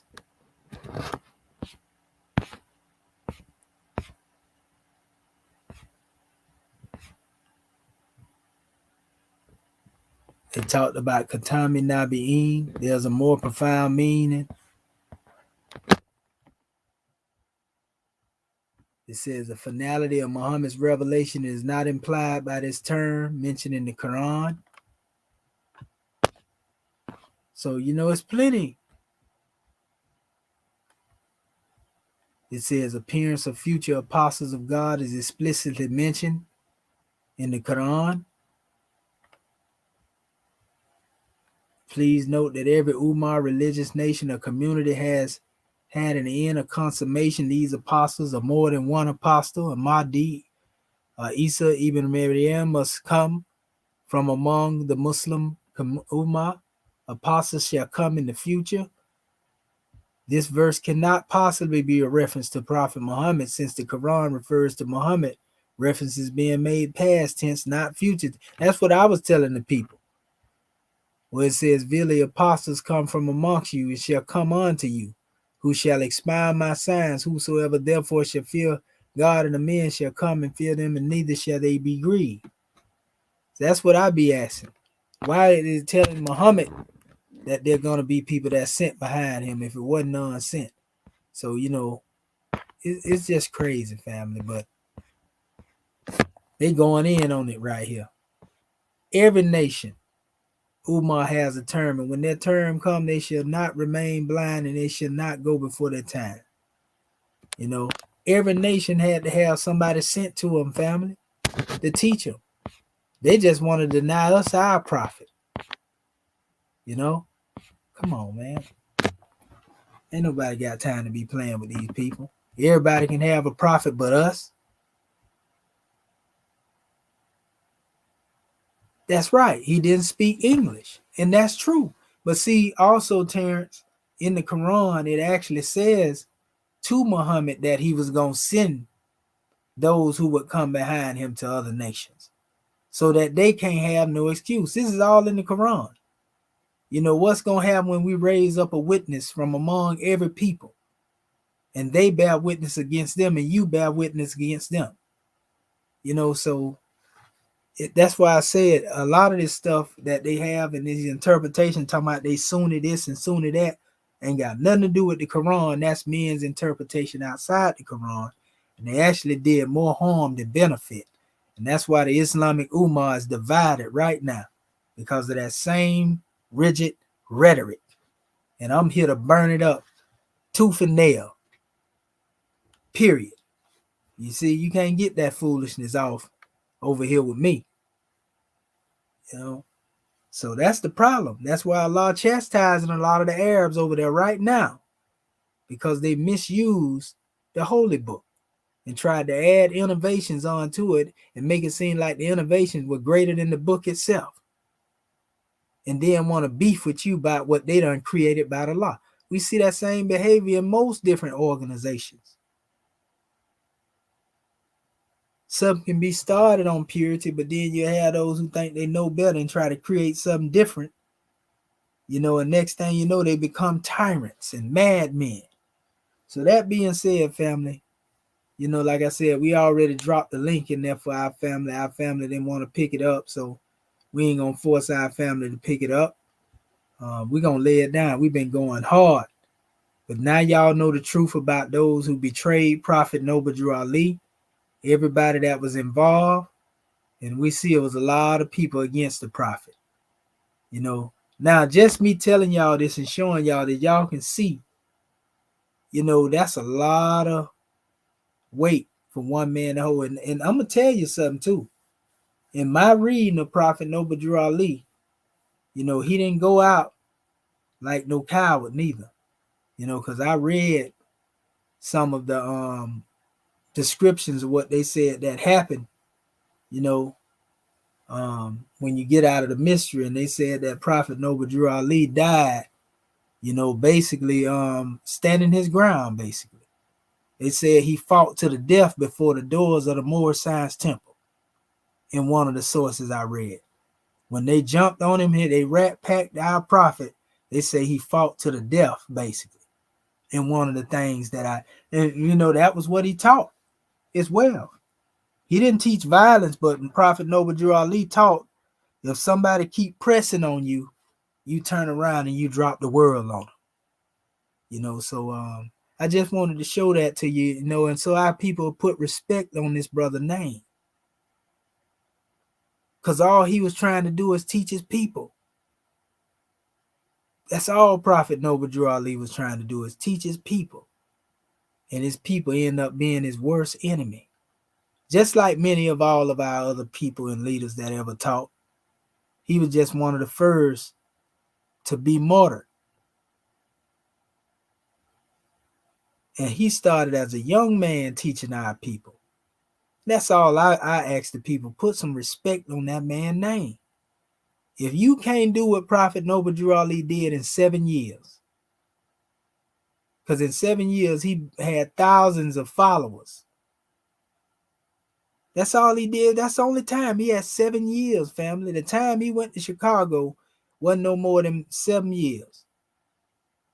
When he left Newark, New Jersey. And everything you see about the work that he done in 7 years. And now think about some of us. We've been on the manifest maybe 40, 50 years. What is it that we have been able to produce in the semblance of what that man did. So when you measure that by what you've been able to accomplish and what you've been able to do, that should tell you that he was of a totally different caliber than we were.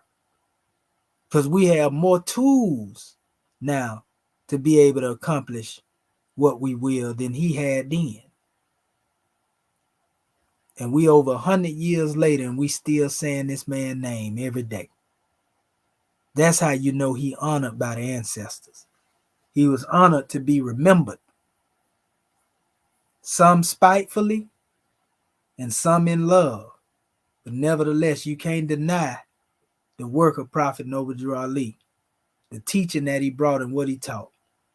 The brother said it, and just going out, what I'm going to do, I'm going to read a few of the hadiths of the Prophet. And then I close it out. I'm gonna read some of the hadiths of Prophet Noble Drew Ali. His oral statements are basically all they are. The brother said, I forgave you for everything that you did before I came. Now you're responsible for your deeds now.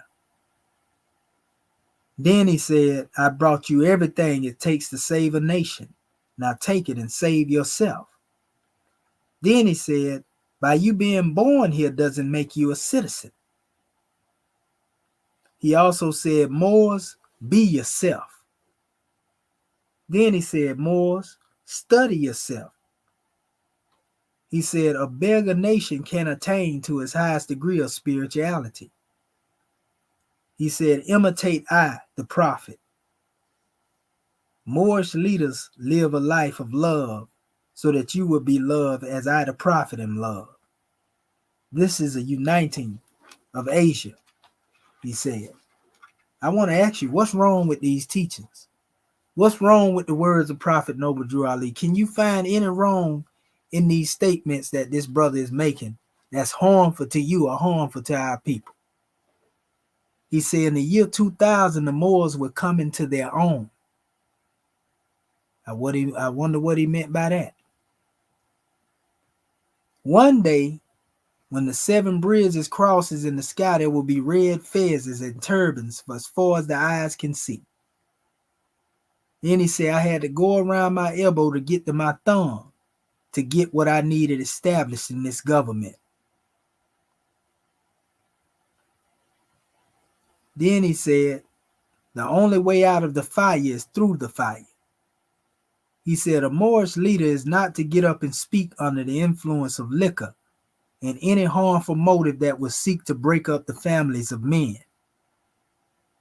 Then he said, I come to set you free from the state of mental slavery that I found you in. Then he said, you are from Missouri. I've got to show you. Then he said, Moors, you sleep too much. Wake up and see the 7 bridges crossing in the sky. Can you see you are a people? Farrakhan quoted that one. It says, wake up, Moors, and don't go to sleep anymore. He said, we are going to have warehouses because one day the European is going to let you down. He said, the times that have been won't be no more. He said, if I were you, I would get ready before you are made to do so. And if you are ready, stay ready. And if you're not ready, get ready. Some of you Moors are going to throw away your name just for a morsel of bread. And then he spoke on American about the European. He said, before the European came here, the bananas were large and the grapes were 4 in hand. It took 2 men with hands of sticks to grab 1 bunches of grapes. It states, the Moors were living up and down the Mississippi River before the European came here. The European went to the Moroccan government and asked for permission to come over here to the northwest of Mexico to develop this land. And they were given a 50-year mandate to do so. Then the Europeans went to an old sheik and asked him to give them some people to help develop this land. And the sheik told them, take these Moors. because they are not going to do anything. But it says the European is going to have to pay our people off for the work that they did in slavery and pay off in compound interest. One day the Europeans are going to lock up food in warehouses and put soldiers around them to guard them, and you will go anywhere they says to get something to eat. One day you will go to the store and there will be soldiers there with guns and bayonets on them, and they will not let you enter. They will order you to move on. One day the European is going to let you down. You're going to have to put up a 90-day supply for food to last until your brothers come to rescue from the east. He said, children, you are at home. The European is 3,000 miles from home, and he's going to have to take some water. He said, one day, you're going to smell the European before you can see them in boxcars going back to Europe. The European will not be able to remove all the wealth from the land. After he goes back to Europe, mountains of gold will be revealed to the Moors. When the European goes back to Europe, the climate will go back to what it used to be. I like good peas and beans.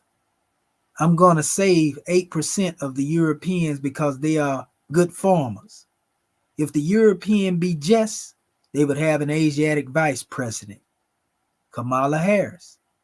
And if they had an Asiatic president, they would have a European vice president. That's Obama and Biden. He said, I'm going to stop the European from thinking and start you Moors to thinking for yourselves or your own good. He says, one day your biggest trouble won't be getting with European women. It will be fighting them off. Then he said, get a good European education and I can use you.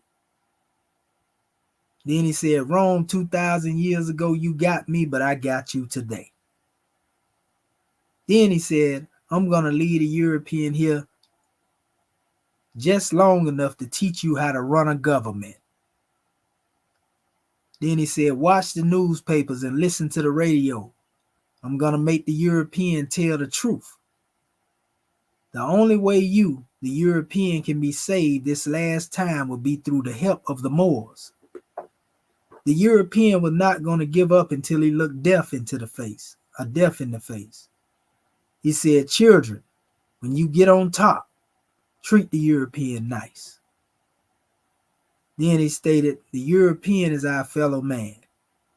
Then he said, they will seek peace, but it shall not be found. I'm going to stop the European from thinking if 2 or 3 of them get together on something, they will go back and tear it up. If you want European grand sheiks, I can give them to you. Then it says, I've got the Roman in the palm of my hand. One day the United States will not be able to do any business unless they do it through the Asiatic. I'm going to make the European enforce my law. So Prophet Noble Drew Ali went, in many different aspects with these hadiths and prophecies, family. There's a whole bunch of them, But all I can say is put some respect on that man's name. He did his work. He laid his life down for his people. He was betrayed, and he still spoke of with scorn and hatred right now, as we just showed y'all earlier, by those who are seeking to try to bury his legacy. But Allah has already determined that this man be spoken of, be mentioned and honored. And I hope some of the naysayers end up seeing this video, some of the one that I was going at, because I'm in a time, to where I'm calling out any, one that's demonstrating that munafiqun degree, and the hypocritical aspects of talking about you pushing peace and you out here trying to tear nation down.